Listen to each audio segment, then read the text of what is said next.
महाकाय सूर्यकोटि समप्रभ निर्विघ्नं कुरु मे देव सर्वकार्येषु सर्वदा।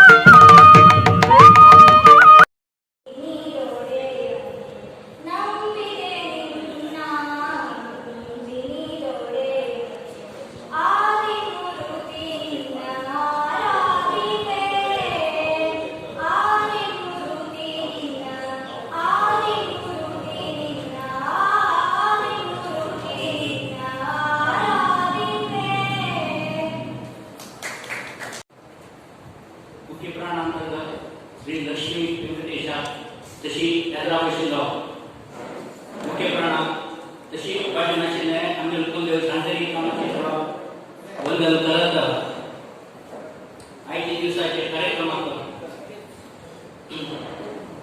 ಈ ದಿವಸದ ಕಾರ್ಯಕ್ರಮಕ್ಕೆ ಆಗಮಿಸಿದ ದೂರದ ಪುತ್ತೂರಿನಿಂದ ಆಗಮಿಸಿದ ಜಯಗೌರಿ ವಿ ಭಟ್ ಇವರನ್ನು ಸ್ವಾಗತಿಸುತ್ತಾ ಪ್ರಾಸ್ತಾವಿಕವಾಗಿ ಎರಡು ಮಾತನ್ನು ಆಡಲು ಪ್ರಯತ್ನಿಸುತ್ತೇನೆ.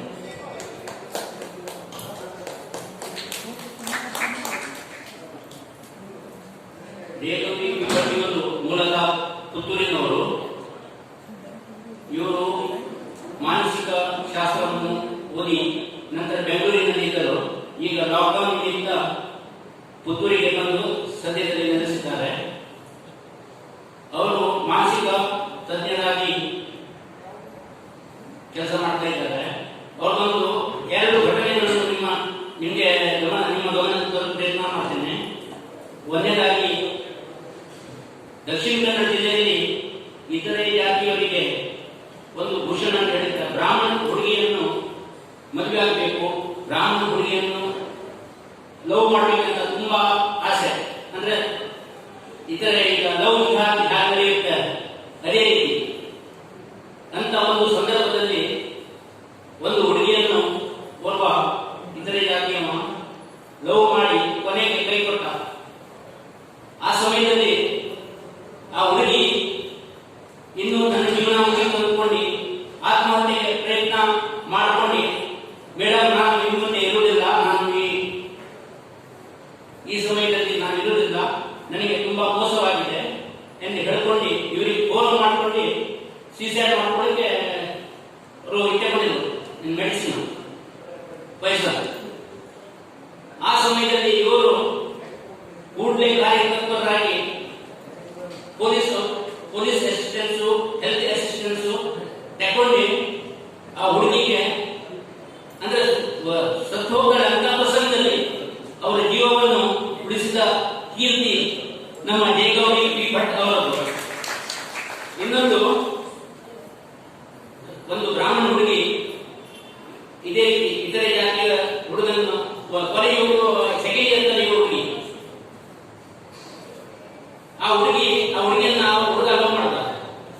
ಮನೆಯಲ್ಲಿ ಇವ್ರದ್ದು ಆಹಾರ ಸಸ್ಯಾಹಾರ, ಅವ್ರದ್ದು ಆಹಾರ ಟೋಟಲ್ ಮಾಂಸಾಹಾರ, ಯಾವುದೇ ವಿಷಯದಲ್ಲಿ ಸಾಮಾನ್ಯ ಇಲ್ಲ. ಆವಾಗ ಆ ತಾಯಿ ಒಬ್ಬಳೆ ಮಗಳು, ಅಪ್ಪ ಅವನಿಗೆ ಒಬ್ಬಳೆ ಮಗಳು. ಆ ತಾಯಿ ಬಂದ್ಕೊಂಡು ಇವ್ರ ಸಮಸ್ಯೆ ಇತ್ತು. ಆ ತಿಂಗಳಲ್ಲಿ ಆ ಹುಡುಗಿಯನ್ನ ವಾಪಸ್ಸು ಲವ್ ಇದರಿಂದ ವರ್ತುಲದಿಂದ ಹೊರಗೆ ತಂದ ಕೀರ್ತಿ ಇವರದ್ದು. ಅಂತ ಒಂದು ಅಸಾಮಾನ್ಯ ಪ್ರತಿಭೆ ಇವರಲ್ಲಿ ಅಡಗಿದೆ. ನೋಡೋದಕ್ಕೆ ಏನೂ ಇಲ್ಲ ಹಂಗೆ ಕಾಣ್ತಾರೆ, ಆದರೆ ಇವರ ಶಕ್ತಿಯ ಚಮತ್ಕಾರಕ್ಕೆ ನಾವು ಭಕ್ತಿಯ ನಮಸ್ಕಾರವನ್ನು ಸಲ್ಲಿಸಲೇಬೇಕು. ಇಷ್ಟು ಹೇಳಿ ಇವರ ಬಗ್ಗೆ ಒಂದು ಸಂಕ್ಷಿಪ್ತವಾಗಿ ಹೇಳಿದ್ದೇನೆ. ಮುಂದಿನ ವಿಷಯದ ಬಗ್ಗೆ ವೇದಿಕೆಯನ್ನು ಬಿಟ್ಟುಕೊಡಲಾಗುತ್ತದೆ.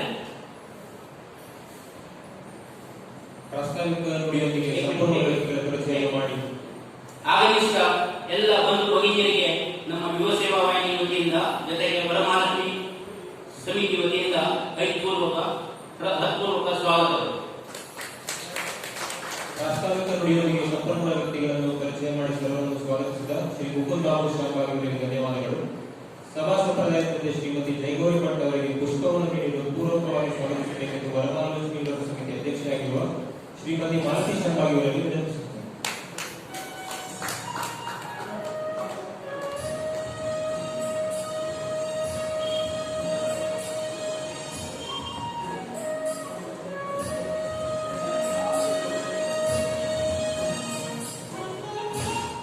ಮಾಲತಿ ಶಂಭಾಗಿ ಅವರಿಗೆ ಧನ್ಯವಾದಗಳು. ಈಗ ನೇರವಾಗಿ ಆಪ್ತ ಸಂವಾದ ಕಾರ್ಯಕ್ರಮ ನೆರವೇರಿಸಿಕೊಳ್ಳಬೇಕೆಂದು ಶ್ರೀಮತಿ ಜೈಗೋರಿ ಭಟ್ ಅವರಲ್ಲಿ ನಮ್ರವಾಗಿ ವಿನಂತಿಸುತ್ತೇನೆ. ಕೊರೋನಾ ಸಮಯದಲ್ಲಿ ನಾವು ಸೇರಿದ್ದೇವೆ ತುಂಬಾ ಜನ. ಅಂದ್ರೆ ಕೊರೋನಾವನ್ನು ಎದುರಿಸುವುದು ಹೇಗೆ ಅಂತ ಹೇಳಿದ್ರೆ ಇವತ್ತು ಮಾತಾಡುವ ಸದ್ಯದ ಪರಿಸ್ಥಿತಿಯಲ್ಲಿ ಎಲ್ಲರಿಗೂ ಬಹುಶಃ ಬೇಕಾಗಿದ್ದು ಕೂಡ ಅನ್ಕೊಳ್ತೇವೆ. ಕೊರೋನಾ ಎದುರಿಸುವುದು ಹೇಗೆ, ನಾವು ನಮ್ಮ ಧೈರ್ಯವನ್ನು ಬೆಳೆಸಿಕೊಳ್ಳುವುದು ಹೇಗೆ, ಈ ಸಮಯದಲ್ಲಿ ಆರೋಗ್ಯವನ್ನು ಕಾಪಾಡಿಕೊಳ್ಳುವುದು ಹೇಗೆ ಅಲ್ವಾ? ಬೇರೆ ಎಂತಾದ್ರೂ ಪ್ರಶ್ನೆಗಳಿದ್ರೆ ಆಮೇಲೆ ಅದನ್ನು ಮತ್ತೆ ಮಾತಾಡುವ. ಬಹುಶಃ ಎಲ್ರಿಗೂ 18 ವರ್ಷದ ಮೇಲ್ಪಟ್ಟವರಿಗೆ ಎಲ್ರಿಗೂ ಈ ವ್ಯಾಕ್ಸಿನ್ ಆಗಿರ್ಬೋದಲ್ವಾ? ಈ ಬಂದಿರುವವರಿಗೂ ಕೂಡ ಆಗಿರ್ಬೇಕಾಗ್ತದೆ. 18ರ ಕೆಳಗಿನವರಿಗೆ ಮಾತ್ರ ವ್ಯಾಕ್ಸಿನ್ ಬರಲಿಲ್ಲ. ಆದ್ರಿಂದ ಅದೊಂದು ಸ್ವಲ್ಪ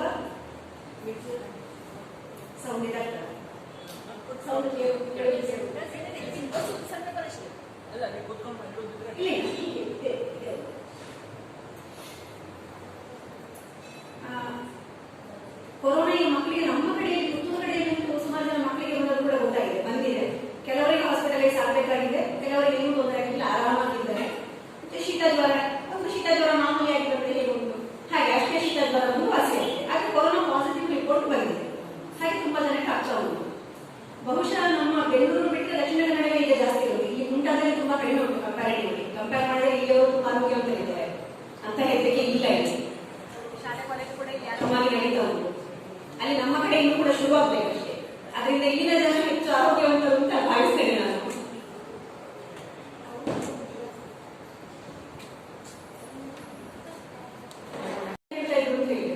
ಶೀತ ಜ್ವರದ ಲಕ್ಷಣಗಳು ಕೆಲವರಿಗೆ ಶೀತ ಇರ್ತದೆ, ಕೆಲವರಿಗೆ ಜ್ವರ ಮಾತ್ರ ಇರ್ತದೆ. ಆದ್ರೆ ಟೆಸ್ಟ್ ಮಾಡಿದ್ರೆ ಕೊರೋನಾ ಪಾಸಿಟಿವ್ ಬರ್ತದೆ.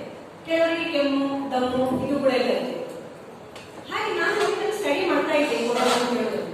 ಸ್ಟಾರ್ಟಿಂಗ್ 2020ರಲ್ಲಿ ಸ್ಟಾರ್ಟ್ ಆಗುವಾಗ ಅಲ್ಲಿ ಫಾರಿನ್ ಕಂಟ್ರೀಸ್ ಅಲ್ಲಿ ಬರ್ತದೆ ಕೊರೋನಾ ಎಫೆಕ್ಟ್ ಆಗ್ತದೆ. ಬಟ್ ನಮಗೆ ಇಲ್ಲಿ ಭಾರತದಲ್ಲಿ ಏನು ತೊಂದರೆ ಆಗುದಿಲ್ಲ, ನಮ್ಮ ಟೆಂಪರೇಚರ್ಗೆ ಕೊರೋನಾ ವೈರಸ್ ಬರುವುದಿಲ್ಲ ಅಂತ ಹೇಳಿ. ಹಾಗೆ ನಮಗೆ ಸಹ ಮತ್ತೆ ಸ್ಪ್ರೆಡ್ ಆಗಿದೆ, ಮ್ಯೂಟೇಷನ್ ಆಗಿ ಸ್ಪ್ರೆಡ್ ಆಗ್ತದೆ. ಅದರ ರೂಪವೇಶ ಬದಲಾಯಿಸಿಕೊಂಡು ನಮ್ಮನ್ನು ಅಟ್ಯಾಕ್ ಮಾಡ್ತದೆ ಅಂತ ಹೇಳಿ. ಹಾಗೆ ನಮ್ಮಲ್ಲಿ ಜಾಸ್ತಿ ಆಯಿತು, ಲಾಕ್ಡೌನ್ ಆಯಿತು, ಎಲ್ಲ ಆಯಿತು. ಹೀಗಾದಾಗ ನಾನು ಫೇಸ್ಬುಕ್ ಅಲ್ಲಿ ಆಕ್ಟಿವ್, ನ್ಯೂಸ್ ನೋಡೋದಿಲ್ಲ, ಟಿವಿ ನ್ಯೂಸ್ ನಾನು ನೋಡೋದೇ ಇಲ್ಲ. ಟಿವಿ ನ್ಯೂಸ್ ನೋಡಿದ್ರೆ ಜೀವ ಕಳ್ಕೊಂಡವ್ರು ಜಾಸ್ತಿ, ಅದು ಸುಮಾರು ನೋಡಿದೆ ಕೂಡ. ನಾನು ಮೊದಲಿಂದ ಟಿವಿ ನ್ಯೂಸ್ ವಿರೋಧಿ, ಸ್ವಲ್ಪ ಕೊರೋನಾ ಬಂದ್ಮೇಲೆ ಸಂಪೂರ್ಣ ವಿರೋಧಿ ಆಗಿದ್ದೇನೆ. ಹಾಗೆ ಟಿವಿ ನ್ಯೂಸ್ ಗೊತ್ತಿಲ್ಲ, ಆದ್ರೆ ಫೇಸ್ಬುಕ್ ಅಲ್ಲಿ ನೋಡ್ತಾ ಇರ್ತೇನೆ. ಕೆಲವು ಟ್ರಸ್ಟ್ವರ್ತಿ ಜನರು ಹಾಕುವ ನ್ಯೂಸ್ ಅನ್ನು ಕರೆಕ್ಟ್ ಆಗಿ ಫಾಲೋ ಮಾಡ್ತಾ ಇದ್ದೇನೆ.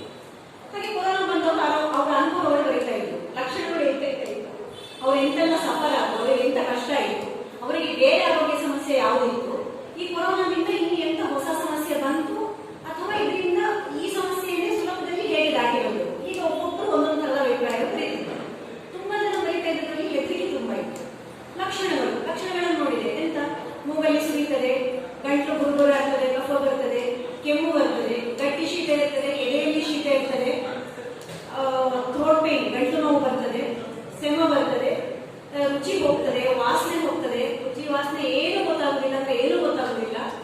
ಹೀಗೆ ಒಬ್ಬೊಬ್ಬರ ಲಕ್ಷಣಗಳು ಕಾಣ್ತಾ ಇದ್ರು. ಮತ್ತೆ ಏನು ಮಾಮೂಲಿಯಾಗಿ 4 ದಿನ 1 ವಾರದಲ್ಲಿ ಗುಣ ಆಗುವುದು, ಇದು ತಿಂಗಳಗಟ್ಟಲೆ ಆಗಿ ಗುಣ ಆಗುದಿಲ್ಲ ಅಂತ ಹೇಳೋದು ಒಂದು ದೊಡ್ಡ ಕಂಪ್ಲೇಂಟ್ ಇರ್ತಿತ್ತು.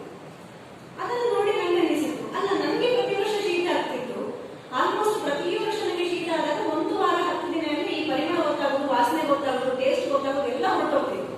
ನಮ್ಮ ಮನೆಯಲ್ಲಿ ತುಂಬಾ ಜನಕ್ಕೆ ನಮ್ಗೆ ಹೀಗೆ ಆಗ್ತಿತ್ತು. ತಂದೆ ಚಿಕ್ಕಮ್ಮ ನಾವು ಅಪ್ಪ ಅಮ್ಮ ಎಲ್ಲ ಸರ್. ಹಾಗೆ ಈ ಎಲ್ಲ ಲಕ್ಷಣಗಳನ್ನು ನೋಡಿದ್ರೆ ಪ್ರತಿಯೊಬ್ಬರೇ ಇತ್ತು, ನಾನು ಬರೀತಾ ಬಂದೆ. ನಮ್ಮ ಮನೆಯಲ್ಲಿ ನಮಗೆ ತುಂಬಾ ಜನಕ್ಕೆ ಇದೇ ತರದ ಶೀತ ಆಗ್ತಿತ್ತು. ಆದ್ರೆ ನಾವು ಯಾರು ಸತ್ತು ನಿರ್ವಂಶ ಆಗಲಿಲ್ಲ, ಎಲ್ಲರೂ ಪರೀಕ್ಷಿಸಿದ್ದೇವೆ. ಅದೇ ಟೈಮಲ್ಲಿ ನೀವೆಲ್ಲ ತರಂಗ ವಾರಪತ್ರಿಕೆ ಓದ್ತಾ ಇದ್ದವರಿಗೆ ಗೊತ್ತಾಗಿರ್ಬೋದು. ತರಂಗ ವಾರಪತ್ರಿಕೆಯಲ್ಲಿ 25 ವರ್ಷದ ಹಿಂದೆ ಅವರು ಕೊರೋನಾ ವೈರಸ್ ಬಗ್ಗೆ ಲೇಖನ ಬಂದಿದ್ರು. ಶೀತದಲ್ಲಿ ಕೊರೋನಾ ಅಂತ ಹೇಳುವ ಇನ್ನೊಂದು ವೈರಸ್ ಉಂಟು, ಇದು ಸ್ವಲ್ಪ ತೀವ್ರ ತರಹ ಹಾಗೆ ಕೊಡ್ತಾರೆ ಅಂತ ಹೇಳಿ. ಹಾಗೆ ಅದು ಪುನಃ ಅದೇ ಲೇಖನವನ್ನು ಪುನಃ ಪಬ್ಲಿಷ್ ಮಾಡಿದ್ರು 2020ರ ಜೂನ್ ನಲ್ಲಿ ಇರಬೇಕು ಬಹುಶಃ. ಹೋದ ಜೂನಲ್ಲಿ ಪಬ್ಲಿಷ್ ಮಾಡಿದ್ರು. ಹಾಗೆ ಅದನ್ನು ನೀವು ಓದುವಾಗಲೂ ಹೌದು ನನಗೆ ಇಂತೆಲ್ಲ ಲಕ್ಷಣಗಳು ಸಾಧಾರಣ ವರ್ಷಕ್ಕೆ ಸತ್ಯ ಅನುಭವ ಆಗ್ತಿತ್ತು. ಆ ಎಲ್ಲ ಲಕ್ಷಣಗಳು ಈ ಕೊರೋನಾ ವೈರಸ್ನ ಲಕ್ಷಣಗಳಿಗೆ. ಹಾಗೆ ಹೆದರ್ಬೇಕು ಅಂತಿಲ್ಲ ಅಂತೇಳಿ ಒಂದು ಗ್ರೂಪ್ ಶುರುವಾಯಿತು. ಅಲ್ಲ ನೀವು ಹಾಗೆ ಹೇಳಿದ್ರೆ ಸಾಧ್ಯವೇ ಇಲ್ಲ, ಇದು ಹಾಗೆಲ್ಲ ಅಲ್ಲ, ಕೊರೋನಾ ಅಂತ ಹೇಳಿದ್ರು ಮಾರಣಾಂತಿಕ ಅಂತ ಹೇಳಿಕೊಂಡು ಇನ್ನೊಂದು ಗುಂಪು ಗೊಂಬೆ ಆಗ್ತಿತ್ತು. ಹೀಗೆ ನಡೀತಾ ಇತ್ತು. ನಾನು ಅಷ್ಟೊತ್ತಿಗೆ ಪ್ರತಿ ಇದರಲ್ಲೂ ಯಾರೇ ಒಬ್ಬರಿದೆ ಇದರಲ್ಲಿ ನನ್ನ ಮಾತನ್ನು ಕಂಡಿಡ್ತಿದ್ದೆ. ಹಾಗೆ ಎಲ್ಲರ ಅನುಭವ ಓದಿಕೊಂಡು ಹೋಗ್ತಿದ್ದೆ.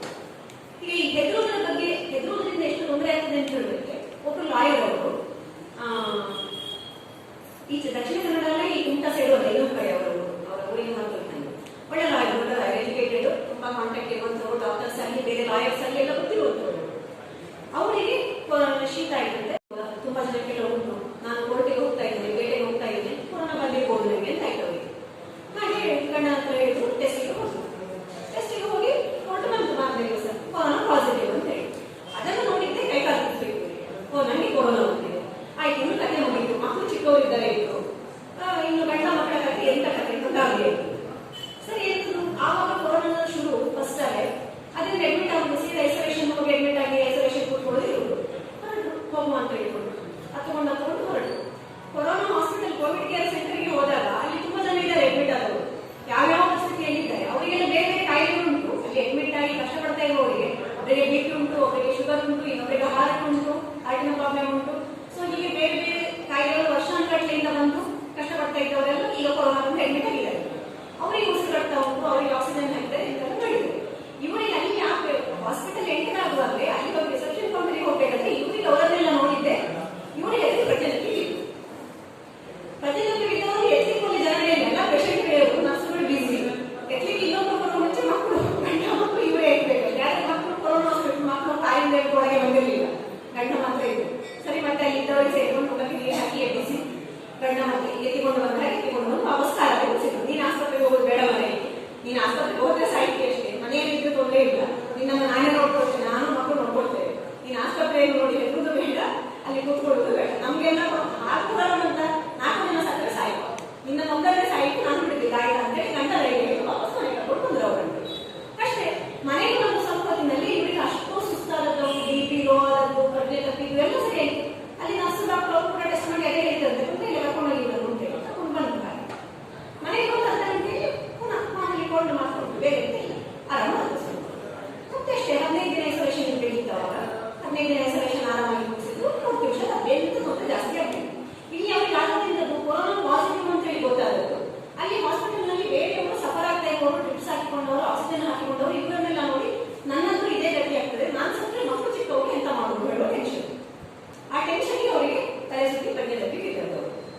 ಅಲ್ಲದ್ರೆ ಅವ್ರನ್ನ ತಗೊಂಡಾಗ ICUಗೆ ಅಡ್ಮಿಟ್ ಮಾಡುವಂಥದ್ದು. ಅಲ್ಲಿ ಜಾಗ ಇರಲಿಲ್ಲ ಹಾಸ್ಪಿಟಲ್ಗೆ ICUಗೆ ಹಾಕಲಿಕ್ಕೆ, ಆದ್ರಿಂದ ಹಾಕಲಿಲ್ಲ ಅಷ್ಟೇ. ಬಟ್ ಇಲ್ಲಿ ಮನೆಗೆ ಬಂದ ಮೇಲೆ ಎಂಥದ್ದು ಇಲ್ಲದೆ ಆರಾಮಾಗಿ ಹುಷಾರು, ಬರೀ ನೆಗಡಿ ಜ್ವರ ಮಾಮೂಲಿ 3 ದಿನ 4 ದಿನ ಅಷ್ಟೇ ಹುಷಾರು. ಬಟ್ 15 ದಿನ ಐಸೋಲೇಷನ್ ಕೂತ್ಕೊಳ್ಬೇಕಾಗಿ ಕೂತಿದ್ದು, ಮಕ್ಕಳ ಸೇಫ್ಟಿಗೆ ಇರಲಿ ಅಂತ ಕೂತಿದ್ರು ಅಷ್ಟೇ.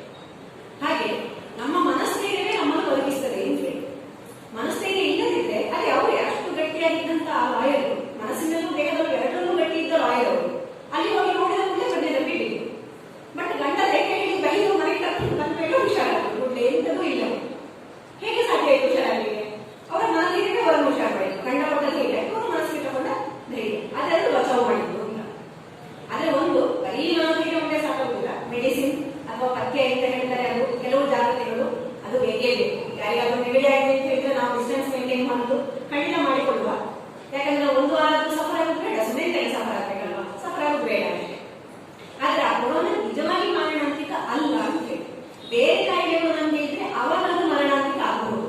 ಅಲ್ಲದಿದ್ರೆ ಬರೀ ಶೀತ ಬಂತು ಅದು ಪಾಸಿಟಿವ್ ಬಂದ್ರೆ ಅದು ನಮ್ಗೆ ಮಾರಣಾಂತಿಕ ಅಲ್ಲ. ಹಾಗಂತ ಗುಂಪು ಕಟ್ಟೋದು, ಜಾತ್ರೆ ಈ ತರ ಮಾಡುವುದು ಅದು ಸದ್ಯಕ್ಕೆ ಬೇಡ. ಗೌರ್ಮೆಂಟ್ ರೂಲ್ಸ್ಗಳು ಉಂಟು, ನಾವು ಯಾಕೆ ಅದನ್ನು ಪಾಲಿಸೋದು ಮಾಡ್ಬೇಕು. ವ್ಯಾಕ್ಸಿನೇಷನ್ ಆಯ್ತು, ಆದ್ರೆ ಮಕ್ಕಳಿಗಾಗಲಿಲ್ಲ, 18 ವರ್ಷ ಕೆಳಗಿನವರಿಗಾಗಲಿಲ್ಲ. ನೆಕ್ಸ್ಟ್ ಫ್ಯೂಚರ್ 18 ವರ್ಷದ ಕೆಳಗಿನವರಿಗೆ. ಆದ್ರಿಂದ ನಮಗೆ ಒಂದು ಸೇಫ್ಟಿ ಬೇಕು. ಕೊರೋನಾ ಅಂತ ಹೇಳೋದು ಉಂಟು, ಆದ್ರಿಂದ ಒಂದು ಕೆಲವು ಪ್ರಿಕಾಷನ್ಸ್ ನಮ್ಮ ಹತ್ರ ಬೇಕು. ಆದ್ರೆ ಈ ಪ್ರಿಕಾಷನ್ಸ್ ಸೇಫ್ಟಿ ಅಂತ ಹೇಳಿದ್ರೆ ಯಾವುದು ನಮ್ಮ ಸೇಫ್ಟಿ? ಬರೀ ಮಾಸ್ಕ್ ಹಾಕೋದೊಂದೇ ಸೇಫ್ಟಿಯಾ? ಅದೊಂದೇ ಪ್ರಿಕಾಷನ್ ಇಲ್ಲ.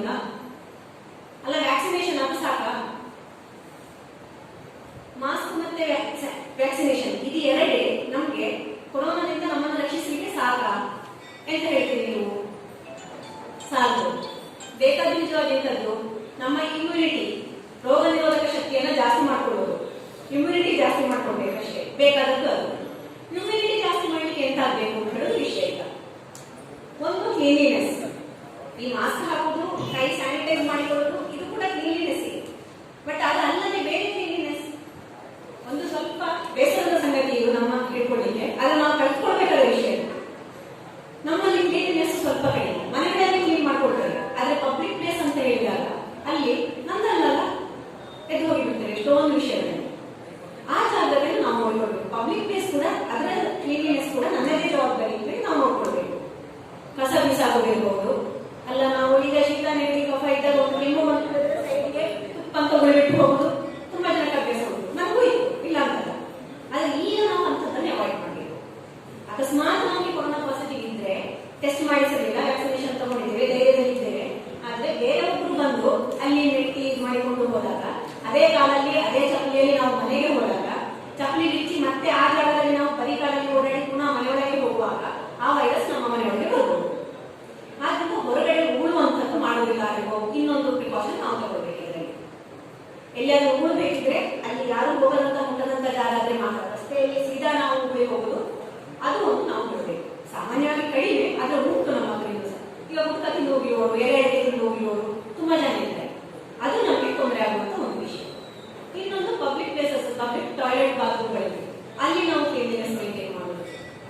ಅಲ್ಲಿ ನಾವು ಯೂಸ್ ಮಾಡಿ ಬರುವಾಗ ಬರೀ ಜಸ್ಟ್ ಬೇಸಿಗೆ ನೀರು ಹಾಕಿ ಚೆಲ್ಲಿ ಬರುವುದಲ್ಲ, ಸುತ್ತಮುತ್ತ ಫುಲ್ ನೀರು ಹಾಕಿ ಬರುವುದಲ್ಲ. ನಮ್ಮ ಕಾಲಿನಿಂದ ಅಲ್ಲಿ ಒಳಗೆ ಹೋದ ಮಣ್ಣು ಗಲೀಜು ಇರ್ತಾ ಉಂಟು, ಅದು ಕೂಡ ಅಲ್ಲಿ ಕ್ಲೀನ್ ಆಗಿ ಬರಬೇಕು. ಇನ್ನೊಬ್ರು ಯಾರೋ ಮಕ್ಕಳ ಏನೋ ಹೋದ್ರು, ಚಪ್ಪಲಿ ಹಾಕೊಳ್ಳಿಲ್ಲ, ಹಾಗೆ ಕಾಲಿಟ್ಟು ಮತ್ತೆ ಹಾಗೆ ಕಾಲು ಮಕ್ಕಳಿಗೆ ಗೊತ್ತಾಗ ಕಾಲು ಮುಟ್ಟಿ ಬರ್ತಾರೆ, ಸೀದಾ ಕಾಲು ಮುಟ್ಟಿ ಮೈ ಮುಖ ಮುಟ್ಟಿ ಬರ್ತಾರೆ. ಅಷ್ಟೊತ್ತಿಗೆ ಕೊರೋನಾ. ಈಗ ಮಕ್ಕಳಿಗೆ ಈಗ ನಾವು ಜಾಗ್ರತೆ ಮಾಡಬೇಕಾದ್ರೆ ಇಂಥ ವಿಷಯದಲ್ಲಿ ನಾವು ಮಾಡುವ ಸಣ್ಣ ಸಣ್ಣ ಗೊತ್ತಿಲ್ಲದ ಅಜಾಗ್ರತೆಗಳು ಮಕ್ಕಳಿಗೆ ಕೊರೋನಾ ಬರಲಿಕ್ಕೆ ಕಾರಣ ಆಗ್ತದೆ. ಆದ್ರಿಂದ ಇಂಥ ಜಾಗ್ರತೆಗಳನ್ನು ನಾವು ನೋಡಬಹುದು. ಮಕ್ಕಳು ರಸ್ತೆಯಲ್ಲಿ ಶಾಲೆಗೆ ಹೋಗುವಾಗ ಬರುವಾಗ ಪುಸ್ತಕವು ಪೆನ್ಸಿಲ್ ಇರಿಸಿಕೊಳ್ತಾರೆ, ಇದ್ದದನ್ನು ಹಾಗೆ ಎತ್ತಿಕೊಳ್ತಾರೆ. ಎತ್ತಿಕೊಂಡಾಗ ಈಗ ಅಲ್ಲಿ ಯಾರೋ ಒಬ್ಬರು ಶೀತ ನೆಗಡಿ ಆದಂತವರು ಉಗುಳಿದ್ದಿದ್ರೆ ಅದಕ್ಕೆ ಇದ್ದದಿದ್ರೆ ಇವರು ಸೀದಾ ಎತ್ತಿಕೊಂಡು ಬ್ಯಾಗಿಗೆ ಹಾಕಿಕೊಂಡು ಮತ್ತೆ ಮೈ ಮುಖ ಮುಟ್ಟಿಕೊಂಡು ಹೋದ್ರೆ ಅದು ಕೊರೋನಾ ಹರಡಿಕೆ ಕಾರಣ ಆಗ್ತದೆ. ಸಣ್ಣ ಸಣ್ಣ ವಿಷಯಗಳು, ಆದ್ರೆ ನಮ್ಮ ಮಕ್ಕಳನ್ನು ನಾವು ಬಚಾವ್ ಮಾಡುವಂತ ಸಿಂಪಲ್ ವಿಷಯಗಳು ಗಮನ ಇಟ್ಟು ನಾವು ಮಾಡಿದ್ರೆ ನಮ್ಮ ಮಕ್ಕಳನ್ನು ಈ ಥರ್ಡ್ ವೇವ್ನಿಂದ ಖಂಡಿತ ಬಚಾವ್ ಮಾಡಬಹುದು. ಅಲ್ಲದಿದ್ದರೆ ಥರ್ಡ್ ವೇವ್ಗಳು ಬರುವ ಸಾಧ್ಯತೆಗಳು ತುಂಬಾ ಉಂಟು. ಈ ಪ್ರಿಕಾಷನ್ ನಮ್ಮ ಹತ್ರ ಬೇಕು. ಮಾಸ್ಕ್, ವ್ಯಾಕ್ಸಿನೇಷನ್, ಸ್ಯಾನಿಟೈಸೇಷನ್, ಅಲ್ಲದೆ ಹೊರಗಡೆ ಉಗುಳುವಂತದ್ದು ಅದನ್ನ ಅವಾಯ್ಡ್ ಮಾಡೋದು. ಪಬ್ಲಿಕ್ ಟಾಯ್ಲೆಟ್ ಬಾತ್ರೂಮ್ಗಳಲ್ಲಿ ನಾವು ಯೂಸ್ ಮಾಡಿದಾಗ ಅದನ್ನ ಸೈಡ್ ಫುಲ್ ನೀರು ಹಾಕಿ ಕ್ಲೀನ್ ಮಾಡಿ ಹೊರಗೆ ಬರುವಂತದ್ದು. ಮತ್ತೆ ಮಕ್ಕಳಿಗೆ ಕೆಳಗಡೆ ಬಿದ್ದ ಸಾಮಾನು ಎತ್ತಿಕೊಳ್ಳಿಕ್ಕೆ ಹೋಗ್ಬೇಡ ಅಂತ ಒಂದು ಹೇಳ್ಬೋದು. ತುಂಬಾ ಬೆಲೆ ಬಾಳುವ ಸಾಮಾನು ಅಂದ್ರೆ ಹೌದು, ಅಲ್ಲದಿದ್ರೆ ಬೇರೆ ಏನು ಸಣ್ಣ ಪುಟ್ಟ ಸಾಮಾನುಗಳಾದ್ರೆ ಇದ್ರೆ ಹೋಗಿ ಬಿಡು. ಸದ್ಯಕ್ಕೆ ಈ ಕೊರೋನಾ ಹೋಗುವವರೆಗೆ ಮಕ್ಕಳನ್ನು ನಾವು ಆ ರೀತಿ ಸೇಫ್ ಗಾರ್ಡ್ ಮಾಡೋದು ಒಳ್ಳೆಯದು ಅಂತ ನನ್ನ ಭಾವನೆ. ಅದು ಒಳ್ಳೆ. ಇಲ್ಲದಿದ್ರೆ ಅವರಿಗೆ ಮುಖ ಮೈ ಮುಟ್ಕೊಳ್ಬೇಡ ಅಂತ ಹೇಳಿದ್ರೆ ಮಕ್ಕಳು ಸುಮ್ಮನೆ ಕೊಡ್ಬೋದು. ಚಿಕ್ಕ ಮಕ್ಕಳು ಅಂತಲೇ ಹೈಸ್ಕೂಲ್ ವರೆಗೆ ಒಂದು ಮಕ್ಕಳು ಮಾಡೋದು ಹಾಗೆ. ನಾವು ಅಷ್ಟೇ ಕಟ್ಟಿಗೆ ಬೀಳ್ತಾರೆ, ಎತ್ತಿಕೊಂಡು ಬ್ಯಾಗಿಗೆ ಹಾಕೊಂಡು ಹೋಗ್ತಾರೆ, ಎಷ್ಟು ಸತ್ಯ ಆಗ್ತದೆ ಕಾಮನ್ ಹಾಗೆ ಹಾಕೊಂಡು. ಅದನ್ನ ಅವಾಯ್ಡ್ ಮಾಡಿದ್ರೆ ನಮ್ಗೆ ಸದ್ಯಕ್ಕೆ. ಮತ್ತೆ ಇನ್ನೊಂದು, ನಮ್ಮ ಮನೆಗೆ ನಮ್ಮ ಹತ್ರ ಉಂಟದೆ ಇವತ್ತೀಗ ಕಷಾಯ ಮಾಡಿದ್ವಿ, ಕಷಾಯಗಳು ಕುಡಿಯುವಂಥದ್ದು. ಬೇರೆ ಬೇರೆ ಗಿಡಮೂಲಿಕೆಗಳು, ನಮ್ಮ ಮಸಾಲೆ ಸಾಮಾನುಗಳು, ಯಾವ್ಯಾವ ನಮ್ಮ ಅಜ್ಜಿಯ ಕಾಲದಿಂದ ಅಜ್ಜನ ಕಾಲದಿಂದ ಅವರು ಹೇಳಿದಂತ ಪುಡಿಗಳು, ಕಷಾಯಗಳು ಉಂಟಲ್ಲ, ಅದನ್ನೆಲ್ಲ ವಾರಕ್ಕೊಂದು ದಿನ ಆದ್ರೂ ಮನೆಯಲ್ಲಿ ನಾವು ಪುನಃ ಬಳಕೆ ಮಾಡುದು. ಮಾಮೂಲಿ ಬಾಯಿ ರುಚಿಗೆ ತಿನ್ನುವಂಥದ್ದು ತಿನ್ನುವ, ಅದು ಸರಿ. ಅದರ ಒಟ್ಟಿಗೆ ವಾರಕ್ಕೆ ಒಂದು ದಿನ ಆದ್ರೂ ಈ ಕಷಾಯ, ಚಟ್ನಿ, ತಂಬುಳಿ, ಕೆಲವು ಆರೋಗ್ಯಕರ ಚಟ್ನಿಗಳು, ಯಾವುದಿದು ಅರಿಶಿನದ್ದು ಚಟ್ನಿ ಮಾಡ್ತಾರಲ್ಲ, ಆ ಅರಿಶಿನದ ಬಳಕೆ, ಹಸಿ ಅರಿಶಿನ ಹಾಕಿ ಚಟ್ನಿ ಮಾಡಿಕೊಳ್ಳುವಂಥದ್ದು ನಮ್ಮಲ್ಲಿ ಉಂಟು. ತಂಬಳಿ ಮಾಡುವಂಥದ್ದು ಕೂಡ ನಮ್ಮಲ್ಲೆಲ್ಲ ಉಂಟು. ಮತ್ತೆ ಬೇರೆ ಬೇರೆ ಸೊಪ್ಪುಗಳು, ನಮಗೆ ಅಂಗಳದಲ್ಲಿ ಬೆಳೆಯುವ ಬೇರೆ ಬೇರೆ ಸೊಪ್ಪುಗಳು ಉಂಟು. ಆ ಸೊಪ್ಪುಗಳನ್ನೆಲ್ಲ ತಗೊಂಡು ನಾವು ತಂಬಳಿ ಮಾಡಿ ಊಟ ಮಾಡಬಹುದು. ಅದು ನಮಗೆ ರೋಗ ನಿರೋಧಕ ಶಕ್ತಿ ಕೊಡ್ತದೆ. ಸುಮಾರಷ್ಟು ಗಿಡಗಳು ನಿಮಗೆ ನ್ಯೂಸ್ ಪೇಪರ್ ಅಲ್ಲಿ ಕೆಲವೆಲ್ಲ ಬರ್ತದೆ, ಕೆಲವು ನಮಗೆ ಟಿವಿಯಲ್ಲಿ ಕೆಲವು ಪ್ರೋಗ್ರಾಮ್ಗಳು, ಮಧ್ಯಾಹ್ನ ಲೇಡೀಸ್ ಕ್ಲಬ್ ಅಂತ ಪ್ರೋಗ್ರಾಮ್ಗಳು ಬಂದ್ರೆ ಅದರಲ್ಲಿ ನೋಡಿದ್ರೆ ಬಂದದ್ದೇ ಇರ್ತದೆ. ಅಲ್ಲ ಯೂಟ್ಯೂಬ್ ಅಲ್ಲಿ ಒಂದು ಹುಡುಕಿದ್ರೆ ಸಿಗ್ತದೆ. ಎಲ್ಲರೂ ಸಾಧಾರಣ ಯೂಟ್ಯೂಬ್ ನೋಡ್ಲಿಕ್ಕೆ ಸಾಮಾನ್ಯ ಎಲ್ಲರಿಗೂ ಗೊತ್ತುಂಟಲ್ಲ ಕೊಟ್ಟಿಗೆ. ಅಂತದ್ರಲ್ಲಿ ನೋಡಿದ್ರೆ ಸಾಕಷ್ಟು ನಮಗೆ ಆರೋಗ್ಯಕರ ಆಹಾರಗಳ ಪ್ರಿಪರೇಷನ್ ಸಿಗ್ತದೆ. ವಾರಕ್ಕೆ ಒಂದು ದಿನ ಅವತ್ತು ಅಂಥದ್ದೇ ಉಪಯೋಗಿಸ್ತೇವೆ. ಎಣ್ಣೆ ತಿಂಡಿ ಅಥವಾ ಸ್ವೀಟ್ ಆ ದಿವಸ ಬಿಟ್ಟು ಮಕ್ಕಳಿಗೂ ಕೊಡದೆ ಈ ಆರೋಗ್ಯಕರ ಆಹಾರವನ್ನು ಕೊಡ್ತೇವೆ ಅಂತ ಮಾಡಿದ್ರೆ ನಮ್ಮ ಹೊಟ್ಟೆ ವಾರಕ್ಕೊಂದು ದಿನದಲ್ಲಿ ಶುದ್ಧ ಆಗ್ತದೆ. ಮೊದಲಿಗೆ ನಮ್ಮ ಈ ವ್ರತ ಉಪವಾಸಗಳು ದೇವರಿಗಿಂತ ಜಾಸ್ತಿ ಅದು ನಿಜವಾಗಿ ನಮ್ಮ ಆರೋಗ್ಯ ಸರಿ ಮಾಡಿದ್ದೇವೆ. ಗಮನಿಸಿದ್ರೆ ಗೊತ್ತಾಗ್ತದೆ. ನಮ್ಮ ಏಕಾದಶಿಗಳು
ಹಾಗೆ ಅಪಾರ್ಟ್ಮೆಂಟ್ ಅಲ್ಲಿ ಒಳಗಡೆ ಇರೋದು ಭಯಂಕರ ಬೋರ್ ಆಗುವಂತ ಕೆಲಸ.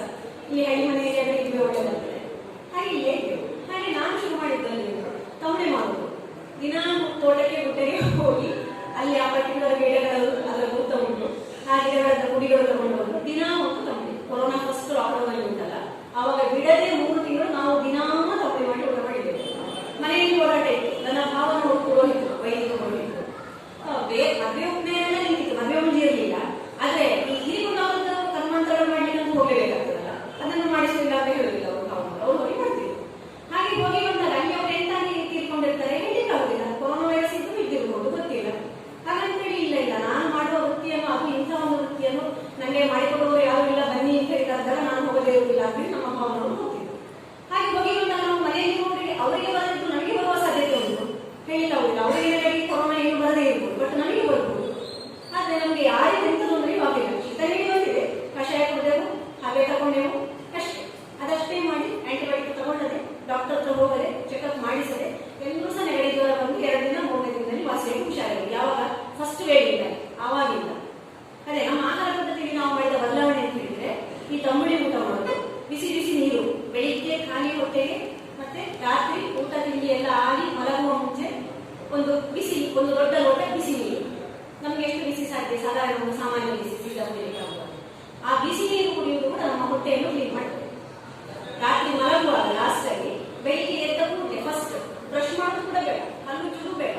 ಆವಾಗ ಬೆಳಿಗ್ಗೆ ಫಸ್ಟ್ ನಮ್ಮ ಬಾಯಲ್ಲಿರುವ ಬ್ಯಾಕ್ಟೀರಿಯಾಗಳು, ವೈರಸ್ಗಳು ಉಂಟಲ್ಲ, ಅದು ಗುಡ್ ಬ್ಯಾಕ್ಟೀರಿಯಾಸ್ ಅಂತ ನಮ್ಗೆ, ಅದು ನಮ್ಮ ಬಾಯಲ್ಲಿ ಅದಾಗಿ ಬಂದದಲ್ಲ, ಅದು ನಮ್ಮ ಹೊಟ್ಟೆಗೆ ಕೊಟ್ಟರೆ ಅದು ನಮ್ಗೆ ರೆಸಿಸ್ಟೆನ್ಸ್ ಅನ್ನೇ ಕೊಡ್ತಾರೆ. ಯಾಕಂದ್ರೆ ಅದು ಹುಟ್ಟಿದ್ದು ಬಾಯಿಯಲ್ಲಿ, ಆದ್ರಿಂದ ಅದನ್ನು ನಾವು ನುಂಗಿದ್ರೆ ಅದರಲ್ಲಿ ತೊಂದರೆ ಆಗುದಿಲ್ಲ. ಇಲ್ಲದ್ರೆ ಮೊದಲಿನಲ್ಲಿ ಶಾಸ್ತ್ರ ಹಾಗೆ ಅಂತ ಬೆಳಿಗ್ಗೆ ಹಲ್ಲುತ್ತದೆ ನಾವಿಂದ ಸೇವಿಸಬಾರದು. ಆದ್ರೆ ಈಗ ಇದೊಂದು ರಿಸರ್ಚ್ ಹೇಳುವಂತದ್ದು ಹಾಗೆ. ಸುಮಾರು ವರ್ಷಗಳಾಯ್ತು, 4-5 ವರ್ಷಗಳಾಯ್ತು ನನಗೆ ಗೊತ್ತಾಗಿ.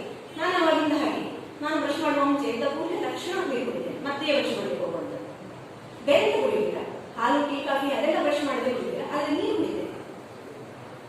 ಈಗ ಆವಾಗ ಶೀತ ಜ್ವರ ಅಥವಾ ಬೇರೆ ಏನಾದರೂ ಸಮಸ್ಯೆ ಬರುವಂತದ್ದಾದ್ರೆ ಖಂಡಿತ ಇದನ್ನು ಮಾಡಿ ನೋಡಿ, ಪ್ರಯೋಜನ ಆಗ್ತದೆ.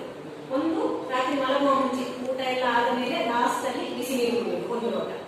ಎದ್ದ ಕೂಡಲೇ ಹಲ್ಲುಜ್ಜುವುದಕ್ಕೂ ಮುಂಚೆಯೇ ನೀರು ಕುಡಿಯಿರಿ. ಆದ್ರೆ ನಿಮಗೆ ಅಷ್ಟು ಸಹ ನಿಮ್ಮ ದೇವರು ಶಾಸ್ತ್ರ ಬಿಡುದಿಲ್ಲ ಅಂತ ಹೇಳಿದ್ರೆ ಹಲ್ಲುಜ್ಜಿದ ಮೇಲೆ ಕುಡಿಯಿರಿ.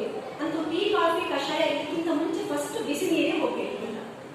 ಈ ಬರೀ ನೀರಿಗೆ ನಮ್ಮನ್ನು ಗುಣಪಡಿಸುವ ಶಕ್ತಿ ಉಂಟು ಅಂತ ಹೇಳಿ. ಎಷ್ಟು ಜನಕ್ಕೆ ನೀರು ಕುಡಿಯುವ ಅಭ್ಯಾಸ ಉಂಟು ಅಂತ ಗೊತ್ತಿಲ್ಲ ನನಗೆ. ಆದ್ರೆ ಈಗೀಗ ಕೊರೋನಾ ಬಂದ್ಮೇಲೆ ಎಲ್ಲಿ ನೀರು ಕುಡಿಯುವ ಅಭ್ಯಾಸ ತುಂಬಾ ಜಾಸ್ತಿ ಆಗಿದೆ. ಆದ್ರೂ ಕೂಡ ಮತ್ತೆ ಕೆಲವು ಜನಕ್ಕೆಲ್ಲ ಸಾಧ್ಯವಾಗುದಿಲ್ಲ, ನನಗೆ ವಾಮಿಟ್ ಆಗ್ತದೆ ಅಂತ ಹೇಳಿ. ನನಗೆ ಬೆಳಿಗ್ಗೆ ನೀರು ಬಾಯಿಗೆ ವಾಂತಿ ಬರ್ತದೆ, ಆಗ್ತಿಲ್ಲ. ತುಂಬಾ ಜನಕ್ಕೆ ಆಗೋದು. ಆದ್ರೆ ಅರ್ಥ ಮಾಡೋದ್ರಿಂದ ಶುರು ಮಾಡಿ ಕುಡಿಯಿರಿ. ಮಕ್ಕಳಾದ್ರೂ ಅಷ್ಟೇ, ವಾಂತಿ ಮಾಡ್ತೇನೆ, ಗಲಾಟೆ, ನಾಟಕ ಎಲ್ಲ ಮಾಡ್ತಾರೆ, ನೀರು ಕುಡಿಲಿಲ್ಲ ಮಕ್ಕಳು. ಒಂದು ನೀರು ವಾಂತಿ ಮಾಡಿದ್ರೆ ನಾನು ತೆಗಿತೇನೆ, ನೀರು ಕುಡಿ ಅಷ್ಟೇ. ನಮ್ಮ ಮನೆಯಲ್ಲಿ ಮಕ್ಕಳಿಗೆ ನಾವು ಹಾಗೆ ಶುರು ಮಾಡಿ, ಭಾವನ ಮಕ್ಕಳಿಗೆ ನೀರು ಕುಡಿ, ವಾಂತಿ ಮಾಡಿದ್ರೆ ನಾನೇ ತೆಗಿತೇನೆ, ಅಮ್ಮ ಬೇಡ ಅಜ್ಜಿ ಬೇಡ ನಾನು ತೆಗಿತೇನೆ, ಕುಡಿ ನೀರು. ಸರಿ ಆಗ್ತದೆ. ಆ ಕಫ ಬಂದು ವಾಂತಿ ಮಾಡ್ತಾರೆ ಮಕ್ಕಳಿಗೆ, ಅದೆಲ್ಲ ಸ್ಟಾಪ್ ಆಗ್ತದೆ. ಇದೊಂದು ಮಾಡೋದಿಲ್ಲ, ಈ ಬಿಸಿ ನೀರು ಕುಡಿಯುವುದಿಲ್ಲ, ತುಂಬಾ ಎಫೆಕ್ಟಿವ್. ಈ ನೀರಿನ ಎಫೆಕ್ಟಿವ್ನೆಸ್ ಬಗ್ಗೆ ನಿಮಗೆ ನಂಬಿಕೆ ಹುಟ್ಟಲಿಕ್ಕೆ ಒಂದು ಸಂಶೋಧನೆಯ ಕಥೆ ಹೇಳ್ಬೋದು. ವಿಜ್ಞಾನಿಗಳಿಗೂ ಸಂಶೋಧನೆ ಇತ್ತಂದ್ರೆ, ಈ ನೀರೇ ಎಲ್ಲದಕ್ಕೂ ಒಂದು ಸಾಕು, ನೀರಿನಲ್ಲಿ ಎಲ್ಲ ಅಂಶಗಳು ಉಂಟು. ನಮಗೆ ಮನುಷ್ಯನಿಗೆ ತೀರಾ ಏನಾದ್ರೂ ಹುಷಾರಿಲ್ಲ ಅಂತ ಹೇಳಿದ್ರೆ ಅವಾಗ ಬೇಕಾಗುವುದು ನೀರು, ಬೇರೆ ಯಾವುದೇ ವಿಟಮಿನ್ ನ್ಯೂಟ್ರಿಯೆಂಟ್ ಅದಲ್ಲ. ಆ ಒಂದು ಸುಸ್ತಿನ ಕ್ಷಣಕ್ಕೆ ಬೇಕಾಗುವುದು ನೀರು. ಆದ್ರಿಂದ ಮತ್ತೆ ಯಾವುದು ಕೂಡ ಮನುಷ್ಯನ ನಂಬಿಕೆ ಅಂತ ಹೇಳಿ ಕೂಡ ಒಂದು ಉಂಟು. ನಾವು ಏನನ್ನು ನಂಬ್ತೇವೆ ಅದುವೇ ಆಗ್ತದೆ ಅಂತ ಹೇಳಿ. ಹಾಗೆ ಈ ಒಬ್ಬ ಸೈಂಟಿಸ್ಟ್ ರಿಸರ್ಚ್ ಮಾಡ್ತಾ ಇದ್ದಾರೆ ನೀರಿನ ಮೇಲೆ, ನಂಬಿಕೆ ಮತ್ತೆ ನೀರು ಇದರಲ್ಲಿ. ಹಾಗೆ ಅವರು ರಿಸರ್ಚ್ ಮಾಡೋದ್ರಲ್ಲಿ ಅವರಿಗೆ ಒಂದು ಕಂಡಿದ್ದು, ಮನುಷ್ಯನ ನಂಬಿಕೆಯೇ ಮನುಷ್ಯನನ್ನು ಆರೋಗ್ಯವನ್ನು ಉಳಿಸುವುದು, ಆರೋಗ್ಯವನ್ನು ತೆಗೆಯುವುದು, ಎರಡು ಕೂಡ ಮನುಷ್ಯನ ಯೋಚನೆ ಮತ್ತು ನಂಬಿಕೆ ಅಂತ ಹೇಳಿ. ಹಾಗೆ ಅದನ್ನು ರಿಸರ್ಚ್ ಮಾಡ್ತಾ ಬಂದಾಗ ಅವರು ಮಾಡಿದ ರಿಸರ್ಚ್ ಅಲ್ಲಿ ಅವರಿಗೆ ಪ್ರಯೋಗಕ್ಕೆ ಮನುಷ್ಯರೇ, ಪ್ರಾಣಿಗಳು ಸಾಕು, ಮನುಷ್ಯರು. ಹಾಗೆ ಅವರು ಈ ಗಲ್ಲಿಗೆ ಹಾಕಲಿಕ್ಕಿದ್ದಂತ ವ್ಯಕ್ತಿಯನ್ನು ಕಾದು ಆ ಇನ್ಫಾರ್ಮೇಶನ್ ತಗೊಂಡು ಗಲ್ಲಿಗೆ ಹಾಕುವ ವ್ಯಕ್ತಿಗೆ, ಅವನನ್ನು ನಾನು ಗಲ್ಲಿಗೆ ಹಾಕುವ ನೋವು ಇಲ್ಲದೆ ಸುಲಭವಾಗಿ ಸಾಯುವ ಹಾಗೆ ಕೊಂಡು ನನ್ನ ರಿಸರ್ಚ್ ಅಲ್ಲಿ ಮಾಡ್ತೇನೆ, ನನಗೆ ಪರ್ಮಿಷನ್ ಕೊಡಿ ಅಂತ ಗೌರ್ಮೆಂಟ್ಗೆ ಲೆಟರ್ ಕೊಟ್ಟರು. ಕೊನೆಗೂ ಗೌರ್ಮೆಂಟ್ ಒಪ್ಪಿಕೊಂಡಿದೆ. ಬಟ್ ಅವನ ಪರ್ಮಿಷನ್ ಬೇಕು, ಯಾರು ಗಲ್ಲಿಗೆ ಅವನದ್ದು ಒಪ್ಪಿಗೆ. ಹಾಗೆ ಅವನ ಹತ್ರ ಹೋಗಿ ಮಾತಾಡ್ತೇನೆ, ನೋಡು ನಾನು ನಿಮ್ಗೆ ಒಂದು ಇಂಜೆಕ್ಷನ್ ಕೊಡ್ತೇನೆ, ಆ ಇಂಜೆಕ್ಷನ್ ಅಲ್ಲಿ ಒಂದು ವಿಷ, ಅದು ನಿಮಗೆ ಎಂತ ಗೊತ್ತೇ ಆಗುದು. ಇಂಜೆಕ್ಷನ್ ಒಂದ್ಸತಿ ಇರಬೇಕಾಗಿದ್ದ ಹಾಗೆ ಚುಚ್ಚಿದ್ದು ಮಾತ್ರ ಗೊತ್ತಾಗುವಂಥದ್ದು, ಆಮೇಲೆ ಬೇರೆ ಗೊತ್ತಾಗುದಿಲ್ಲ. ಬೆಳಿಗ್ಗೆ ಅಷ್ಟೊತ್ತಿಗೆ ನಿಮ್ಗೆ ಗೊತ್ತಿರೋದೇ ಇಲ್ಲ, ನಿನ್ನನ್ನು ಗಲ್ಲಿಗೆ ಹಾಕಲಿಕ್ಕೆ ಅವರು ನೋಡಲಿಕ್ಕೆ ಬರೋರು ನಿನ್ನ ಜೀವ ಹೋಗಿರ್ತದೆ, ನಿಮಗೆ ಬೇರೆ ಏನೂ ಹೋಗಿರುವುದಿಲ್ಲ. ಗಲ್ಲಿಗೆ ಹಾಕಿದ್ರು ಕೂಡ ಅದೆಷ್ಟು 4 ನಿಮಿಷ ಬೇಕಂತ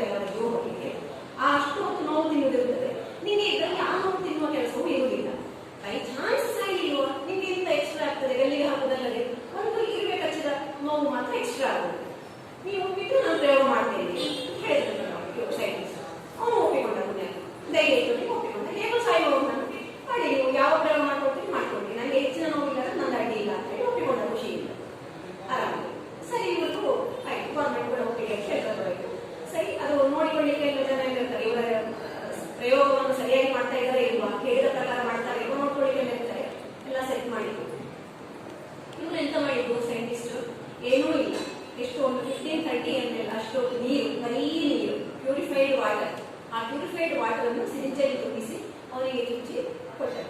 ಹೇಳಿದ್ದು ಇದು ಒಂದು ಹೈಲಿ ಸ್ಟ್ರಾಂಗ್ ಪಾಯ್ಸನ್, ಇದೊಂದು ವಿಷ, ಇದನ್ನು ತಗೊಂಡ್ರೆ ಅರ್ಧ ಗಂಟೆಗೆ ಸಾಹಿತ್ಯ, ಮ್ಯಾಕ್ಸಿಮಮ್ ಅಂದ್ರೆ 1 ಗಂಟೆ ಹೋಗ್ತದೆ, 2 ಗಂಟೆ ಅಷ್ಟೊತ್ತಿಗೆ ಸಾಹಿತ್ಯ. ನಿಮಗೆ ಏನೂ ಗೊತ್ತಾಗುದಿಲ್ಲ, ನಿದ್ದೆ ಬಂದಿರ್ತದೆ ಅಷ್ಟೇ, ಬೇರೆ ಎಂತ ಗೊತ್ತಾಗುದಿಲ್ಲ. ಬೈ ಚಾನ್ಸ್ ಉಳಿದ್ರೆ ಏನು ಇದಾಗಲಿಲ್ವಾ, ಉಳಿದ್ಯಾ ನಾನೇ ಬಂದ್ರು ಅವರಿಗೆ ಕಣ್ಣಿಗೆ ಬಟ್ಟೆ ಕಟ್ಟಿ ಮಾಡುವಂಥದ್ದು ಕ್ರಮ ಸಿರಿಂಜ್ ತೋರಿಸಿದ್ರು, ನೋಡು ಸಿರಿಂಜ್ ತಂದೆ ನೋಡಿ ಬಟ್ಟೆ ಕಟ್ಟಿ ಇಂಜೆಕ್ಷನ್ ಕೊಟ್ಟು ಮಲಗಿಸಿದ್ರು ಅಷ್ಟೇ. ಇಂಜೆಕ್ಷನ್ ಕೊಟ್ಟು ಇವರು ಕಾಯ್ತಾ ಇದ್ರು, ಇಂಜೆಕ್ಷನ್ ಕೊಟ್ಟು ಡಾಕ್ಟರ್, ಇವರು ಸೈಂಟಿಸ್ಟ್, ಡಾಕ್ಟರ್ ಬೇರೆ ಏನಾದ್ರೂ ಹೆಚ್ಚು ಕಡಿಮೆ ಒಂದು ಬೇಕು ಅಂತ ಹೇಳಿ ಎಲ್ಲ ರೆಡಿಯಾಗಿ ಕಾಯ್ತಾ ಇದ್ದಾರೆ. ಅಂತೇಳಿ ಇವರಿಗೆ ಒಂದು 15-20 ನಿಮಿಷಕ್ಕೆ ನಿದ್ದೆ ಬಂದಿದೆ. ಆಯ್ತು, ನಿದ್ದೆ ಬಂದ್ಮೇಲೆ ಇನ್ನೆಂತ ಅಂತ ಇಲ್ಲ, ಎಂತ ಆಗ್ತದೆ ನೋಡುವ ಅಂತ ಹೇಳಿ ಹೋಗಿದ್ದಾರೆ. ಎಂತ ಇಲ್ಲ, ಮಾರನೇ ದಿವಸ ಬೆಳಗಿಂದ ಎಷ್ಟು 4 ಗಂಟೆಗೆ ಈಗ ದೇಹ ಹಾಕುತ್ತಿದ್ದಾರೆ. ಅಷ್ಟೊತ್ತಿಗೆ ಬಂದು ನೋಡುವಾಗ ಇವನು ಉಸಿರಾಟ ನಿಂತಿದೆ, ಏನೂ ಆಗಿಲ್ಲ, ಸಹಜ ಮರಣ, ಯಾವುದೇ ದೋಷ ಇಲ್ಲ. ಅವನ ಪೋಸ್ಟ್ ಮಾರ್ಟಮ್ ಮಾಡಿದಾಗ ಎಂಥದ್ದು ದೋಷ ಇಲ್ಲ, ಸುಮ್ಮನೆ ಹೃದಯ ಸ್ತಂಭನ ಆದದ್ದು ಅಷ್ಟೇ, ಉಸಿರಾಟ ನಿಂತದ್ದು ಅಷ್ಟೇ, ಬೇರೆ ಯಾವುದೂ ಇಲ್ಲ. ಅಂದ್ರೆ ಯಾವುದು ಅವನನ್ನು ಸಾಯಿಸಿದ್ದೀವಿ, ಅವನ ನಂಬಿಕೆ ಅಷ್ಟೇ. ಒಂದು ವಿಷ ಕೊಡ್ತಾ ಇದ್ದಾರೆ ನನಗೆ, ಏನು ನೋಡುವುದಿಲ್ಲ, ನಾನು ಸಾಯ್ತೇನೆ ಪಟ್ಟ ಅಂತ ಹೇಳಿ ಜಸ್ಟ್ ಆ ನಂಬಿಕೆ ಅವನನ್ನು ಸಾಯಿಸಿದ್ದೆ. ಏನೂ ನೋಡ್ತಿರ್ಲಿಲ್ಲ ಅವನು, ಒಂದು ಇಂಜೆಕ್ಷನ್ ಚುಚ್ಚಿದ ನೋವು ಬಿಟ್ಟೆ. ಇನ್ನು ಈ ನೀರಿನ ಬಗ್ಗೆ ಸಂಶೋಧನೆ ಮಾಡಿದೆ. ಆ ನೀರನ್ನು ಇಷ್ಟು 5 ನಿಮಿಷ ಕುದಿಸಿದ್ರೆ ಅದರ ಒಂದು ಗುಣ ಅದರಲ್ಲಿ ಬರ್ತದೆ, ಅರ್ಧ ಗಂಟೆ ಕುದಿಸಿದ್ರೆ ಆ ನೀರಿಗೆ ಇನ್ನೊಂದು ಗುಣ ಬರ್ತದೆ. ಆ ನೀರನ್ನು 1 ಭಾಗ ಇರುವ ನೀರನ್ನು 4ನೇ 1 ಭಾಗ ಬರುವಷ್ಟು ಕುದಿಸಿ ಇಟ್ಟರೆ ಅದಕ್ಕೆ ಇನ್ನೊಂದು ಕಾಯಿಲೆಯನ್ನು ಗುಣ ಮಾಡುವ ಶಕ್ತಿ ಬರ್ತದೆ. ಹೀಗೆ ಇವರದ್ದು ಆಯುರ್ವೇದದ ರಿಸರ್ಚಿನವರ ಒಂದು ಸಂಶೋಧನೆಯ ರಿಪೋರ್ಟ್ ಉಂಟು. ಅಷ್ಟನ್ನು ನಾನು ಸ್ಟಡಿ ಮಾಡಲಿಕ್ಕೆ ಹೋಗಿಲ್ಲ, ಆದರೆ ಈ ನೀರು ಕುಡಿಯುವ ಸುಮ್ಮನೆ ನಾವು ಜಸ್ಟ್ ಕುದಿಸಿದ ಅಥವಾ ಪ್ಯೂರಿಫೈಡ್ ನೀರು ಕುಡಿಯುವ ಇಫೆಕ್ಟ್ ಅದು ಮಾತ್ರ ನಾನು ನಮ್ಮ ಮನೆಗಳಲ್ಲಿ, ನನ್ನ ಮಗಳಲ್ಲಿ, ಮನೆಯಲ್ಲಿ ಬೇರೆ ಮಕ್ಕಳಲ್ಲಿ ಎಲ್ಲ ಇದರ ಎಫೆಕ್ಟ್ ನೋಡಿದ್ದೇನೆ, ತುಂಬಾ ಎಫೆಕ್ಟ್. ಈ ನಮ್ಮ ಮಾಮೂಲಿ ಶೀತಕ್ಕಾದ್ರೂ ಅಷ್ಟೇ, ಕೊರೋನಾ ಶೀತಕ್ಕಾದ್ರೂ ಅಷ್ಟೇ, ಏನಾದ್ರೂ ತಿಂದು ಹೊಟ್ಟೆ ಅಪ್ಸೆಟ್ ಆಗಿ ಫುಡ್ ಇನ್ಫೆಕ್ಷನ್ ಹೇಳ್ತಾರೆ, ಫುಡ್ ಪಾಯ್ಸನ್ ಆಯಿತು, ಫುಡ್ ಇನ್ಫೆಕ್ಷನ್ ಆಯಿತು, ಸ್ಟೊಮಕ್ ಅಪ್ಸೆಟ್ ಆಯಿತು ಅಂತ ಹೇಳಿ ಆಂಟಿಬಯೋಟಿಕ್ಸ್ ಎಲ್ಲ ಕೊಡ್ತಾರೆ ನೋಡಿ. ಕೆಲವು ಸತಿ ಅಡ್ಮಿಟ್ ಆಗಿ ಡ್ರಿಪ್ ಹಾಕೋದು ಕೂಡ ಬರ್ತದೆ ಈ food infection, vomiting and loose motion start ಆಗಿದೆ, ಅದು ಸ್ಟಾಪ್ ಆಗಿಲ್ಲ ಅಂದ್ರೆ ಅಡ್ಮಿಟ್ ಆಗಿರುವಂಥದ್ದು ಉಂಟು. ಇವನ್ ಅಂಥದ್ದು ಕೂಡ ನಾವು ರೆಗ್ಯುಲರ್ ಆಗಿ ಬೆಳಿಗ್ಗೆ ರಾತ್ರಿ ಈ 2 ಸತಿ 1 ಲೋಟ ನೀರು ಕುಡಿಯೋದ್ರಿಂದ ಅಂಥ ಎಲ್ಲ ದೋಷಗಳನ್ನು ಕಡಿಮೆ ಮಾಡ್ಬೋದು. ಹೊಟ್ಟೆ ಸರಿ ಇದ್ದಾಗ ನಮ್ಮ ದೇಹ ಉದ್ದದ್ದೆಲ್ಲ ಸರಿ ಇರುತ್ತದೆ, ಇಮ್ಯುನಿಟಿ ಚೆನ್ನಾಗಿರ್ತದೆ, ಕೊರೋನಾ ಕೂಡ ಕಡಿಮೆ. ಅದರಿಂದ ಈ ಕೆಲವೊಂದು ಕ್ರಮಗಳು ಮತ್ತೆ ಇನ್ನೊಂದು ಇವತ್ತು ಶುರು ಮಾಡೋದು ಅಂತ ಹೇಳ್ತಾ ಇದ್ರು, ಶುರು ಮಾಡೋದು ಅಂತ ಹೇಳ್ತಾ ಇದ್ರು, ಅದು ಕೂಡ ತುಂಬಾ ಸತ್ಯ ಅಂದ್ರೆ ತುಂಬಾ ಸತ್ಯ. ನಮ್ಮ ಹತ್ರ ಎಲ್ಲ ಪ್ರಿಕಾಷನ್ಸ್ ನಮ್ಮ ಹತ್ರ ಉಂಟು. ವಿಷ್ಣು ಸಹಸ್ರನಾಮದಲ್ಲಿ ಆ ಒಂದೊಂದು ನಾಮ ಕೂಡ ನಮ್ಮ ಒಂದೊಂದು ನರಗಳು, ನಮ್ಮ ಮೆದುಳಿನಿಂದ ಬೆನ್ನುಡಿಯಲ್ಲಿ ಹೋಗುವಂತ ಆ ಒಂದೊಂದು ನರಕ್ಕೆ ಕೂಡ ಕನೆಕ್ಟ್ ಆಗಿದೆ ಅಂತ. ಅದರ ಉಚ್ಚಾರಣೆ ನಾವು ಸರಿಯಾಗಿ ಮಾಡಿ ಸರಿಯಾದ ಹದದಲ್ಲಿ ನಾವು ಅದನ್ನು ಹೇಳಿದಾಗ ಆ ಶಬ್ದಗಳಿಗೆ ನಮ್ಮ ರೋಗ ನಿಯಂತ್ರಣ ಮಾಡುವ ಶಕ್ತಿ ಉಂಟು ಅಂತ ಹೇಳ್ತಾರೆ. ಅದು ಹೌದು ಅಂತ ಅನಿಸ್ತದೆ. ನಮ್ಮ ಮನೆಯಲ್ಲಿ ನಾವು ಅದನ್ನು ಮಾಡ್ತೇವೆ, ವಿಷ್ಣು ಸಹಸ್ರನಾಮ ಪಾರಾಯಣ ಆಗ್ತಾ ಇಲ್ಲ, ಪ್ರಯೋಜನ ಉಂಟು ಅಂತ ನನ್ನ ಅನುಭವದಲ್ಲಿ ನನಗೆ ಪ್ರಯೋಜನ ಉಂಟು ಅಂತ ಅನಿಸ್ತದೆ. ಗೊತ್ತಾಯ್ತು. ಇನ್ನೂ ಒಂದು ಈ ಮಹಾಮೃತ್ಯುಂಜಯ ಮಂತ್ರ, ಆ ಮಂತ್ರಕ್ಕೆ ಕೂಡ ಈ ಒಂದು ಕೋವಿಡ್ ವಾರ್ಡಲ್ಲಿ ಒಬ್ಬರು ಡಾಕ್ಟರು ಮಾಡಿದ್ರಂತೆ, ನನಗೆ ಇದನ್ನು ಮಹಾಮೃತ್ಯುಂಜಯ ಮಂತ್ರ ಹಾಕಿಕೊಂಡು ಅನುಮತಿ ಕೊಡಿ ಅಂತ ಕೇಳಿದ್ರು. ಆ ವಾರ್ಡಿನಲ್ಲಿ ಪೇಷಂಟ್ಸ್ ಬೇರೆ ವಾರ್ಡಿಗಿಂತ ಬೇಗ ಹುಷಾರಾಗ್ತದೆ. ಸೀರಿಯಸ್ ಇರುವ ಪೇಷಂಟ್ಸ್ ಈ ಮಹಾಮೃತ್ಯುಂಜಯ ಮಂತ್ರ ಹಾಕಿದಂತ ವಾರ್ಡಿಗೆ ಬೇಗ ಹುಷಾರಾಗಿದ್ರೆ ಅಲ್ಲಿ ಡೆತ್ ರೇಟ್ ಕಡಿಮೆ, ತುಂಬಾ ಕಡಿಮೆ, ಗಮನಾರ್ಹವಾಗಿ ಕಡಿಮೆ ಅಂತ ಹೇಳಿ. ನಮ್ಮ ಕೆಲವೊಂದು ಪದ್ಧತಿಗಳು ತುಂಬಾ ಅಂದ್ರೆ ತುಂಬಾ ಪ್ರಯೋಜನ. ನಾವು ಅದರಿಂದಲೇ ಎಲ್ಲವನ್ನೂ ದಾರಿ ನಾವು ಬರಬೇಕಾಗ್ತದೆ, ಭಾರಿ ಪ್ರಯೋಜನ.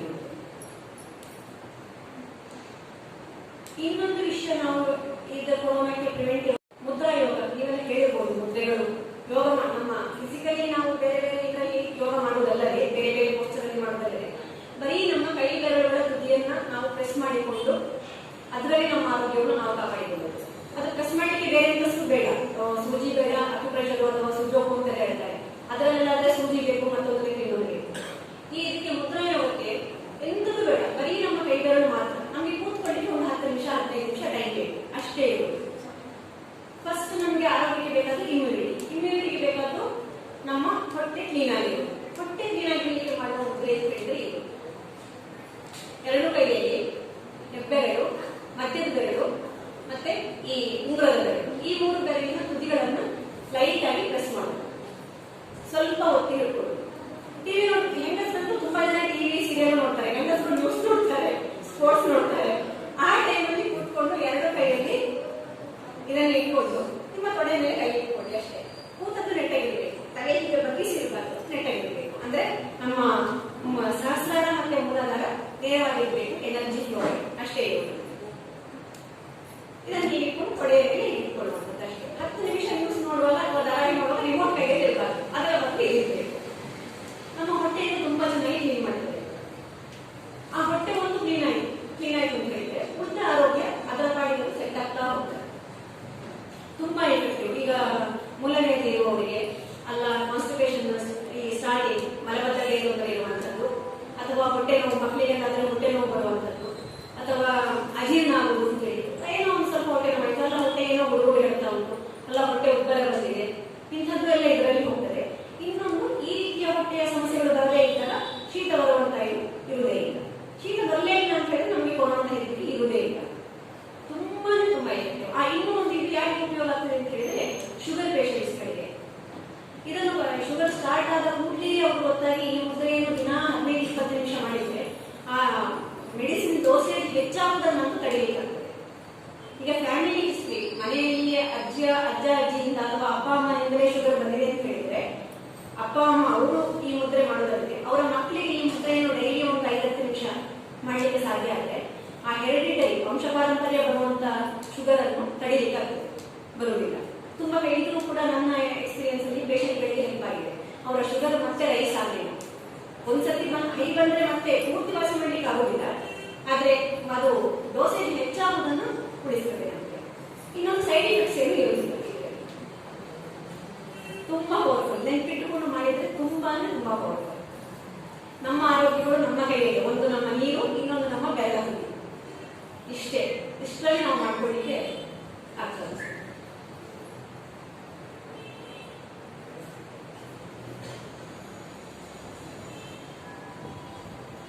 ಅದು ನಿಮಗೆ ಕೇಳುವಂತದ್ದಿದ್ರೆ ಕೇಳಬಹುದು.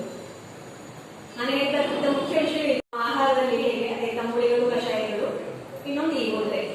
ಅಂದ್ರೆ ನಮ್ಮ ಇಮ್ಯುನಿಟಿ ಹೆಚ್ಚು ಮಾಡಲಿಕ್ಕೆ ಈ ಮುದ್ರೆ ಉಪಯೋಗ ಇರುವಂಥದ್ದು. ಇಮ್ಯುನಿಟಿ ಹೆಚ್ಚಾದಾಗ ಕೊರೋನಾ ಬರದೇ ಇರುವಂಥದ್ದು. ಹೇಗೆ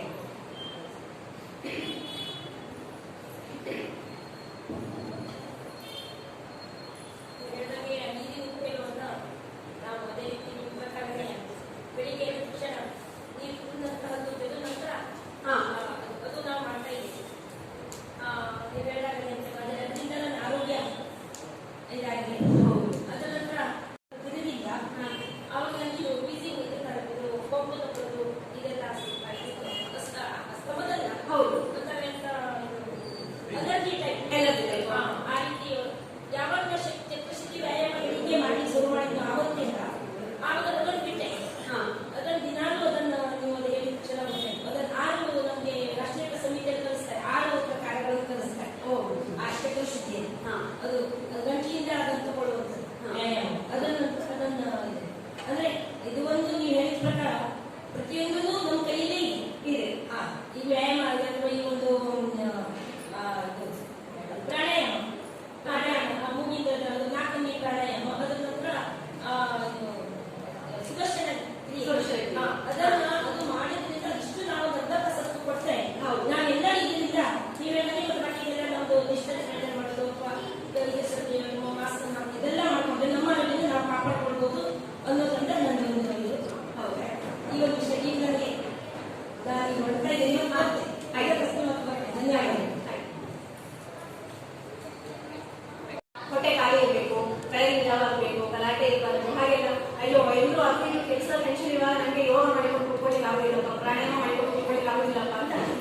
ಆದ್ರೆ ಈ ಮುಂಚೆಗೆ ಅದೇ ನಾನು ಹೇಳಿದೆ, ಏನೂ ಇಲ್ಲ. ಟಿವಿ ಸೀರಿಯಲ್ ನ್ಯೂಸ್ ಸ್ಪೋರ್ಟ್ಸ್ ನೋಡುವಾಗ ಕೂತ್ಕೊಂಡು ಹೇಳ್ಕೊಂಡ್ರೆ ಆಯ್ತು. ಇದಕ್ಕೆ ನೀವು ಎಲ್ಲಿಯಾದ್ರೂ ಕೂತ್ಕೊಳ್ಳಿ, ನೆಲದಲ್ಲಿಯಾದ್ರೂ ಕೂತ್ಕೊಳ್ಳಿ, ಚಾಪೆ ಹಾಕಿಯಾದ್ರೂ ಕೂತ್ಕೊಳ್ಳಿ, ಈಗ ಚಕ್ರಮಂಡಲ ಕೂತ್ಕೊಳ್ಳಿ, ಪದ್ಮಾಸನ ಕೂತ್ಕೊಳ್ಳಿ, ಇಲ್ಲಿ ಆಗುದಿಲ್ವಾ ಚೇರ್ ಮೇಲೆ ಕೂತ್ಕೊಳ್ಳಿ, ಸೋಫಾ ಮೇಲೆ ಕೂತ್ಕೊಳ್ಳಿ, ತೊಂದರೆ ಇಲ್ಲ. ಏನು ಅಂತ ಹೇಳಿದ್ರೆ ನಿಮ್ಮ ತಲೆ ಮತ್ತೆ ಬೆನ್ನುಬಿಡಿ, ಮೂಲಾಧಾರದಿಂದ ಸಹಸ್ರಾರ ಅದು ನೆಟ್ಟ ಇದ್ರೆ ಆಯ್ತು ಅಷ್ಟೇ. ಅತ್ಯಂತ ಸುಲಭವಾದ ಕೆಲಸ ಅಂತ ಹೇಳಿದ್ರೆ ಯಾವುದಕ್ಕೂ ಟೈಮ್ ಇಲ್ಲದವರಿಗೆ ಮಾಡಿ, ಇದಕ್ಕೂ ಟೈಮ್ ಇಲ್ಲ ಅಂತ ಹೇಳಿದ್ರೆ ನಾವು ಮೇಲೆ ಮತ್ತೆ ಯಾವುದಕ್ಕೂ ಟೈಮ್ ಇಟ್ಟಿರುವುದಿಲ್ಲ. ಅದರಿಂದ ಅತ್ಯಂತ ಸುಲಭವಾದ ಕೆಲಸ, ತುಂಬಾ ಸುಲಭವಾಗಿ ನಮಗೆ ಪರಿಣಾಮಕಾರಿಯಾಗಿ ಕೆಲಸ ಮಾಡ್ತಾರೆ. ಈಗ ಸೆಕೆಂಡ್ PUC ಸ್ಟೂಡೆಂಟ್ಸ್ ಎಲ್ಲ ಮಕ್ಕಳಿಗೆ ಬೇರೆ ಬೇರೆ ಪ್ರಾಬ್ಲಮ್ಸ್, ದಿನದಲ್ಲಿ ಒಂದು 5 ಜನ ಬಂದು ಒಂದು ಹೊಟ್ಟೆ ಸರಿ ಇಲ್ಲ ಅಂತ ರಿಪೋರ್ಟ್ ಮಾಡ್ತಾರೆ, ಇಲ್ಲ ನೆಗಡಿ ಆಗಿದೆ ಅಂತ ರಿಪೋರ್ಟ್ ಮಾಡ್ತಾರೆ, ಇಲ್ಲ ಗಂಟು ಕಿರಿಕಿರಿ ಹೇಳ್ತಾ ಉಂಟು ಮೇಡಮ್ ಅಂತ ರಿಪೋರ್ಟ್ ಮಾಡ್ತಾರೆ. ಹಾಗೆ ಮಕ್ಕಳಿಗೆ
ಇಲ್ವಾ, ನೆಕ್ಸ್ಟ್ ಡೇ ಶೀತ ಗ್ಯಾರಂಟಿ. ಮಕ್ಕಳಲ್ಲಿ ಅಂತೂ ಹಾಗೆ ಆಗ್ತದೆ, ಒಬ್ಸರ್ವ್ ಮಾಡಿದ್ರೆ ಗೊತ್ತಾಗ್ತದೆ ಬೇರೆ ದಿವಸಕ್ಕೆ. ಹಾಗೆ ಆ ಮಕ್ಕಳಿಗೆ ಹೇಳಿದೆ, ಶೀತ ಅಂತ ಹೇಳಿದ್ರೆ ಹೊಟ್ಟೆ ಕ್ಲೀನ್ ಆಗಿದೆಯಾ, ಇಲ್ಲ ಮ್ಯಾಮ್ ಗೊತ್ತಾಗಿಲ್ಲ, ಸರಿ ನನಗೆ 15 ನಿಮಿಷ ಮುದ್ರೆ ಮಾಡ್ಬೇಕು, ಆಮೇಲೆ ಮಾತಾಡ್ಬೇಕು ಅಂತ ಹೇಳಿದೆ. ಕೆಲವರು ಮಾಡೋದಿಲ್ಲ, ಅವರಿಗೆ ಸ್ವಲ್ಪ ಜೋರಾಗಿ ಹೇಳಿ ಕೂಡಿಸಿದೆ. ಆಯ್ತು, ಮಾರನೇ ದಿವಸಕ್ಕೆ ಇಂಪ್ರೂವ್ ಆಯ್ತು. ಒಬ್ಬರು ಲೆಕ್ಚರರ್ ಮೇಡಮ್ ನಾನು ಹೇಳಿದ್ರು, ಅವರಿಗೂ ಇಂಪ್ರೂವ್ಮೆಂಟ್ ಇತ್ತು. ಸ್ಟೂಡೆಂಟ್ಗೆ ಹೇಳೋದು ಕೇಳಿ ಅವರು ಮಾಡಿದ್ರು. ನಾಲ್ಕು ದಿವಸ ಅವ್ರು ಹೇಳಿದ್ರು, ಮೇಡಮ್ ನಮ್ಗೆ ಇವತ್ತು ಕ್ಲಿಯರ್ ಆಯಿತು, ಆರಾಮಾಗಿ. ಇಲ್ಲದಿದ್ರೆ ಹೊಟ್ಟೆ ನೋವು ಬರೋದು, ಇಲ್ಲ ಸುಸ್ತಾಗೋದು, ಅನ್ಈಸಿನೆಸ್, ಒಂಥರ ಕೆಲಸ ಮಾಡಲಿಕ್ಕೆ ಅಯ್ಯೋ ಯಾರು ಮಾಡ್ತಾರೆ ಹೇಳೋದ್ರೆ ಒಂದೊಂದಿನ ಅನಿಸ್ತದಲ್ಲ, ಅದು ನಮಗೆ ನಮ್ಮ ಹೊಟ್ಟೆ ಕ್ಲೀನ್ ಆಗದೆ ಇದ್ರೆ ಬರುತ್ತೆ. ಈ ಮುದ್ದೆ ಮಾಡಿದಾಗ ಅಂತ ಕಡಿಮೆ, ಡೈಲಿ ಮಾಡಿದಾಗ ಅದು ತುಂಬಾ ಎಫೆಕ್ಟಿವ್ ಆಗಿ ಕೆಲಸ ಮಾಡಿ ನಮಗೆ ಈ ಉಲ್ಲಾಸ ಇರುವುದು ಕೆಲಸ ಮಾಡಲಿಕ್ಕೆ, ಮನಸ್ಸಿನಲ್ಲಿ ದೇಹದಲ್ಲಿ ಉಲ್ಲಾಸ ಇರುವುದು ಹೇಳೋದು ಇದನ್ನು ಮಾಡುವಾಗ ಬರ್ತದೆ. ಹಾಗೆ ಇದೀಗ 10 ದಿನದಲ್ಲಿ ನಾನು ಕಂಡ ಬೆನಿಫಿಟ್ಗಳು ನನ್ನ ಮನೆಯಲ್ಲಿ ಇದರಲ್ಲಿ ಅಲ್ಲದೆ ಈ 10 ದಿನದಲ್ಲಿ ಒಂದು 60-70 ಇದರಲ್ಲಿ ನಾನು ಕಂಡ ಬೆನಿಫಿಟ್. ಒಂದು ಶಂಖ ಮುದ್ರೆಯನ್ನು, ಇನ್ನೊಂದು ಇದು ಅಪಾನ ಮುದ್ರೆ ಇದೆ, ಸರಿಯಾದ ಹೆಸರು ಅಪಾನ ಮುದ್ರೆ. ಮಕ್ಕಳಿಗೆಲ್ಲ ಹೇಳುವಾಗ ಹೊಟ್ಟೆ ಮುದ್ರೆ ಅಂತ ಹೇಳ್ಕೊಡ್ತೇನೆ, ನೆನಪಿಟ್ಕೊಳ್ಳಿ ಅವರಿಗೆ ಸುಲಭವಾಗುತ್ತೆ, ಅದಕ್ಕೆ ಹೊಟ್ಟೆ ಮುದ್ರೆ ಅಂತ ಹೇಳೋದು.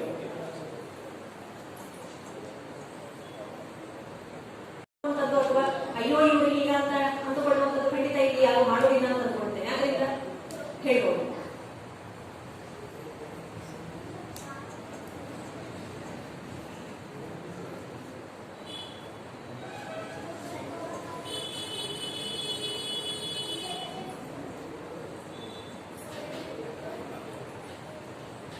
ಮುಖ್ಯ ಈ ಸರಿ ಮಕ್ಕಳನ್ನು ಜಾಗೃತಿ ಮಾಡಬೇಕಾಗುತ್ತೆ. ನಾವು ಎಲ್ಲರೂ ಹೇಳೋದು ಅದು ಒಂದೇ ಈಗ ಸಂಗತಿ ಅನ್ನಿಸುವಂಥದ್ದು. ವ್ಯಾಕ್ಸಿನೇಷನ್ ಬರಲಿಲ್ಲ, ಸೇಫ್ಟಿ ಪ್ರಿಕಾಷನ್ಸ್ ತಗೊಳ್ಳೋದ್ರಲ್ಲಿ ಹೇಳುವಂಥದ್ದು.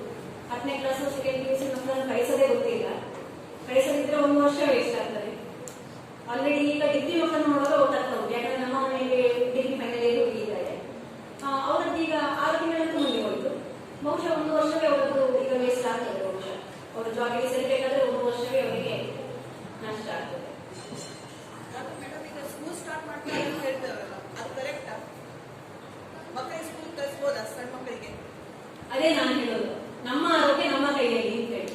ನಾವು ಈಗ ನಮ್ಮ ಸ್ಕೂಲ್ದಿಂದ ಇರ್ತದೆ, ನೀವು ಅಪ್ರೂವಲ್ ಲೆಟರ್ ಕೊಡಬೇಕು ಕಳಿಸ್ಲಿಕ್ಕೆ, ಪೇರೆಂಟ್ಸ್ ಅಪ್ರೂವಲ್ ಲೆಟರ್ ಸಿಗ್ನೇಚರ್ ಹಾಕಿ ಕೊಡಬೇಕು. ಹೌದು, ಇಬ್ಬರು ಪೇರೆಂಟ್ಸ್ ಇದಾಗಿದೆ ಅಂತ ನೋಡಿ ಎಕ್ಸ್ಪ್ಲೇಷನ್ ಮಾಡಿ ಕಳಿಸ್ಬೇಕಂತ ಹೇಳಿದ್ದಾರೆ. ಈಗ ಸಣ್ಣ ಮಕ್ಕಳಿಗೆ ಕಳಿಸ್ಬೋದಾ? ಯಾವ ಕ್ಲಾಸ್ ಮಕ್ಕಳವರೆಗೆ? 5th. ಇದು ಪ್ರಶ್ನೆಗೆ ನಾವು ಉತ್ತರ ಹೇಳಿದ್ರೆ ಒಂಚೂರು ಕಷ್ಟ ಅಂತ ಹೇಳಿದ್ರೆ, ಮಕ್ಕಳನ್ನು ಮನೆಗೆ ಕೊಟ್ಟು ಭಯಂಕರ ಕಷ್ಟ ಆಗ್ತಾ ಉಂಟು ಎಲ್ಲ ಪೇರೆಂಟ್ಸ್ಗೆ ಸಹ. ಮಕ್ಕಳನ್ನು ಹೇಗೆ ಸುಧಾರಿಸುವಂಥದ್ದು, ಅವರಿಗೆ ಇಂಥ ಕೆಲಸ ಕೊಡುವಂಥದ್ದು. ಮತ್ತೆ ಈಗಿನ ಮಕ್ಕಳು ಮೊದಲಿನ ಮಕ್ಕಳು ಹಾಗೆ ಅಲ್ಲ. ನಾವು ಚಿಕ್ಕವರಿದ್ದಾಗಾದ್ರೆ ಮನೆ ಕೆಲಸ ಅದು ಇದು ಅಪ್ಪ ಅಮ್ಮ ಸ್ವಲ್ಪ ಜನ ಮಾಡಿದ್ರೆ ಮಾಡ್ತಿದ್ವು, ಆಗ್ತಿತ್ತು, ನಮ್ಮ ಕೈಯಲ್ಲಿ ನಡೀತಿತ್ತು. ನಮ್ಮ ಅಪ್ಪ ಅಮ್ಮನಿಗೆ ಅದು ನಮ್ಮನ್ನು ಸುಧಾರಿಸಲಿಕ್ಕೆ ಇಷ್ಟು ಕಷ್ಟ ಆಗ್ತಿರಲಿಲ್ಲ. ಆದ್ರೆ ನಮ್ಮ ಮಕ್ಕಳಿಗೆ ನಾವಿದ್ದ ಹಾಗೆ ನಮ್ಮ ಮಕ್ಕಳನ್ನು ನಾವು ಸುಧಾರಿಸಲಿಕ್ಕೆ ಆಗ್ತಾ ಇಲ್ಲ. ಮನೆಯಲ್ಲಿ ಮನೆ ಕೆಲಸಕ್ಕೆ ಅವ್ರಿಗೆ ಎಷ್ಟು ಅಂತ ಕೊಡ್ತೀವಿ, ಅವ್ರು ಎಷ್ಟು ಮಾಡ್ತಾರೆ? ಮಾಡುದಿಲ್ಲ. ಟಿವಿ, ಮೊಬೈಲು, ಆಟ, ಆಕ್ಟಿವಿಟೀಸ್ ಇದು ಅವರಿಗೆ ಅಭ್ಯಾಸ ಅಲ್ಲ, ಅವರ ವಯಸ್ಸು ಹಾಗೆ, ಅದರಲ್ಲಿ ಅವ್ರು ಇರ್ಬೇಕಾದ್ರು. ನಮ್ಮ ಕಾಲದಲ್ಲಿ ಕಷ್ಟ ಇದ್ದಾಗ ನಾವು ಕೆಲಸ ಮಾಡಿರ್ಬೋದು, ಅದು ಬೇರೆ ಮಾತು. ಮಕ್ಕಳು ಖುಷಿಯಾಗಿ ಇರ್ಬೇಕಾದ್ರು. ಆದ್ರೆ ಈಗ ಸಡನ್ ಆಗಿ ಈ ಸಂದರ್ಭದಲ್ಲಿ ಇರುವುದಿಲ್ಲ, ಮನೆಯಲ್ಲಿ ಇಟ್ಕೊಂಡೇಬೇಕು. ಇಟ್ಟುಕೊಂಡು 1.5 ವರ್ಷ ಆಯ್ತು ಇಟ್ಕೊಳ್ತಾ ಇದ್ರು ಮನೆಯಲ್ಲಿ. ತಕ್ಕೊಳಿಗೆ ಆಗದೇ ಇರುವಷ್ಟು ಮನೆಯಲ್ಲಿ ಒತ್ತಡ ಅಪ್ಪ ಅಮ್ಮನಿಗೆ ಬರ್ತದೆ. ಮಕ್ಕಳಿಗೆ ಬೋರ್ ಹೊಡಿತದೆ, ಅವರು ಮೊಬೈಲ್ಗೆ ಅಡಿಕ್ಟ್ ಆಗ್ತಾರೆ. ತುಂಬಾ ಜನ ಮೊಬೈಲ್ ಅಡಿಕ್ಟ್ ಆದ ಮಕ್ಕಳಿದ್ದಾರೆ ಈಗ. ಇದು ಅವರ ಅಡಿಕ್ಷನ್ ಬಿಡಿಸಲಿಕ್ಕೆ ಡಿ ಅಡಿಕ್ಷನ್ಸ್ ಅಂತ ಹೇಳಿ ಮಕ್ಕಳನ್ನ ಅಡ್ಮಿಟ್ ಮಾಡುವ ಪರಿಸ್ಥಿತಿ ಬಂದಿದೆ. ಈಗ ಕೊರೋನಾ ಶುರುವಾದ್ಮೇಲೆ ಮೊಬೈಲ್ ಅಡಿಕ್ಷನ್ ಆಗಿ, ಇಂಟರ್ನೆಟ್ ಅಡಿಕ್ಷನ್ ಆಗಿ. ಬಹುಶಃ ಹಳ್ಳಿಗಳಲ್ಲಿ ಇಲ್ಲ, ಹಳ್ಳಿಗಳಲ್ಲೂ ಕೆಲವರದ್ದು ಉಂಟು, ಆದರೆ ಸಿಟಿಯಲ್ಲಿ ಅಂತೂ ಸಿಕ್ಕಾಪಟ್ಟೆ ಆಗಿದೆ. ಸಿಟಿಗಳಲ್ಲಿ ಮಕ್ಕಳಿಗೆ ಅಡಿಕ್ಷನ್ ಬಂದಿತ್ತು. ಆದ್ರಿಂದ ಶಾಲೆ ಶುರು ಮಾಡುವುದು ಅನಿವಾರ್ಯ, ಮಕ್ಕಳನ್ನ ಕಳಿಸುವುದು ಅನಿವಾರ್ಯ ಆಗುತ್ತೆ. ಪ್ರಿಕಾಷನ್ಸ್ ಹೇಗೆ, ಸೇಫ್ಟಿ ಮೆಷರ್ಸ್ ಎಂತದ್ದು ಅದನ್ನು ಅಲ್ಲ, ಅದೇ ಮಾಸ್ಕ್ ಹಾಕ್ಬೇಕಂತ ಹೇಳ್ತಾರಲ್ಲ. ಹೌದು, ಫುಲ್ ಡೇ ಮಾಸ್ಕ್ ಹಾಕಿದ್ರೆ ಚಲೋದ ಮಕ್ಕಳಿಗೆ? ಅಲ್ಲ, ಮಕ್ಕಳಿಗೆ ಆಗ್ತದೆ, ಸ್ವಲ್ಪ ಇದಾಗ್ತದೆ. ಮಾಸ್ಕ್ ಹಾಕಿ ಆಗುದಿಲ್ಲ. ಆಮೇಲೆ ಸೇಮ್ ನಾವು ವಿದೌಟ್ ಮಾಡಿದ ಇದಾಗ್ತದಲ್ಲ, ಕಾರ್ಬನ್ ಡೈಆಕ್ಸೈಡ್ ವಾಪಸ್ ನಾವು ತಗೊಂಡು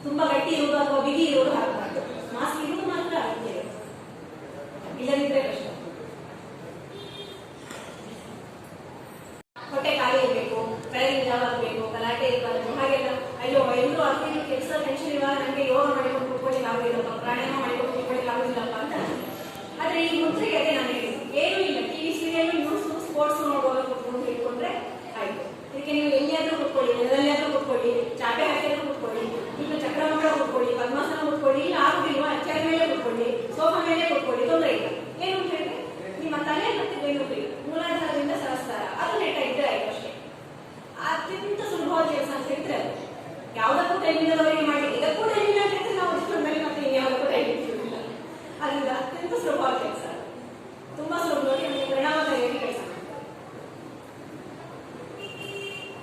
ಈಗ ಸೆಕೆಂಡ್ PUC ಸ್ಟೂಡೆಂಟ್ಸ್ ಎಲ್ಲ ಮಕ್ಕಳಿಗೆ ಬೇರೆ ಬೇರೆ ಪ್ರಾಬ್ಲಮ್ಸ್, ದಿನದಲ್ಲಿ ಒಂದು 5 ಜನ ಬಂದು ಒಂದು ಹೊಟ್ಟೆ ಸರಿ ಇಲ್ಲ ಅಂತ ರಿಪೋರ್ಟ್ ಮಾಡ್ತಾರೆ, ಇಲ್ಲ ನೆಗಡಿಯಾಗಿದೆ ಅಂತ ರಿಪೋರ್ಟ್ ಮಾಡ್ತಾರೆ, ಇಲ್ಲ ಗಂಟು ಕಿಟಕಿ ಹೇಳ್ತಾ ಉಂಟು ಮೇಡಮ್ ಅಂತ ರಿಪೋರ್ಟ್ ಮಾಡ್ತಾರೆ.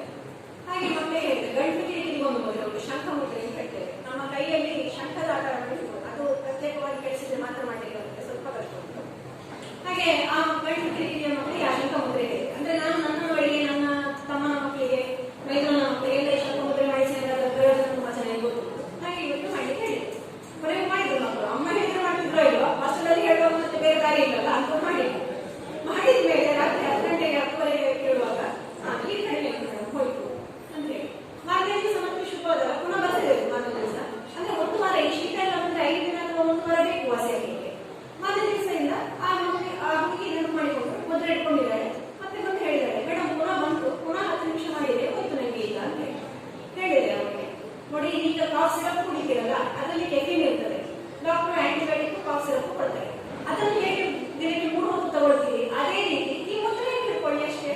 10 ನಿಮಿಷ ಹೇಗೆ ಸುಸ್ತಾಗಿರುತ್ತೆ, ನೀವು ಮುಂದೆ ನಿಂತು ಮಾಡ್ಕೊಂಡು ಕೂತಿರ್ತೀರಿ, ಹಿಡಿ ವಾಸಿ ಆಗ್ತದೆ. ಆ ಟ್ಯಾಬ್ಲೆಟ್ ಇಂದ ಬರುವ ಸೈಡ್ ಎಫೆಕ್ಟ್ಸ್ ಇರುವುದಿಲ್ಲ ಇದನ್ನು ಮಾಡಿದಾಗ. ಅಟ್ಲೀಸ್ಟ್ ಟಿವಿ ನೋಡೋದು ಕುತ್ಕೊಂಡು ಮಾಡ್ಬೋದಲ್ವಾ, ವಾಸಿ ಆಗ್ತದೆ. ಮಕ್ಕಳಿಗೆ ಗೊತ್ತಾಯ್ತು, ತುಂಬಾ ಚೆನ್ನಾಗಿ ಕೇಳಿದ್ರು. ಹಾಗೆ ಇನ್ನೊಂದು ಈ ಮುದ್ರೆಯನ್ನು ಕೂಡ ಹೇಳಿ, ಈ ನಮ್ಗೆ ಏನು ಹೇಳಿದ್ರು ಮುದ್ರೆ ಇದು ಕೂಡ ಮಾಡಿದಾಗ ಮಕ್ಕಳಿಗೆ ಕಾನ್ಸ್ಟಿಪೇಷನ್ ಆಗಿ ಮೋಷನ್ ಸರಿಯಾಗಿ ಆಗದೆ, ಈ ಶೀತ ಆಗೋದಕ್ಕೆ ಒಂದು ಕಾರಣ ಅದು ಜೀರ್ಣ ಸರಿಯಾಗಿ ಆಗದೆ ಮೋಷನ್ ಆಗಲಿಲ್ಲ ಅಂದ್ರೆ ಸಾಕು. ಈ ಹೊಟ್ಟೆ ನೋವು, ಹೊಟ್ಟೆ ಉಬ್ಬರ ಬರಬೇಕು ಅಂತಿಲ್ಲ. ಒಂದು ದಿನ ಮೋಷನ್ ಆಗ್ಲಿಲ್ವಾ, ಹೊಟ್ಟೆ ಕ್ಲೀನ್ ಆಗ್ಲಿಲ್ವಾ, ನೆಕ್ಸ್ಟ್ ಡೇ ಶೀತ ಗ್ಯಾರಂಟಿ. ಮಕ್ಕಳಲ್ಲಿ ಅಂತೂ ಹಾಗೆ ಆಗ್ತದೆ, ಒಬ್ಸರ್ವ್ ಮಾಡಿದ್ರೆ ಗೊತ್ತಾಗ್ತದೆ ಬೇರೆ ವಿಷಯ. ಹಾಗೆ ಆ ಮಕ್ಕಳಿಗೆ ಹೇಳಿದೆ, ಶೀತ ಅಂತ ಹೇಳಿದ ಹೊಟ್ಟೆ ಕ್ಲೀನ್ ಆಗಿದೆಯಾ, ಇಲ್ಲ ಮ್ಯಾಮ್ ಗೊತ್ತಾಗಿಲ್ಲ, ಸರಿ ನನಗೆ 15 ನಿಮಿಷ ಈ ಮುದ್ರೆ ಮಾಡ್ಬೇಕು, ಆಮೇಲೆ ಮಾತಾಡ್ಬೇಕು ಅಂತ ಹೇಳಿದೆ. ಕೆಲವರು ಮಾಡೋದಿಲ್ಲ, ಅವರಿಗೆ ಸ್ವಲ್ಪ ಜೋರಾಗಿ ಹೇಳಿ ಕೂಡಿಸಿದೆ. ಆಯ್ತು, ಮಾರನೇ ದಿವಸಕ್ಕೆ ಇಂಪ್ರೂವ್ ಆಯ್ತು. ಒಬ್ಬರು ಲೆಕ್ಚರರ್ ಮೇಡಮ್ ನಾನು ಹೇಳಿದ್ದು, ಅವರಿಗೂ ಈ ಪ್ರಾಬ್ಲಮ್ ಇತ್ತು. ಸ್ಟೂಡೆಂಟ್ಗೆ ಹೇಳೋದು ಕೇಳಿ ಅವರು ಮಾಡಿದ್ರು. ಮಾರನೇ ದಿವಸ ಅವ್ರು ಹೇಳಿದ್ರು, ಮೇಡಮ್ ನಮ್ಗೆ ಇವತ್ತು ಕ್ಲಿಯರ್ ಆಯಿತು, ಆರಾಮಾಗಿ. ಇಲ್ಲದಿದ್ರೆ ಹೊಟ್ಟೆ ನೋವು ಬರೋದು, ಇಲ್ಲ ಸುಸ್ತಾಗೋದು, ಅನ್ಈಸಿನೆಸ್, ಒಂಥರ ಕೆಲಸ ಮಾಡಲಿಕ್ಕೆ ಅಯ್ಯೋ ಯಾರು ಮಾಡ್ತಾರೆ ಹೇಳೋದ್ರೆ ಒಂದೊಂದು ದಿನ ಅನಿಸ್ತದಲ್ಲ, ಅದು ನನಗೆ ನಮ್ಮ ಹೊಟ್ಟೆ ಕ್ಲೀನ್ ಆಗದೆ ಇದ್ರೆ ಬರುತ್ತೆ. ಈ ಮುದ್ರೆ ಮಾಡಿದಾಗ ಅಂಥದ್ದು ಕಡಿಮೆ. ಡೈಲಿ ಮಾಡಿದಾಗ ಅದು ತುಂಬಾ ಎಫೆಕ್ಟಿವ್ ಆಗಿ ಕೆಲಸ ಮಾಡಿ ನಮಗೆ ಈ ಉಲ್ಲಾಸ ಇರುವುದು ಕೆಲಸ ಮಾಡಲಿಕ್ಕೆ, ಮನಸ್ಸಿನಲ್ಲಿ ದೇಹದಲ್ಲಿ ಉಲ್ಲಾಸ ಇರುವುದು ಹೇಳೋದು ಇದನ್ನು ಮಾಡುವಾಗ ಬರ್ತದೆ. ಹಾಗೆ ಇದೀಗ 10 ದಿನದಲ್ಲಿ ನಾನು ಕಂಡ ಬೆನಿಫಿಟ್ಗಳು ನನ್ನ ಮನೆಯಲ್ಲಿ ಇದರಲ್ಲಿ ಅಲ್ಲದೆ ಈ 10 ದಿನದಲ್ಲಿ ಒಂದು 60-70 ಇದರಲ್ಲಿ ನಾನು ಕಂಡ ಬೆನಿಫಿಟ್. ಒಂದು ಶಂಖ ಮುದ್ರೆ ಇತ್ತು, ಇನ್ನೊಂದು ಇದು ಅಪಾನ ಮುದ್ರೆ ಇದೆ. ಸರಿಯಾದ ಹೆಸರು ಅಪಾನ ಮುದ್ರೆ. ಮಕ್ಕಳಿಗೆಲ್ಲ ಹೇಳುವಾಗ ಹೊಟ್ಟೆ ಮುದ್ರೆ ಅಂತ ಹೇಳ್ಕೊಡ್ತೇನೆ, ನೆನಪಿಟ್ಕೊಳ್ಳಿ, ಅವರಿಗೆ ಸುಲಭವಾಗುತ್ತೆ. ಅದಕ್ಕೆ ಹೊಟ್ಟೆ ಮುದ್ರೆ ಅಂತ ಹೇಳ್ತೇನೆ.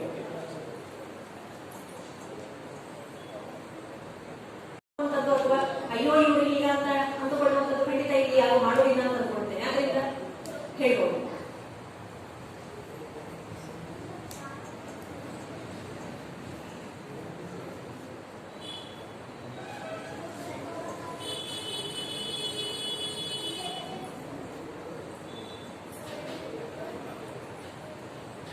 ಮುಖ್ಯ ಈ ಸರಿ ಮಕ್ಕಳನ್ನು ಜಾಗ್ರತೆ ಮಾಡಬೇಕಾಗುತ್ತೆ. ನಾವು ಎಲ್ಲರೂ ಹೇಳೋದು ಅದೊಂದೇ ಈಗ ಸಂಗತಿ ಅನ್ನಿಸುವಂಥದ್ದು. ವ್ಯಾಕ್ಸಿನೇಷನ್ ಬರಲಿಲ್ಲ, ಸೇಫ್ಟಿ ಪ್ರಿಕಾಷನ್ಸ್ ತಗೊಳ್ಳೋದ್ರಲ್ಲಿ ಇರುವಂಥದ್ದು. 10ನೇ ಕ್ಲಾಸ್ ಸೆಕೆಂಡ್ PUC ಮಕ್ಕಳನ್ನು ಕಳಿಸೋದೇ ಗೊತ್ತಿಲ್ಲ. ಕಳಿಸದಿದ್ರೆ 1 ವರ್ಷ ವೇಸ್ಟ್ ಆಗ್ತದೆ. ಆಲ್ರೆಡಿ ಈಗ ಡಿಗ್ರಿ ಮಕ್ಕಳನ್ನು ನೋಡೋದು ಗೊತ್ತಾಗ್ತಾ ಉಂಟು. ಯಾಕಂದ್ರೆ ನಮ್ಮ ಮನೆಯಲ್ಲಿ ಡಿಗ್ರಿ ಫೈನಲ್ ಇಯರ್ ಹುಡುಗಿದ್ದಾರೆ. ಅವರದ್ದು ಈಗ 6 ತಿಂಗಳಂತೂ ಮುಂದೆ ಹೋಯ್ತು. ಬಹುಶಃ 1 ವರ್ಷವೇ ಅವರದ್ದು ಈಗ ವೇಸ್ಟ್ ಆಗ್ತದೆ. ಬಹುಶಃ ಅವರು ಜಾಬಿಗೆ ಸೇರಬೇಕಾದ್ರೆ 1 ವರ್ಷವೇ ಅವರಿಗೆ ನಷ್ಟ ಆಗ್ತದೆ. ಮೇಡಮ್ ಈಗ ಸ್ಕೂಲ್ ಸ್ಟಾರ್ಟ್ ಮಾಡ್ತಾರೆ ಅಂತ ಹೇಳ್ತಾರಲ್ಲ, ಅದು ಕರೆಕ್ಟಾ? ಮಕ್ಕಳಿಗೆ ಸ್ಕೂಲ್ ಕಳಿಸ್ಬೋದಾ ಸಣ್ಣ ಮಕ್ಕಳಿಗೆ? ಅದೇ ನಾನು ಹೇಳೋದು, ನಮ್ಮ ಆರೋಗ್ಯ ನಮ್ಮ ಕೈಯಲ್ಲಿ ಅಂತ ಹೇಳಿ. ನಾವು ಈಗ ನಮ್ಮ ಸ್ಕೂಲ್ದಿಂದ ಇರ್ತದೆ, ನೀವು ಅಪ್ರೂವಲ್ ಲೆಟರ್ ಕೊಡಬೇಕು ಕಳಿಸ್ಲಿಕ್ಕೆ. ಪೇರೆಂಟ್ಸ್ ಅಪ್ರೂವಲ್ ಲೆಟರ್ ಸಿಗ್ನೇಚರ್ ಹಾಕಿ ಕೊಡಬೇಕು. ಹೌದು, ಇಬ್ಬರು ಪೇರೆಂಟ್ಸ್ ಇದಾಗಿದೆ ಅಂತ ನೋಡಿ ಎಕ್ಸ್ಪ್ಲೇಷನ್ ಮಾಡಿ ಕಳಿಸ್ಬೇಕಂತ ಹೇಳಿದ್ದಾರೆ. ಈಗ ಸಣ್ಣ ಮಕ್ಕಳಿಗೆ ಕಳಿಸ್ಬೋದಾ? 15 years ಯಾವ ಕ್ಲಾಸ್ ಮಕ್ಕಳನ್ನವರೆಗೆ? 5th. ಇದು ಪ್ರಶ್ನೆ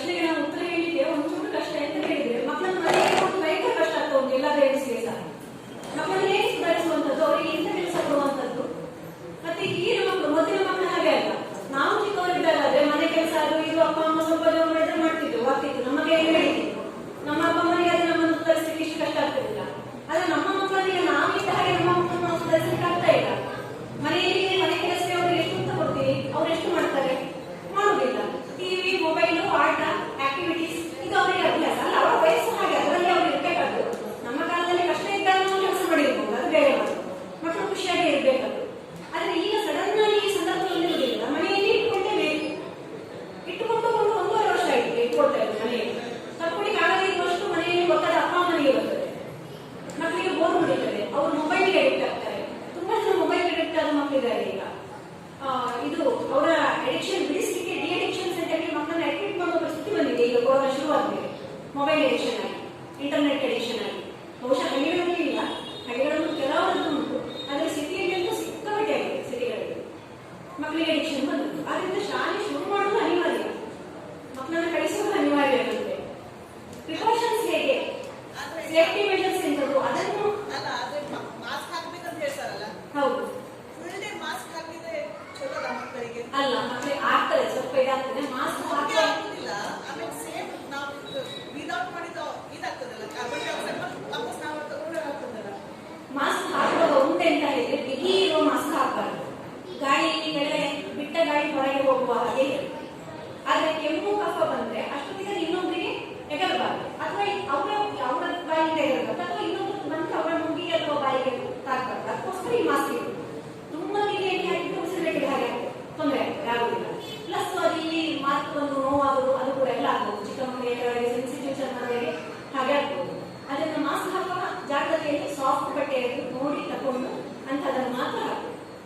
ತುಂಬಾ ಗಟ್ಟಿ ಇರುವುದು ಅಥವಾ ಬಿಗಿ ಇರುವುದು ಹಾಕಬಾರ್ದು. ಮಾಸ್ಕ್ ಇರುವುದು ಮಾತ್ರ ಅಗತ್ಯ, ಇಲ್ಲದಿದ್ರೆ ಕಷ್ಟ. ನಮ್ಮೊಟ್ಟಿಗೆ ಬಂದು ಕೂರಿಸಿಕೊಳ್ಳುವ ಅದರ ವೇವ್ಸ್, ಆ ಶಬ್ದ ತರಂಗಗಳಾದ್ರೂ ಅವರು ತಗೊಳ್ಳಿ ಅಂತ ಹೇಳಿ. ಬೇರೆ ಅವರು ಟಿವಿ ಮೊಬೈಲ್ ಕೂತ್ಕೊಳ್ಳುವ ಬದಲು ಆ ಟೈಮಲ್ಲಿ ಒಂದು 20 ನಿಮಿಷ ಅರ್ಧ ಗಂಟೆ ಅಷ್ಟೊತ್ತಲ್ಲಿ ಕೂತ್ರೆ ಆ ಶಬ್ದ ತರಂಗಗಳೇ ಒಂದು ಇದರ ಪಾಸಿಟಿವ್ ಎನರ್ಜಿಯನ್ನು ಕೊಡ್ತದೆ. ಖಂಡಿತ ಹೋಗ್ತದೆ, ನಾವು ಗಮನಿಸುವುದಿಲ್ಲ, ಗಮನಿಸಿದ್ರೆ ಗೊತ್ತಾಗ್ತದೆ ಪಾಸಿಟಿವ್ ಎನರ್ಜಿ ಬರ್ತದೆ. ಆ ಗಮನಿಸಲಿಕ್ಕೆ ಪುಸ್ತಕ ನಮಗೆ ನಮ್ಮ ಜೀವನದಲ್ಲಿ ಇರಬೇಕು, ಅದು ಇರುವುದಿಲ್ಲ, ಇದ್ದಾಗ ಗೊತ್ತಾಗ್ತದೆ. ಈ ಹಾಸ್ಟೆಲ್ನ ಮಕ್ಕಳಿಗೆ ಮುದ್ರೆಗಳು ಮಾಡುವುದು ಸುಮ್ಮನೆ ಆದ್ರೆ ಮಾಡಿದ್ರೆ ಗೊತ್ತಾಗುದಿಲ್ಲ. ಅನಿವಾರ್ಯ ಸಂದರ್ಭ ಇತ್ತು ಅವರಿಗೆ, ಈ 10 ದಿನದಲ್ಲಿ ಅನಿವಾರ್ಯ ಆರೋಗ್ಯ ಮೇಂಟೈನ್ ಮಾಡುವುದು. ಸ್ವಲ್ಪಷ್ಟು ಮಾಹಿತಿ ಹೇಳಿದಾಗ ಹೆದರಿಕೆ ಆಗ್ತದೆ, ಮಾತುಗಳು ತಿಂದು ತಿಂದು ಬೇಸರ ಆಗ್ತದೆ. ಅಷ್ಟೊತ್ತಿಗೆ ಇನ್ನು ಬೇರೆ ಏನು ದಾರಿ ಇಲ್ಲ ಅಂತ ಇಟ್ಕೊಂಡು ಮುದ್ರೆ ಇಟ್ಕೊಂಡು ಕೂತಿದ್ದಾರೆ, ಉಪಯೋಗ ಆಗ್ತದೆ. ಆಂಟಿಬಯೋಟಿಕ್ ತನಕ ಹೋಗಿಲ್ಲ, ಮಾರನೇ ದಿವಸಕ್ಕೆ ಕಡಿಮೆ ಆಗಿದೆ. ಇಲ್ಲದ್ರೆ ನೆಕ್ಸ್ಟ್ ಡೇ ಶೀತ ಜಾಸ್ತಿ ಆಗಿ ಮೈಕೈ ನೋವು ಜ್ವರ ಶುರುವಾಗಿ ಮೆಡಿಸಿನ್ಗೆ ಹೋಗುವಂತ ಪರಿಸ್ಥಿತಿ ಬರಲಿಲ್ಲ ಅಂತ. ಒಂದು ಮಗುವಿಗೆ, ಒಂದು ಹುಡುಗಿಗೆ ಮಾತ್ರ ಬಂತು. ಅವಳು ಬೇರೆ ಬೇರೆ ಕಾರಣದಿಂದ ಸ್ವಲ್ಪ ಅಪ್ಸೆಟ್ ಆಗಿತ್ತು, ತುಂಬಾ ಸೆನ್ಸಿಟಿವ್ ಇತ್ತು. ಆ ಒಂದು ಹುಡುಗಿಗೆ ಡಾಕ್ಟರ್ ಹತ್ರ ಹೋಗ್ತಾರೆ, ಸರಿ 60-70 ಮಕ್ಕಳಿಗೆ ಬೇರೆ ಯಾರಿಗೂ ಇದಾಗಿಲ್ಲ, ಆಂಟಿಬಯೋಟಿಕ್ ತಗೊಳ್ಳುವ ಹೋಗಿಲ್ಲ. ಅದನ್ನ ನಾವು ಪಾಸಿಟಿವ್ ಎನರ್ಜಿ ನಾವು ಎಷ್ಟು ನಮ್ಮ ಕಡೆಗೆ ನಾವು ಇಟ್ಕೊಡ್ತೇವೆ ಅಂತ ಹೇಳುವಂಥದ್ದು ಮುಖ್ಯ. ನಮ್ಮ ಆರೋಗ್ಯಕ್ಕೆ, ನಮ್ಮ ಮನಸ್ಸಿಗೆ, ಎಲ್ಲರಿಗೆ ಕೂಡ ಪಾಸಿಟಿವ್ ಎನರ್ಜಿ ನಾವು ತಗೊಳ್ಳಿಕ್ಕೆ ನಮ್ಮ ಹತ್ರ ಎಬಿಲಿಟಿ ಇದೆ. ಅದಕ್ಕೊಂದು ಸ್ವಲ್ಪ ನಮಗೆ ಗಮನ ಕೊಡುವಂತಹ ನಮ್ಮ ಮನಸ್ಸು ಇರುವಂಥದ್ದು ಅದು ಮುಖ್ಯ. ನಮ್ಮ ಹತ್ರ ಮನಸ್ಥಿತಿ ಬಂದಾಗ ಮಕ್ಕಳ ಹತ್ರ ನ್ಯಾಚುರಲಿ ಬರ್ತದೆ. ನಾವು ಮಾಡ್ತಾ ಇದ್ದೇವೆ ಅಂದಾಗ 1 ದಿನ 2 ದಿನ ನಾವು ಕುತ್ಕೊಳ್ಳೇ ಇರ್ಬೋದು, ನಮ್ಮನ್ನು ನೋಡಿ ಆಚೆ ಎದ್ದು ಹೋಗ್ಬೋದು, ಅಮ್ಮನ ಅಪ್ಪನ ಅಜ್ಜನ ಅಜ್ಜಿಯ ಮಾಡ್ತಾ ಇದ್ದಾರೆ ಎದ್ದು ಹೋಗ್ಬೋದು.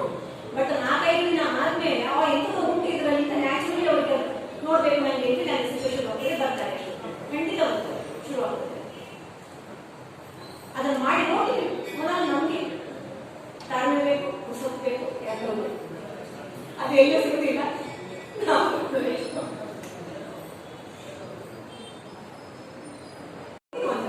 ಟಿವಿ ನೋಡುವಾಗ ಅಲ್ಲ ಬೇರೆ ಅಪ್ಪ ಅಮ್ಮನ ಹತ್ರ ಮಾತಾಡುವಾಗ ಅಲ್ಲ ದಿನದಲ್ಲಿ ಎಷ್ಟು ಜಸ್ಟ್ 1 ನಿಮಿಷ ಅಂದ್ರೆ 1 ನಿಮಿಷ ಅಷ್ಟು ಅದ್ರ ಬೆನಿಫಿಟ್ ಇರ್ತದೆ. ಈಗ ನಮ್ಗೆ ಉಸಿರಾಟ 1 ನಿಮಿಷ ನಿಲ್ಸಿದ್ರೆ ಸುಸ್ತಾಗೋದು ಗೊತ್ತಾಗ್ತದಲ್ಲ, ಸೇಮ್ ವೇ ಈ ಮುದ್ರೆ ಹಿಡ್ಕೊಳ್ಳೋದು ಅದು 1 ನಿಮಿಷ ಆದ್ರೆ ಆ 1 ನಿಮಿಷದಲ್ಲಿ ನಮ್ಗೆ ಅಷ್ಟು ಬೆನಿಫಿಟ್ ಇರ್ತದೆ. ಮುದ್ರೆಗಳಲ್ಲಿ ಸುಮಾರು ಉಂಟು, ಅದರಲ್ಲಿ ಒಂದು ಈ ಡಿಹೈಡ್ರೇಷನ್, ಜ್ವರ ಬಂದು ಅಥವಾ ಬೇರೆ ಹುಷಾರಿಲ್ಲದೆ ಸುಸ್ತಾದಾಗ ಅವಾಗ ಒಂದು ಮುದ್ರೆ ಇರ್ತಾರೆ. ಡಿಹೈಡ್ರೇಷನ್ ತುಂಬಾ ಇಫೆಕ್ಟಿವ್, ಅದು ಕೂಡ ತುಂಬಾ ಚೆನ್ನಾಗಿ ಗೊತ್ತಾಗ್ತದೆ. ಇದು ಕೂಡ ಹಾಗೆ ಗಮನಿಸಿದ್ರೆ ಗೊತ್ತಾಗ್ತದೆ, ಗಮನಿಸಿದ್ರೆ ಇದು ಕೂಡ ಅದರ ಬೆನಿಫಿಟ್ಸ್ ಕೂಡ ಸಿಗ್ತದೆ, ಸ್ವಲ್ಪ ಸ್ವಲ್ಪ ಸಿಗುವಂಥದ್ದು ಮಾಡ್ತೀರಾ ಮಕ್ಕಳು ದಿನ. ಬಗ್ಗೆ ಮತ್ತೆ ನಮ್ಮ ಮನಸ್ಸಿನ ಬಗ್ಗೆ ಅರ್ಥ ಮಾಡಿಕೊಳ್ಳಿಕ್ಕೆ ಈ ಕತೆ ತುಂಬಾ ಹೆಲ್ಪ್ ಆಗ್ತದೆ. ಅಂದ್ರೆ ಇದು ಈಗ ಈ ಕೊರೋನಾ ಸಮಯದಲ್ಲಿ ಆಗಿರ್ತದೆ. ಅಂದ್ರೆ ಈಗ ಕೊರೋನಾ ಬಂದ್ಮೇಲೆ ಹೊರಗಡೆ ಹೋಗ್ಲಿಕ್ಕಿಲ್ಲ, ಫಂಕ್ಷನ್ಗಳಿಗೆ ಹೋಗ್ಲಿಕ್ಕಿಲ್ಲ, ಹಾಗೆ ಹೋಗಿ ಫಂಕ್ಷನ್ ಅಥವಾ ಸುಮ್ಮನೆ ತಿರುಗಾಡಲಿಕ್ಕೆ ಪ್ರವಾಸ ಸುತ್ತಾಟ ಯಾವುದೂ ಇಲ್ಲ. ಆಲ್ಮೋಸ್ಟ್ ಎಲ್ರಿಗೂ ಯಾವುದೂ ಇಲ್ಲ. ಹೆಂಗಸರಿಗಾದ್ರೂ ಎಷ್ಟೋ ಜನಕ್ಕೆ ಮನೆಯಲ್ಲೇ ಇರೋ ಅಭ್ಯಾಸ ಇರ್ಬೋದು, ಗಂಡಸರಿಗಂತೂ ಇಲ್ಲ. ಅವರಿಗೂ ಈಗ ವರ್ಕ್ ಫ್ರಮ್ ಹೋಮ್, ಗಂಡ ಹೆಂಡತಿ ಇಬ್ರು ಕೆಲಸಕ್ಕೆ ಹೋಗುವವರಾದ್ರೆ ಇಬ್ರು ವರ್ಕ್ ಫ್ರಮ್ ಹೋಮು, ಮಕ್ಕಳು ಆನ್ಲೈನ್ ಕ್ಲಾಸ್ ಎಲ್ಲ ಮನೆಯಲ್ಲಿ ಇರೋದು. ಇದು ಏನಾಗಿದೆ ಅಂದ್ರೆ ಕೆಲವು ಮನೆಗಳಲ್ಲಿ ಇದು ನಿಜವಾಗ್ಲೂ ಜೋಕಾಗಿ ಬಂದಿತ್ತು, ಆದ್ರೆ ಅದು ರಿಯಲಿ ನನ್ನ ಅನುಭವಕ್ಕೆ ಬಂದಿದೆ ಅಂತ 2 ಕೇಸ್ ಮಾಡಿದೆ. ಗಂಡ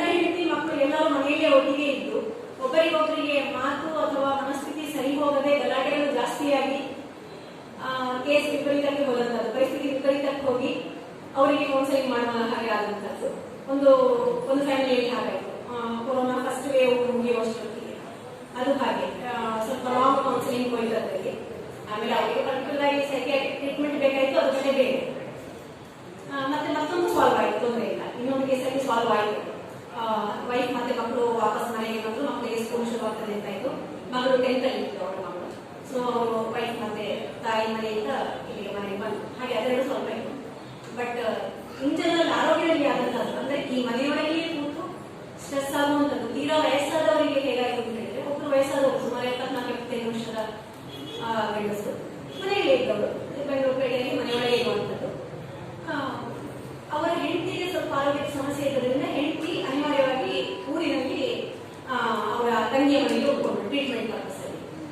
ಅಲ್ಲಿ ಮನೆಯಲ್ಲಿ ಅಪ್ಪ, ಮಗ, ಸೊಸೆ, ಒಂದು ಮೊಮ್ಮಗನಿಗೆ ಒಂದು 4-5 ವರ್ಷ. ಅಸಾಧ್ಯ ತೀಟೆ ತಂಟೆ, ಕೂತಾಗೆ ಕುತ್ಕೊಳ್ಳೋದಿಲ್ಲ ಅವನು. ಭಯಂಕರ ಆಕ್ಟಿವ್ ಅಂದ್ರೆ ಭಯಂಕರ ಆಕ್ಟಿವ್, ಎನರ್ಜೆಟಿಕ್.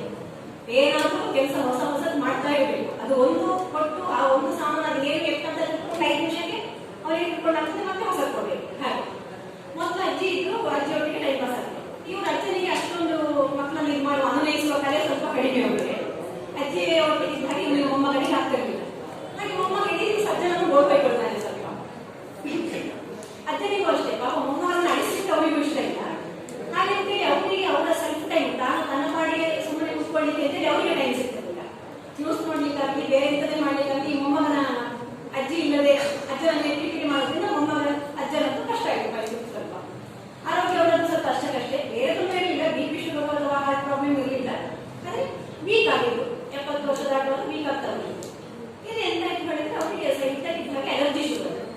ಎಲರ್ಜಿ ಅಂದ್ರೆ ರಾತ್ರಿಯಲ್ಲಿ ಮೈ ತುರಿಸೋದು ಶುರುವಾಗುತ್ತೆ. ಸ್ಟಾರ್ಟಿಂಗ್ ಕೈ ಮೈ ತುರಿಸೋದು ಅಂತೇಳಿ ತುರಿಸಿ ಇಷ್ಟೇ ಇಲ್ಲ. ಬೆಳಗಿನ ಜಾವ 7 ಭಾಗ ಎಲ್ಲ ಕೆಂಪಾಗಿರ್ತದೆ, ಕೈಯಂತೂ ಸರಿ ಕೆಂಪಾಗಿರ್ತದೆ. ಮತ್ತೆ 2-3-4 ದಿನ ಆಗುವಷ್ಟೊತ್ತಿಗೆ ಮುಖ ಮೈ ಪೂರ್ತಿ ಹೇಳಿತು, ಕೈಯಲ್ಲಿ ಮಾತ್ರ ಅಂತ ಮುಖ ಮೈ ಪೂರ್ತಿ ಎಲ್ಲ ತುರಿಸಿ ಕೆಂಪಾಗುತ್ತದೆ. ರಕ್ತದಿಂದ ತುರಿಸಿಕೊಳ್ಳದೆ ಮತ್ತೆ ಹೀಗೆ ಉಜ್ಜಿಕೊಂಡು ಬಟ್ಟೆ ಉಜ್ಜಿಕೊಂಡು ಕೂತ್ಕೊಂಡು ಅದೇ ಈ ಸರಿಯಾಗಿ ಹತ್ತಿರದ ಡಾಕ್ಟರ್ಗೆ ಹೋದ್ರು. ಡಾಕ್ಟರ್ ತಗೊಂಡು ಸ್ವಲ್ಪ ಕಡಿಮೆ ಆದಾಗಾಯ್ತು, ಪುನಃ ಜಾಸ್ತಿ ಆಯಿತು. ಇದು ಆಗುದಿಲ್ಲ ಅಂತ ಹೇಳಿದ್ರು. ಸರಿ ಇನ್ನೊಂದು ಡಾಕ್ಟರ್ ಹೇಳಿದ್ರು, ಅದೇ ಡಾಕ್ಟರ್ ಕೂಡ ಚರ್ಮ ಸ್ಪೆಷಲಿಸ್ಟ್ ಅಂತ ತೋರಿಸಿದ್ರು ಅಂತ ಹೇಳಿ. ಬೆಂಗಳೂರಿನಲ್ಲಿ ಡಾಕ್ಟರ್ಗಳಿಗೆ ಏನು ಬರ ಇಲ್ಲ, ಬೆಳಿಗ್ಗೆ ಅಷ್ಟೇ ಸ್ಪೆಷಲಿಸ್ಟ್ ಹೆಜ್ಜೆ ಹೋದ್ರು. ಸರಿ ಹೋದ್ರು, ಮಗನಿಗೆ ಹೇಳಿದ್ರು, ಮಗ ಕರ್ಕೊಂಡು ಹೋದ್ರು. ಹೋಗಿ ನೋಡಿ ಎಲ್ಲ ಮಾಡಿ ಸರಿ ಅದು ಇದು ಒಂದು ಎಲರ್ಜಿ ಹೆಸರೆಲ್ಲ ಹೇಳಿದ್ರು. ಒಂದಷ್ಟು ಆಯಿಂಟ್ಮೆಂಟು, ಟ್ಯಾಬ್ಲೆಟ್ಸು ಒಂದಷ್ಟು ಕೊಟ್ಟರು, 4-5 ಕೊಟ್ಟಿದ್ದಾರೆ. ಸರಿ ಏನ್ ಮಾಡುದು, ಸ್ನಾನಕ್ಕೆ ಮುಂಚೆ ಹಚ್ಚಿಕೊಳ್ಳಿಕ್ಕೆ ಒಂದು ಆಯಿಂಟ್ಮೆಂಟು, ಸ್ನಾನ ಆದ್ಮೇಲೆ ಹಚ್ಚಿಕೊಳ್ಳಿಕ್ಕೆ ಮತ್ತೊಂದು ಆಯಿಂಟ್ಮೆಂಟು, ಹೊಟ್ಟೆಗೆ ತಗೊಳ್ಳಿಕ್ಕೆ ಮಾತ್ರೆಗಳು ಎಲ್ಲ ಆಯಿತು. ಕಡಿಮೆ ಅಂತ ನಿಲ್ತಿಲ್ಲ, ಒಂದು ಸ್ವಲ್ಪ ಕಡಿಮೆ ಅಂತ ನಿಲ್ತದೆ, ಮತ್ತೆ ಪುನಃ ಜಾಸ್ತಿ ಆಗ್ತದೆ ಅಷ್ಟೇ. 1-2 ದಿನ ಕಡಿಮೆ ಆಗುತ್ತೆ, ಪುನಃ ಜಾಸ್ತಿ ಆಗುತ್ತೆ.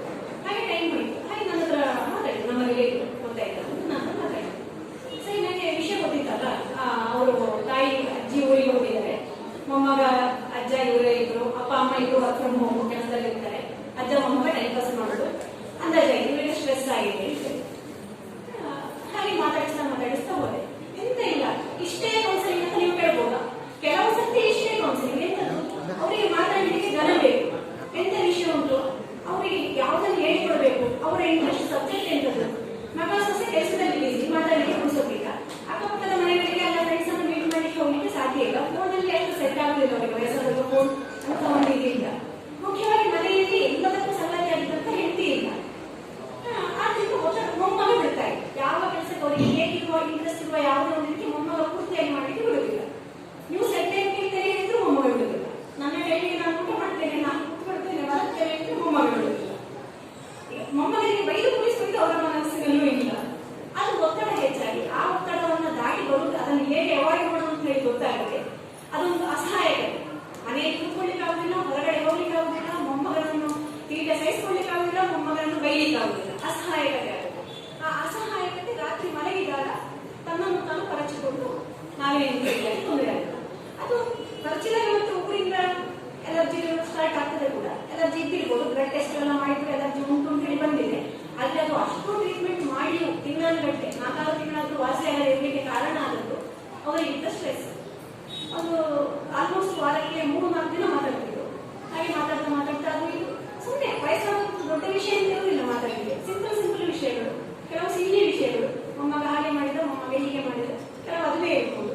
ಅಲ್ಲ ನಮಗೆ ಹಾಗಾಯ್ತು, ನಮಗೆ ಹೀಗಾಯ್ತು, ಅಯ್ಯೋ ಬುಕ್ಕಲ್ಲಿ ಇಟ್ಟೆ ಅದು ಚೆಲ್ಲಿದ್ದು, ಹೀಗೆ ಅಂತ ಸಣ್ಣ ಪುಟ್ಟ ವಿಷಯಗಳೇ ಇರ್ತದೆ. ಆ ಸಣ್ಣ ಪುಟ್ಟ ವಿಷಯಗಳನ್ನು ಕೂತುಕೊಂಡು ಆಸ್ಥೆಯಿಂದ ಕೇಳುವಂತ ವ್ಯಕ್ತಿ ಬೇಕಿತ್ತು ಅವರಿಗೆ, ಅಥವಾ ಆ ಕೆಲಸವನ್ನು ಹಂಚಿಕೊಂಡು ಮಾಡುವುದು ಬೇಕಿತ್ತು. ಹಂಚಿಕೊಂಡು ಮಾಡುವುದು ಇರಲಿಲ್ಲ, ಬಟ್ ಕೇಳಲಿಕ್ಕೆ ಅವ್ರು ಏನ್ ಹೇಳ್ತಾರೆ, ಅವರ ಕಂಪ್ಲೇಂಟ್ ಎಂತ ಇತ್ತು, ನಾನು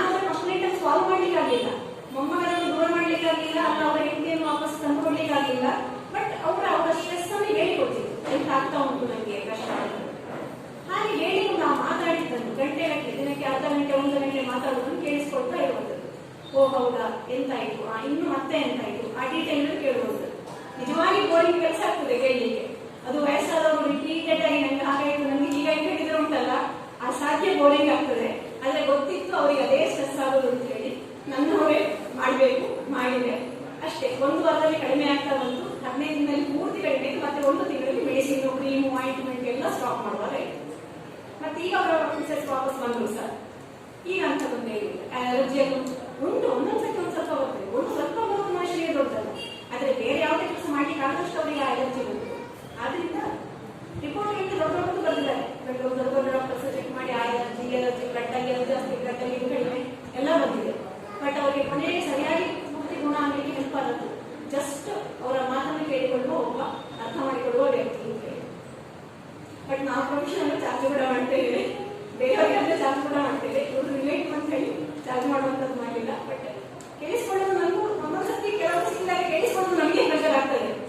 ಕೌನ್ಸಿಲರ್ ಅಂತ ಹೇಳಿ ಗೊತ್ತಲ್ಲ, ಬಂದು ಕೂತ್ಕೊಂಡು ಹೊರದ ಹಾಗೆ ಮಾತಾಡುವವರು ಇರ್ತಾರೆ, ಸಂಬಂಧ ಅಥವಾ ಪರಿಚಯ ಅಂತ ಹೇಳಿ ಕೆಲವು ಸತಿ ಹಾಗೆ ಸಹ ಆಗ್ತದೆ, ಅದು ನಮಗೂ ಸ್ಟ್ರೆಸ್ ಆಗ್ತದೆ, ಹಾಗೆ ಸಹ ಉಂಟು. ಬಟ್ ನಮ್ಮ ದಿನನಿತ್ಯದ ಅರಿವಿನಲ್ಲಿ ಯಾವ್ದಾದ್ರು ನಮಗೆ ಪದೇ ಪದೇ ತೊಂದರೆ ಆಗುವಂತ ವಿಷಯಗಳು ಸಣ್ಣ ಪುಟ್ಟದಿರಬಹುದು. ಅದೇ ಇವರಿಗೆ ಸ್ಟಾರ್ಟ್ ಆಗೋದು ಸಣ್ಣದಾಗಿ ಸ್ಟಾರ್ಟ್ ಆಗುತ್ತೆ, ಒಂದು ಮೇಲೆ ಸ್ಟಾರ್ಟ್ ಆಗುತ್ತೆ. ಬಟ್ ಅದು ಬೆಳೆದು ಬೆಳೆದು ಅಲ್ಲಿ ತನಕ ಹೋಗೋದು, ಇದ್ದ ಚೆಕಪ್ಗಳೆಲ್ಲ ಆಗುವ ಹಂತಕ್ಕೆ ಹೋಗೋದು, ಕೊನೆಗೆ ವಾಸಿ ಆಗಲಿಕ್ಕೆ ಅವರಿಗೆ ಈ ಕೌನ್ಸಿಲಿಂಗ್ ಹೆಲ್ಪ್ ಆಯಿತು. ಹಾಗೆ ಸಣ್ಣ ವಿಷಯ ಸಹ ನಮಗೆ ಕೆಲವೊಂದು ನಮ್ಮ ಜೀವನವನ್ನು ಹೇಗೆ ದಾರಿ ತಪ್ಪಿಸ್ತದೆ ಅಂತ. ಆದ್ರೆ ಅವರ ತಾಳ್ಮೆ ಮುಚ್ಚಲೇಬೇಕು. ಚಿಕ್ಕ ಮೊಮ್ಮಗನನ್ನು ಅವರು ಬೈಲೇ ಇಲ್ಲ, ಒಂದು ದಿನ ಸಹ ಬೈಲಿಲ್ಲ. ಅದು ತುಂಬಾ ಕೇಳ್ತಾ ಉಂಟು. ಕೆಲವು ಮನೆಗಳಲ್ಲಿ ಏನ್ ಮಾಡ್ತಾರೆ, ದೊಡ್ಡವರು ನಮ್ಮ ಕೆಲಸಕ್ಕೆ, ನಮ್ಮ ಸಮಾಧಾನಕ್ಕೆ ಮಕ್ಕಳನ್ನು ಬೈದು ನಾವು ಆಚೆ ಕಳಿಸಿ ನಮ್ಮ ಕೆಲಸ ಮಾಡಿಕೊಡ್ತೇವೆ.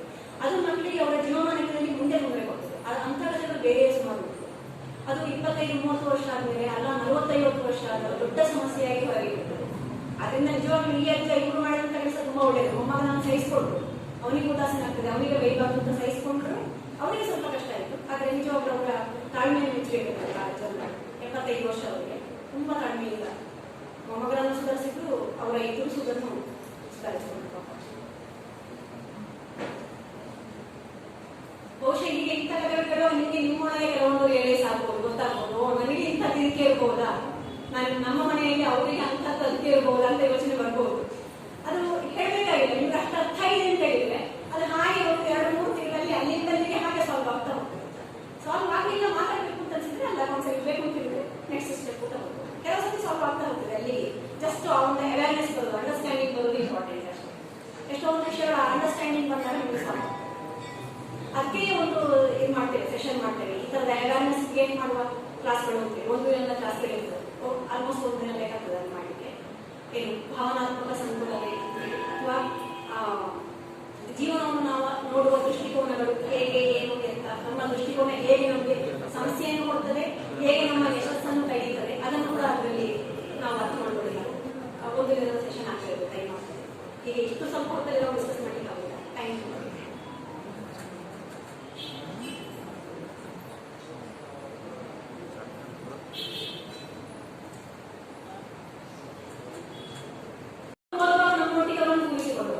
ಅದರ ವೇವ್ಸ್, ಆ ಶಬ್ದ ತರಂಗಗಳನ್ನು ಅವರು ತಗೊಳ್ಳಿ ಅಂತ ಹೇಳಿ.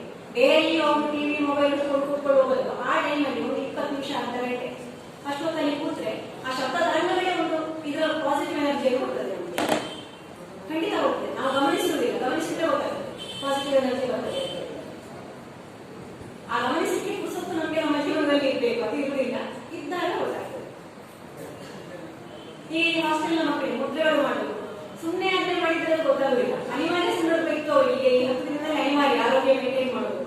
ಸ್ವಲ್ಪ ಶುರುವಾಯಿತು ಹೇಳಿದಾಗ ಹೆದರಿಕೆ ಆಗ್ತದೆ, ಮಾತುಗಳು ತಿಂದು ತಿಂದು ಬೇಸರ ಆಗ್ತದೆ. ಅಷ್ಟೊತ್ತಿಗೆ ಇನ್ನು ಬೇರೆ ಏನು ದಾರಿ ಇಲ್ಲ ಅಂತ ಇಟ್ಕೊಂಡು ಮೊದಲು ಇಟ್ಕೊಂಡು ಕೂತಿದ್ದಾರೆ, ಉಪಯೋಗ ಆಗ್ತದೆ. ಆಂಟಿಬಯೋಟಿಕ್ ತನಕ ಹೋಗಿ ಮಾರನೇ ದಿವಸಕ್ಕೆ ಕಡಿಮೆ ಆಗಿದೆ. ಇಲ್ಲದ್ರೆ ನೆಕ್ಸ್ಟ್ ಡೇ ಶೀತ ಜಾಸ್ತಿ ಆಗಿ ಮೈಕೈ ನೋವು, ಜ್ವರ ಶುರುವಾಗಿ ಮೆಡಿಸಿನ್ಗೆ ಹೋಗುವಂತ ಪರಿಸ್ಥಿತಿ ಬರಲಿಲ್ಲ ಅಂತ. ಒಂದು ಮಗುವಿಗೆ, ಒಂದು ಹುಡುಗಿಗೆ ಮಾತ್ರ ಬಂತು. ಅವನು ಬೇರೆ ಬೇರೆ ಕಾರಣದಿಂದ ಸ್ವಲ್ಪ ಅಪ್ಸೆಟ್ ಆಗಿತ್ತು, ತುಂಬಾ ಸೆನ್ಸಿಟಿವ್ ಇತ್ತು. ಆ ಒಂದು ಹುಡುಗಿಗೆ ಡಾಕ್ಟರ್ ತಗೊಂಡ್ರೆ ಸರಿ 60-70 ಮಕ್ಕಳಿಗೆ ಬೇರೆ ಯಾರಿಗೂ ತಗೊಂಡಿದ್ದಾಗಿಲ್ಲ, ಆಂಟಿಬಯೋಟಿಕ್ ತಗೊಳ್ಳುವ ಹೋಗ್ತೀವಿ. ಅದನ್ನ ನಾವು ಪಾಸಿಟಿವ್ ಎನರ್ಜಿ ನಾವು ಎಷ್ಟು ನಮ್ಮ ಕಡೆಗೆ ನಾವು ಇಟ್ಕೊಡ್ತೇವೆ ಅಂತ ಹೇಳುವಂಥದ್ದು ಮುಖ್ಯ. ನಮ್ಮ ಆರೋಗ್ಯಕ್ಕೆ, ನಮ್ಮ ಮನಸ್ಸಿಗೆ, ಎಲ್ಲರಿಗೆ ಕೂಡ ಪಾಸಿಟಿವ್ ಎನರ್ಜಿ ನಾವು ತಗೊಳ್ಳಿಕ್ಕೆ ನಮ್ಮ ಹತ್ರ ಎಬಿಲಿಟಿ ಇರೋದು. ಅದಕ್ಕೊಂದು ಸ್ವಲ್ಪ ನಮಗೆ ಗಮನ ಕೊಡುವಂತಹ ನಮ್ಮ ಮನಸ್ಸು ಇರುವಂಥದ್ದು ಅದು ಮುಖ್ಯ. ನಮ್ಮ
ಮದುವೆ ಮುಂಚೆ ಫಂಕ್ಷನ್ ಮಾತ್ರ ಸುಮ್ಮನೆ ತಿರುಗಾಡಲಿಕ್ಕೆ ಪ್ರವಾಸ ಸುತ್ತಾಟ ಯಾವುದೂ ಇಲ್ಲ.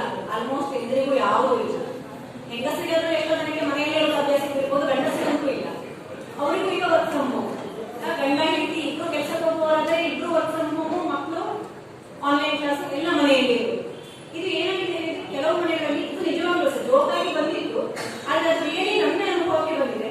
ಅಂತ 2 ಕೇಸ್ ಮಾಡಿದೆ. ಗಂಡ ಹೆಂಡತಿ ಮಕ್ಕಳು ಎಲ್ಲರೂ ಮನೆಯಲ್ಲೇ ಒಟ್ಟಿಗೆ ಇದ್ದು ಒಬ್ಬರಿಗೊಬ್ಬರಿಗೆ ಮಾತು ಅಥವಾ ಮನಸ್ಥಿತಿ ಸರಿ ಹೋಗದೆ ಗಲಾಟೆಗಳು ಜಾಸ್ತಿಯಾಗಿ ಕೇಸ್ ವಿಪರೀತಕ್ಕೆ ಹೋದಂತದ್ದು, ಪರಿಸ್ಥಿತಿ ವಿಪರೀತಕ್ಕೆ ಹೋಗಿ ಅವರಿಗೆ ಕೌನ್ಸಿಲಿಂಗ್ ಮಾಡುವ ಹಾಗೆ ಆದಂತದ್ದು ಒಂದು ಫ್ಯಾಮಿಲಿಯಲ್ಲಿ ಹಾಗಾಯಿತು. ಕೊರೋನಾ ಫಸ್ಟ್ ವೇವ್ ಮುಗಿಯುವಷ್ಟೊತ್ತಿಗೆ ಅದು ಹಾಗೆ ಸ್ವಲ್ಪ ಲಾಂಗ್ ಕೌನ್ಸಿಲಿಂಗ್ ಹೋಯ್ತು ಅದರಲ್ಲಿ. ಆಮೇಲೆ ಅವರಿಗೆ ಪರ್ಟಿಕ್ಯುಲರ್ ಆಗಿ ಸೈಕಿಯಾಟ್ರಿಕ್ ಟ್ರೀಟ್ಮೆಂಟ್ ಬೇಕಾಯಿತು, ಅದು ಕಡೆ ಬೇರೆ. ಮತ್ತೆ ಮತ್ತೊಂದು ಸಾಲ್ವ್ ಆಯಿತು, ತೊಂದರೆ ಇಲ್ಲ. ಇನ್ನೊಂದು ಕೇಸಲ್ಲಿ ಸಾಲ್ವ್ ಆಯಿತು. ವೈಫ್ ಮತ್ತೆ ಮಕ್ಕಳು ವಾಪಸ್ ಮನೆಗೆ ಬಂದು ಮಕ್ಕಳಿಗೆ ಸ್ಕೂಲ್ ಶುರು ಆಗ್ತದೆ ಅಂತ ಆಯ್ತು. ಮಗಳು 10th ಅಲ್ಲಿ ಇತ್ತು ಅವಳ ಮಗಳು. ಸೊ ಅವರು ವೈಫ್ ಮತ್ತೆ ತಾಯಿ ಮನೆಯಿಂದ ಇಲ್ಲಿಗೆ ಮನೆಗೆ ಬಂದು ಹಾಗೆ ಅದೆರಡು ಸಾಲ್ವ್ ಆಯಿತು. ಬಟ್ ಇನ್ ಜನರಲ್ ಆರೋಗ್ಯದಲ್ಲಿ ಆದಂತದ್ದು ಅಂದ್ರೆ ಈ ಮನೆಯೊಳಗೆ ಕೂತು ಸ್ಟ್ರೆಸ್ ಆಗುವಂಥದ್ದು ತೀರಾ ವಯಸ್ಸಾದವರಿಗೆ ಹೇಗಾಯಿತು ಅಂತ ಹೇಳಿದ್ರೆ, ಒಬ್ಬರು ವಯಸ್ಸಾದವರು ಸುಮಾರು 74-75 ವರ್ಷದ ಗಂಡಸರು ಮನೆಯಲ್ಲೇ ಇದ್ದವರು, ಬೆಂಗಳೂರು ಕಡೆಯಲ್ಲಿ ಮನೆಯೊಳಗೆ ಇರುವಂಥದ್ದು. ಅವರ ಹೆಂಡತಿಗೆ ಸ್ವಲ್ಪ ಆರೋಗ್ಯದ ಸಮಸ್ಯೆ ಇರೋದ್ರಿಂದ ಹೆಂಡತಿ ಅನಿವಾರ್ಯವಾಗಿ ಊರಿನಲ್ಲಿ ಅವರ ತಂಗಿಯ ಮನೆಗೆ ಹೋಗ್ಕೊಂಡು ಟ್ರೀಟ್ಮೆಂಟ್ ಪರ್ಪಸಲ್ಲಿ. ಅಲ್ಲಿ ಮನೆಯಲ್ಲಿ ಅಪ್ಪ, ಮಗ, ಸೊಸೆ, ಒಂದು ಮೊಮ್ಮಗನಿಗೆ ಒಂದು 4-5 ವರ್ಷ. ಅಸಾಧ್ಯ ತೀಟೆ ತಂಟೆ, ಕೂತಾಗಿ ಕುತ್ಕೊಳ್ಳೋದಿಲ್ಲ. ಅವರು ಭಯಂಕರ ಆಕ್ಟಿವ್ ಅಂದ್ರೆ ಭಯಂಕರ ಆಕ್ಟಿವ್, ಎನರ್ಜೆಟಿಕ್. ಏನಾದ್ರೂ ಕೆಲಸ ಹೊಸದು ಮಾಡ್ತಾ ಇರಬೇಕು. ಅದು ಒಂದು ಕೊಟ್ಟು ಆ ಒಂದು ಸಾಮಾನು ಅದು ಏನು ಎಷ್ಟಂತ 5 ನಿಮಿಷಕ್ಕೆ ಅವರಿಗೆ ಇಟ್ಕೊಂಡು ಆಗ್ತದೆ, ಮತ್ತೆ ಹೊಸ ಕೊಡ್ಬೇಕು. ಹಾಗೆ ಮೊದಲು ಅಜ್ಜಿ ಇದ್ರು, ಅಜ್ಜಿಯೊಟ್ಟಿಗೆ ಟೈಮ್ ಪಾಸ್ ಆಗ್ತದೆ. ಇವ್ರ ಅಜ್ಜನಿಗೆ ಅಷ್ಟೊಂದು ಮಕ್ಕಳನ್ನ ಇದು ಮಾಡುವ ಅನುನಯಿಸುವ ಕಲೆ ಸ್ವಲ್ಪ ಕಡಿಮೆ ಅವರಿಗೆ. ಅಜ್ಜಿ ಒಟ್ಟಿಗೆ ಇದ್ದಾಗ ಇವನಿಗೆ ಮೊಮ್ಮಗನಿಗೆ ಆಗ್ತಿರ್ಲಿಲ್ಲ. ಹಾಗೆ ಮೊಮ್ಮಗನಿಗೆ ಅಜ್ಜನನ್ನು ಗೋಳ್ಕೊಳ್ತಾನೆ ಸ್ವಲ್ಪ. ಅಜ್ಜನಿಗೂ ಅಷ್ಟೇ ಪಾಪ ಮೊಮ್ಮಗನ್ನ ಅಡಿಸ್ಲಿಕ್ಕೆ ಅವರಿಗೂ ಇಷ್ಟ ಇಲ್ಲ. ಹಾಗೆ ಅವರಿಗೆ ಅವರ ಸೆಲ್ಫ್ ಟೈಮ್, ತಾನು ತನ್ನ ಪಾಡಿಗೆ ಸುಮ್ಮನೆ ಕೂತ್ಕೊಳ್ಳಿಕ್ಕೆ ಅಂತೇಳಿ ಅವರಿಗೆ ಟೈಮ್ ಸಿಗ್ತದಿಲ್ಲ. ನ್ಯೂಸ್ ನೋಡ್ಲಿಕ್ಕಾಗ್ಲಿ ಬೇರೆ ಎಂತದೇ ಮಾಡ್ಲಿಕ್ಕಾಗ್ಲಿ ಮೊಮ್ಮಗನ ಅಜ್ಜಿ ಇಲ್ಲದೆ ಅಜ್ಜನನ್ನೇ ಕಿರಿಕಿರಿ ಮಾಡೋದ್ರಿಂದ ಮೊಮ್ಮಗ ಅಜ್ಜನಂತೂ ಕಷ್ಟ ಆಗಿದೆ ಪರಿಸ್ಥಿತಿ. ಸ್ವಲ್ಪ ಆರೋಗ್ಯ ಅವರದ್ದು ಸ್ವಲ್ಪ ಅಷ್ಟಕ್ಕಷ್ಟೇ, ಬೇರೆ ತೊಂದರೆ ಇರಲಿಲ್ಲ. BP ಶುಗರ್ ಅಥವಾ ಹಾರ್ಟ್ ಪ್ರಾಬ್ಲಮ್ ಇರಲಿಲ್ಲ, ಆದರೆ ವೀಕ್ ಆಗಿದ್ದು 70 ವರ್ಷದ ಆಟವನ್ನು ವೀಕ್ ಆಗ್ತಾ ಬಂದಿದ್ದು. ಇದು ಎಂತ ಆಯ್ತು ಹೇಳಿದ್ರೆ ಅವರಿಗೆ ಇದ್ದ ಹಾಗೆ ಅಲರ್ಜಿ ಶುರು ಆಗುತ್ತೆ. ಅಲರ್ಜಿ ಅಂದ್ರೆ ರಾತ್ರಿಯಲ್ಲಿ ಮೈ ತುರಿಸುವುದು ಶುರುವಾಗುತ್ತೆ. ಸ್ಟಾರ್ಟಿಂಗ್ ಕೈ ಮೈ ತುರಿಸುವುದು ಅಂತೇಳಿ ತುರಿಸಿ ಇಷ್ಟೇ ಇಲ್ಲ. ಬೆಳಗಿನ ಜಾವ 7 ಭಾಗ ಎಲ್ಲ ಕೆಂಪಾಗಿರ್ತದೆ, ಕೈಯಂತೂ ಸರಿ ಕೆಂಪಾಗಿರ್ತದೆ. ಮತ್ತೆ 2-3-4 ದಿನ ಆಗುವಷ್ಟೊತ್ತಿಗೆ ಮುಖ ಮೈ ಪೂರ್ತಿ ಹೇಳಿತು, ಕೈಯಲ್ಲಿ ಮಾತ್ರ ಅಂತ ಮುಖ ಮೈ ಪೂರ್ತಿ ಎಲ್ಲ ತುರಿಸಿ ಕೆಂಪಾಗುತ್ತದೆ.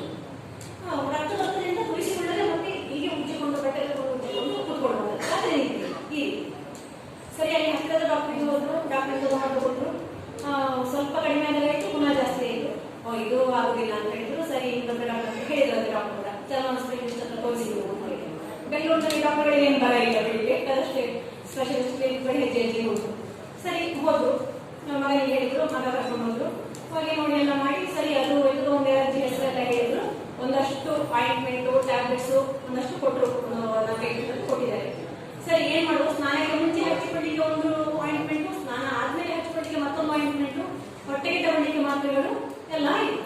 ಕಡಿಮೆ ಅಂತ ನಿಲ್ಲಿಸುತ್ತಿಲ್ಲ, ಒಂದು ಸ್ವಲ್ಪ ಕಡಿಮೆ ಅಂತ ನಿಲ್ಲಿಸಿದ್ರೆ ಮತ್ತೆ ಪುನಃ ಜಾಸ್ತಿ ಆಗ್ತದೆ ಅಷ್ಟೇ. 1-2 ದಿನ ಕಡಿಮೆ ಆಗುತ್ತೆ, ಪುನಃ ಜಾಸ್ತಿ ಆಗುತ್ತೆ. ಹಾಗೆ ಟೈಮ್ ಹೋಯಿತು. ಹಾಗೆ ನನ್ನ ಹತ್ರ ಮಾತಾಡಿದ್ರು, ನಮ್ಮ ರಿಲೇಟಿವ್ ಗೊತ್ತಾಯ್ತು, ನಾನು ಮಾತಾಡಿದ್ರು. ಸರಿ ನನಗೆ ವಿಷಯ ಗೊತ್ತಿತ್ತಲ್ಲ, ಅವರು ತಾಯಿ ಅಜ್ಜಿ ಊರಿಗೆ ಹೋಗಿದ್ದಾರೆ, ಮೊಮ್ಮಗ ಅಜ್ಜ ಇವರೇ ಇದ್ರು, ಅಪ್ಪ ಅಮ್ಮ ಇದ್ರು ವರ್ಕ್ ಫ್ರಮ್ ಹೋಮ್ ಕೆಲಸದಲ್ಲಿ ಇರ್ತಾರೆ. ಅಜ್ಜ ಮೊಮ್ಮಗ ಟೈಮ್ ಪಾಸ್ ಮಾಡೋದು ಅಂದಾಜಾಗಿ ಇವರಿಗೆ ಸ್ಟ್ರೆಸ್ ಆಗಿದೆ. ಹಾಗೆ ಮಾತಾಡಿಸ್ತಾ ಹೋದೆ. ಎಂತ ಇಲ್ಲ, ಇಷ್ಟೇ ಕೌನ್ಸಿಲಿಂಗ್ ಅಂತ ನೀವು ಕೇಳ್ಬೋದಾ? ಕೆಲವು ಸರ್ತಿ ಇಷ್ಟೇ ಕೌನ್ಸಿಲಿಂಗ್ ಎಂತದ್ದು, ಅವರಿಗೆ ಮಾತಾಡಲಿಕ್ಕೆ ಜನ ಬೇಕು. ಎಂತ ವಿಷಯ ಉಂಟು ಅವರಿಗೆ ಯಾವುದನ್ನು ಹೇಳಿಕೊಡ್ಬೇಕು, ಅವರ ಇಂಟ್ರೆಸ್ಟ್ ಸಬ್ಜೆಕ್ಟ್ ಎಂತದ್ದು. ಮಗ ಸೊಸೆ ಕೆಲಸದಲ್ಲಿ ಬಿಸಿ, ಮಾತಾಡಲಿಕ್ಕೆ ಕುಡಿಸೋದಿಲ್ಲ. ಅಕ್ಕಪಕ್ಕದ ಮನೆಗಳಿಗೆ ಎಲ್ಲ ಫ್ರೆಂಡ್ಸ್ ಅನ್ನು ಮೀಟ್ ಮಾಡಲಿಕ್ಕೆ ಹೋಗ್ಲಿಕ್ಕೆ ಸಾಧ್ಯ ಇಲ್ಲ. ಫೋನಲ್ಲಿ ಎಷ್ಟು ಸೆಟ್ ಆಗುದಿಲ್ಲ ಅವರಿಗೆ, ವಯಸ್ಸಾದ ಫೋನ್ ಅಂತ ಒಂದಿದೆ ಇಲ್ಲ. ಮುಖ್ಯವಾಗಿ ಮನೆಯಲ್ಲಿ ಎಲ್ಲದಕ್ಕೂ ಸಂಗತಿ ಆಗಿದ್ದಂತ ಹೆಂಡತಿ ಇಲ್ಲ. ಆದ್ರಿಂದ ಮೊಮ್ಮಗ ಬಿಡ್ತಾರೆ. ಯಾವ ಕೆಲಸಕ್ಕೆ ಅವರಿಗೆ ಹೇಗಿರುವ ಇಂಟ್ರೆಸ್ಟ್ ಇರುವ ಯಾವುದೇ ಒಂದಕ್ಕೆ ಮೊಮ್ಮಗ ಪೂರ್ತಿಯಾಗಿ ಮಾಡಲಿಕ್ಕೆ ಬಿಡುವುದಿಲ್ಲ. ನೀವು ಸೆಟ್ಟೆ ಕೇಳ್ತೇನೆ ಹೇಳಿದ್ರು ಮೊಮ್ಮಗ ಬಿಡುವುದಿಲ್ಲ. ನನ್ನ ಕೈಗೆ ನಾನು ಊಟ ಮಾಡ್ತೇನೆ, ನಾನು ಕೂತ್ಕೊಳ್ತೇನೆ, ಬರುತ್ತೇನೆ ಎಂದು ಮೊಮ್ಮಗ ಬಿಡುವುದಿಲ್ಲ. ಮೊಮ್ಮಗನಿಗೆ ಬೈದು ಕುಡಿಸುವುದು ಅವರ ಮನಸ್ಸಿನಲ್ಲೂ ಇಲ್ಲ. ಅದು ಒತ್ತಡ ಹೆಚ್ಚಾಗಿ ಆ ಒತ್ತಡವನ್ನು ದಾಟಿ ಬರುವುದು, ಅದನ್ನು ಹೇಗೆ ಅವಾಯ್ಡ್ ಮಾಡೋದು ಅಂತ ಹೇಳಿ ಗೊತ್ತಾಗುತ್ತೆ. ಅದೊಂದು ಅಸಹಾಯಕತೆ. ಮನೆಯಲ್ಲಿ ಕೂತ್ಕೊಳ್ಳಿಕ್ಕೆ ಆಗುದಿಲ್ಲ, ಹೊರಗಡೆ ಹೋಗ್ಲಿಕ್ಕೆ ಆಗುದಿಲ್ಲ, ಮೊಮ್ಮಗನನ್ನು ತೀಟೆ ಸಹಿಸಿಕೊಳ್ಳಿಕ್ಕೆ ಆಗುದಿಲ್ಲ,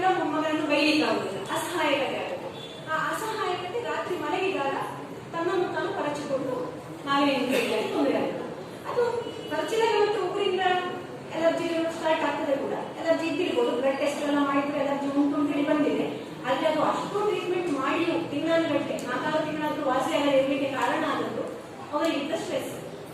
ಒಂದು ಆಲ್ಮೋಸ್ಟ್ ವಾರಕ್ಕೆ 3-4 ದಿನ ಮಾತಾಡ್ತಿದ್ರು. ಹಾಗೆ ಮಾತಾಡ್ತಾ ಅದು ಇದು ಸುಮ್ಮನೆ ವಯಸ್ಸಾದ ದೊಡ್ಡ ವಿಷಯ ಅಂತ ಇರಲಿಲ್ಲ ಮಾತಾಡಿದ್ರೆ, ಸಿಂಪಲ್ ವಿಷಯಗಳು, ಕೆಲವು ಸಿಹಿ ವಿಷಯಗಳು. ಮೊಮ್ಮಗ ಹಾಗೆ ಮಾಡಿದ, ಮೊಮ್ಮಗ ಹೀಗೆ ಮಾಡಿದ, ಕೆಲವು ಅದುವೇ ಇರ್ಬೋದು. ಅಲ್ಲ ನಮಗೆ ಹಾಗಾಯ್ತು, ನಮಗೆ ಹೀಗಾಯ್ತು, ಅಯ್ಯೋ ಬುಕ್ಕಲ್ಲಿ ಇಟ್ಟೆ ಅದು ಚೆಲ್ಲಿದ್ದು, ಹೀಗೆ ಅಂತ ಸಣ್ಣ ಪುಟ್ಟ ವಿಷಯಗಳೇ ಇರ್ತದೆ. ಆ ಸಣ್ಣ ಪುಟ್ಟ ವಿಷಯಗಳನ್ನು ಕೂತುಕೊಂಡು ಆಸ್ಥೆಯಿಂದ ಕೇಳುವಂತ ವ್ಯಕ್ತಿ ಬೇಕಿತ್ತು ಅವರಿಗೆ, ಅಥವಾ ಆ ಕೆಲಸವನ್ನು ಹಂಚಿಕೊಂಡು ಮಾಡುವುದು ಬೇಕಿತ್ತು. ಹಂಚಿಕೊಂಡು ಮಾಡುವುದು ಇರಲಿಲ್ಲ, ಬಟ್ ಕೇಳಲಿಕ್ಕೆ ಅವ್ರು ಏನ್ ಹೇಳ್ತಾರೆ, ಅವರ ಕಂಪ್ಲೇಂಟ್ ಎಂತ ಇತ್ತು, ನಾನು ಅವರ ಕಂಪ್ಲೇಂಟ್ ಅನ್ನು ಸಾಲ್ವ್ ಮಾಡ್ಲಿಕ್ಕೆ ಆಗಲಿಲ್ಲ, ಮೊಮ್ಮಗನನ್ನು ದೂರ ಮಾಡ್ಲಿಕ್ಕೆ ಆಗಲಿಲ್ಲ, ಅಥವಾ ಅವರ ಹೆಂಡತಿಯನ್ನು ವಾಪಸ್ ತಂದು ಕೊಡ್ಲಿಕ್ಕೆ ಆಗಲಿಲ್ಲ, ಬಟ್ ಅವರ ಸ್ಟ್ರೆಸ್ ಅನ್ನು ಹೇಳಿಕೊಡ್ತಿದ್ರು. ಎಂತ ಆಗ್ತಾ ಉಂಟು ನನಗೆ ಕಷ್ಟ ಆಗುತ್ತೆ ಹಾಗೆ ಹೇಳಿಕೊಂಡು ನಾವು ಮಾತಾಡಿದ್ದನ್ನು ಗಂಟೆಗಟ್ಟಲೆ, ದಿನಕ್ಕೆ ಅರ್ಧ ಗಂಟೆ 1 ಗಂಟೆ ಮಾತಾಡೋದನ್ನು ಕೇಳಿಸ್ಕೊಳ್ತಾ ಇರುವಂಥದ್ದು. ಓ ಹೌದಾ, ಎಂತಾಯ್ತು, ಇನ್ನು ಮತ್ತೆ ಎಂತಾಯ್ತು, ಆ ಡೀಟೇಲ್ ಕೇಳುವಂಥದ್ದು. ನಿಜವಾಗಿ ಬೋರಿಂಗ್ ಕೆಲಸ ಆಗ್ತದೆ ಕೇಳಲಿಕ್ಕೆ. ಅದು ವಯಸ್ಸಾದವರು ರಿಪೀಟೆಡ್ ಆಗಿ ನಂಗೆ ಹಾಗಾಯ್ತು, ನನಗೆ ಹೀಗಾಗಿ ಹೇಳಿದ್ರೆ ಉಂಟಲ್ಲ, ಅಸಾಧ್ಯ ಬೋರಿಂಗ್ ಆಗ್ತದೆ. ಆದ್ರೆ ಗೊತ್ತಿತ್ತು ಅವರಿಗೆ ಅದೇ ಸ್ಟ್ರೆಸ್ ಆಗೋದು ಅಂತ ಹೇಳಿ ನನ್ನವರೇ ಮಾಡಬೇಕು, ಮಾಡಿದೆ ಅಷ್ಟೇ. 1 ವಾರದಲ್ಲಿ ಕಡಿಮೆ ಆಗ್ತಾ ಬಂತು, 15 ದಿನದಲ್ಲಿ ಪೂರ್ತಿ ಕಡಿಮೆ ಆಯ್ತು. ಮತ್ತೆ 1 ತಿಂಗಳಲ್ಲಿ ಮೆಡಿಸಿನ್, ಕ್ರೀಮು, ಆಯಿಂಟ್ಮೆಂಟ್ ಎಲ್ಲ ಸ್ಟಾಪ್ ಮಾಡುವಾಗ ಮತ್ತೆ ಈಗ ಅವರ ಪ್ರಿನ್ಸೆಸ್ ವಾಪಸ್ ಬಂದ್ರು ಸರ್. ಈಗ ಅಂತ ಬಂದೇ ಇಲ್ಲ. ಅಲರ್ಜಿಯನ್ನು ಉಂಟು, ಒಂದೊಂದ್ಸತಿ ಒಂದು ಸ್ವಲ್ಪ ಬರ್ತದೆ, ಸ್ವಲ್ಪ ಬರೋದು ಮನುಷ್ಯರಿಗೆ ದೊಡ್ಡಲ್ಲ. ಆದ್ರೆ ಬೇರೆ ಯಾವುದೇ ಕೆಲಸ ಮಾಡ್ಲಿಕ್ಕೆ ಆದಷ್ಟು ಅವರಿಗೆ ಅಲರ್ಜಿ ಉಂಟು. ಆದ್ರಿಂದ ರಿಪೋರ್ಟ್ ಇಂದ ದೊಡ್ಡ ಬರ್ತಿದ್ದಾರೆ, ದೊಡ್ಡ ಡಾಕ್ಟರ್ಸ್ ಚೆಕ್ ಮಾಡಿ ಅಲರ್ಜಿ ಬ್ಲಡ್ ಅಲ್ಲಿ ಅದು ಜಾಸ್ತಿ, ಬ್ಲಡ್ ಅಲ್ಲಿ ಕಡಿಮೆ ಎಲ್ಲ ಬಂದಿದೆ. ಬಟ್ ಅವರಿಗೆ ಮನೆಯಲ್ಲಿ ಸರಿಯಾಗಿ ಪೂರ್ತಿ ಗುಣ ಆಗಲಿಕ್ಕೆ ಹೆಲ್ಪ್ ಆಗುತ್ತೆ ಜಸ್ಟ್ ಅವರ ಮಾತನ್ನು ಕೇಳಿಕೊಳ್ಳುವ ಒಬ್ಬ ಅರ್ಥ ಮಾಡಿಕೊಳ್ಳುವ ವ್ಯಕ್ತಿ ಅಂತ ಹೇಳಿ. ಬಟ್ ನಾವು ಪ್ರೊಫೆಷನಲ್ ಚಾರ್ಜ್ ಕೂಡ ಮಾಡ್ತೇವೆ, ಬೇರೆಯವರಿಗೆ ಚಾರ್ಜ್ ಕೂಡ ಮಾಡ್ತೇವೆ. ಇವರು ರಿಲೇಟಿವ್ ಅಂತ ಹೇಳಿ ಚಾರ್ಜ್ ಮಾಡುವಂಥದ್ದು ಮಾಡಿಲ್ಲ. ಬಟ್ ಕೇಳಿಸ್ಕೊಳ್ಳೋದು ನನಗೂ ಒಂದೊಂದು ಸತಿ ಕೆಲವು ಸಿಕ್ಕಿದಾಗ ಕೇಳಿಸ್ಕೊಳ್ಳೋದು ನಮಗೆ ಪ್ರೆಷರ್ ಆಗ್ತದೆ. ಕೌನ್ಸಿಲರ್ ಅಂತ ಹೇಳಿ ಗೊತ್ತಲ್ಲ, ಬಂದು ಕೂತ್ಕೊಂಡು ಹೊರದ ಹಾಗೆ ಮಾತಾಡ್ಕೊಂಡಿರ್ತಾರೆ, ಸಂಬಂಧ ಅಥವಾ ಪರಿಚಯ ಅಂತ ಹೇಳಿದ್ರೆ ಕೆಲವು ಸತಿ ಹಾಗೆ ಸಹ ಆಗ್ತದೆ. ಅದು ನಮಗೂ ಸ್ಟ್ರೆಸ್ ಆಗ್ತದೆ, ಹಾಗೆ ಸಹ ಉಂಟು. ಬಟ್ ನಮ್ಮ ದಿನನಿತ್ಯದ ರಂಗದಲ್ಲಿ ಯಾವ್ದಾದ್ರು ನಮಗೆ ಪದೇ ತೊಂದರೆ ಆಗುವಂತ ವಿಷಯಗಳು ಸಣ್ಣ ಪುಟ್ಟದಿರ್ಬೋದು. ಅದೇ ಇವರಿಗೆ ಸ್ಟಾರ್ಟ್ ಆಗೋದು ಸಣ್ಣದಾಗಿ ಸ್ಟಾರ್ಟ್ ಆಗುತ್ತೆ, ಒಂದು ಮೇಲೆ ಸ್ಟಾರ್ಟ್ ಆಗುತ್ತೆ. ಬಟ್ ಅದು ಬೆಳೆದು ಅಲ್ಲಿ ತನಕ ಹೋಗುತ್ತೆ. ಇದ್ದ ಚಿಕ್ಕಪ್ಪ ಎಲ್ಲ ಆಗುವ ಹಂತಕ್ಕೆ ಹೋಗುತ್ತೆ. ಕೊನೆಗೆ ವಾಸಿ ಆಗಲಿಕ್ಕೆ ಅವರಿಗೆ ಈ ಕೌನ್ಸಿಲಿಂಗ್ ಹೆಲ್ಪ್ ಆಯಿತು. ಹಾಗೆ ಸಣ್ಣ ವಿಷಯ ಸಹ ನಮಗೆ ಕೆಲವೊಂದು ನಮ್ಮ ಜೀವನವನ್ನು ಹೇಗೆ ದಾರಿ ತಪ್ಪಿಸ್ತದೆ ಆದ್ರೆ ಅವರ ತಾಳ್ಮೆ ಮುಚ್ಚಲೇಬೇಕು. ಚಿಕ್ಕ ಮೊಮ್ಮಗನನ್ನು ಅವರು ಬೈಲೇ ಇಲ್ಲ, ಒಂದು ದಿನ ಸಹ ಬೈಲಿಲ್ಲ. ಅದು ತುಂಬಾ ಕೇಳ್ತಾರೆ. ಕೆಲವು ಮನೆಗಳಲ್ಲಿ ಏನ್ ಮಾಡ್ತಾರೆ, ದೊಡ್ಡವರು ನಮ್ಮ ಕೆಲಸಕ್ಕೆ, ನಮ್ಮ ಸಮಾಧಾನಕ್ಕೆ ಮಕ್ಕಳನ್ನು ಬೈದು ನಾವು ಆಚೆ ಕಳಿಸಿ ನಮ್ಮ ಕೆಲಸ ಮಾಡಿಕೊಡ್ತೇವೆ. ಅದು ಮಕ್ಕಳಿಗೆ ಅವರ ಜೀವಮಾನದಲ್ಲಿ ಮುಂದೆ ತೊಂದರೆ ಕೊಡ್ತದೆ. ಅಂತ ಕೆಲಸಗಳು ಬೇರೆ ಸುಮಾರು. ಅದು 25-30 ವರ್ಷ ಆದ್ಮೇಲೆ, ಅಲ್ಲ 40-50 ವರ್ಷ ಆದಾಗ ದೊಡ್ಡ ಸಮಸ್ಯೆಯಾಗಿ ಹೊರಗೆ ಬರ್ತದೆ. ಅದರಿಂದ ನಿಜವಾಗ್ಲೂ ಈ ಅಜ್ಜ ಇವರು ಮಾಡಿದಂತ ಕೆಲಸ ತುಂಬಾ ಒಳ್ಳೆಯದು. ಮೊಮ್ಮಗನನ್ನು ಸಹಿಸಿಕೊಂಡ್ರು, ಅವನಿಗೆ ಉದಾಸೀನ ಆಗ್ತದೆ, ಅವನಿಗೆ ಬೈಬಾರ್ದು ಅಂತ ಸಹಿಸಿಕೊಂಡ್ರು, ಅವನಿಗೆ ಸ್ವಲ್ಪ ಕಷ್ಟ ಆಯ್ತು. ಆದ್ರೆ ನಿಜವಾಗ್ಲೂ ಅವರ ತಾಳ್ಮೆಯನ್ನು ಮೆಚ್ಚಬೇಕಾಗ್ತದೆ. ಆ ಅಜ್ಜ 75 ವರ್ಷ ಅವರಿಗೆ ತುಂಬಾ ತಾಳ್ಮೆಯಿಂದ ಮೊಮ್ಮಗನನ್ನು ಸುಧಾರಿಸಿದ್ರು, ಅವರ ಎದುರಿಸುವುದನ್ನು ಸುಧಾರಿಸಿದ್ರು. ಬಹುಶಃ ಈಗ ಇಂಥ ಕಥೆಗಳು ನಿಮಗೆ ನಿಮ್ಮೊಳಗೆ ಕೆಲವೊಂದು ಹೇಳಿ ಸಾಕ್ಬೋದು, ಗೊತ್ತಾಗ್ಬೋದು. ನನಗೆ ಇಂಥ ತಿರುಗಿ ಇರ್ಬೋದಾ, ನಮ್ಮ ಮನೆಯಲ್ಲಿ ಅವರಿಗೆ ಅಂಥದ್ದು ಅದಕ್ಕೆ ಇರ್ಬೋದಾ ಅಂತ ಯೋಚನೆ ಬರ್ಬೋದು. ಅದು ಹೇಳ್ಬೇಕಾಗಿಲ್ಲ, ನಿಮ್ಗೆ ಅಷ್ಟು ಅರ್ಥ ಇದೆ ಅಂತ ಹೇಳಿದ್ರೆ ಅದು ಹಾಗೆ ಒಂದು 2-3 ತಿಂಗಳಲ್ಲಿ ಅಲ್ಲಿಂದಲ್ಲಿಗೆ ಹಾಗೆ ಸಾಲ್ವ್ ಆಗ್ತಾ ಹೋಗ್ತದೆ. ಸಾಲ್ವ್ ಆಗಲಿಲ್ಲ, ಮಾತಾಡ್ಬೇಕು ಅಂತ ಅನ್ಸಿದ್ರೆ ಅಲ್ಲ ಕಾನ್ಸೆಪ್ಟ್ ಬೇಕು ಅಂತಿದ್ರೆ ನೆಕ್ಸ್ಟ್ ಸ್ಟೆಪ್ ಕೂಡ ಹೋಗ್ಬೋದು. ಕೆಲವು ಸತಿ ಸಾಲ್ವ್ ಆಗ್ತಾ ಹೋಗ್ತದೆ. ಅಲ್ಲಿ ಜಸ್ಟ್ ಅವನ ಅವೇರ್ನೆಸ್ ಬರೋದು, ಅಂಡರ್ಸ್ಟ್ಯಾಂಡಿಂಗ್ ಬರೋದು ಇಂಪಾರ್ಟೆಂಟ್ ಅಷ್ಟೇ. ಎಷ್ಟೊಂದು ವಿಷಯಗಳ ಅಂಡರ್ಸ್ಟ್ಯಾಂಡಿಂಗ್ ಬಂದಾಗ ನಿಮಗೆ ಸಾಲ್ವ್. ಅದಕ್ಕೆ ಒಂದು ಇದು ಮಾಡ್ತೇವೆ, ಸೆಷನ್ ಮಾಡ್ತೇವೆ. ಈ ತರದ ಅವೇರ್ನೆಸ್ ಕ್ರಿಯೇಟ್ ಮಾಡುವ ಕ್ಲಾಸ್ಗಳು ಹೋಗ್ತೇವೆ. 1 ದಿನದ ಕ್ಲಾಸ್ಗಳಿರ್ತದೆ, ಆಲ್ಮೋಸ್ಟ್ 1 ದಿನ ಬೇಕಾಗ್ತದೆ ಅದು ಮಾಡಲಿಕ್ಕೆ. ಏನು ಭಾವನಾತ್ಮಕ ಸಂತುಲನೆ ಅಥವಾ ಜೀವನವನ್ನು ನಾವು ನೋಡುವ ದೃಷ್ಟಿಕೋನಗಳು ಹೇಗೆ, ಏನು ಅಂತ, ನಮ್ಮ ದೃಷ್ಟಿಕೋನ ಹೇಗೆ ನಮಗೆ ಸಮಸ್ಯೆಯನ್ನು ಕೊಡ್ತದೆ, ಹೇಗೆ ನಮ್ಮ ಯಶಸ್ಸನ್ನು ತೆಗೆಯುತ್ತದೆ, ಅದನ್ನು ಕೂಡ ಅದರಲ್ಲಿ ನಾವು ಅರ್ಥ ಮಾಡ್ಕೊಳ್ಳಿಲ್ಲ. 1 ದಿನದ ಸೆಷನ್ ಆಗ್ತದೆ, ಟೈಮ್ ಆಗ್ತದೆ. ಈಗ ಇಷ್ಟು ಸ್ವಲ್ಪ ಹೊತ್ತಲ್ಲಿ ನಾವು ಡಿಸ್ಕಸ್ ಮಾಡಲಿಕ್ಕೆ ಆಗುತ್ತಾ, ಟೈಮ್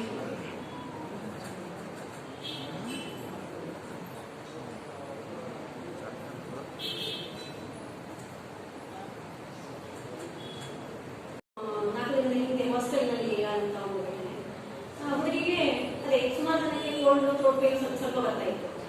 ಈ ಒಂದು ಹುಡುಗಿಗೂ ಹಾಗೆ ಬಂದಿದೆ, ಇವಳು ಸ್ವಲ್ಪ ಸಾಫ್ಟ್ನೆಸ್ ಹುಡುಗಿ. ನನಗೂ ಹೇಳಿದಾಳೆ, ಅಪ್ಪ ಅಮ್ಮನಿಗೂ ಫೋನಲ್ಲಿ ಹೇಳಿದಾಳೆ, ಸರಿ ನಿನ್ನ ಹತ್ರ ಮೆಡಿಸಿನ್ ಉಂಟಲ್ಲ, ಸಾಕಾದ್ರೆ ಅದನ್ನೇ ತಗೊಳ್ತೀಯಾ? ಸಾಕು ಮ್ಯಾಮ್ ತಗೊಳ್ಬೇಕು.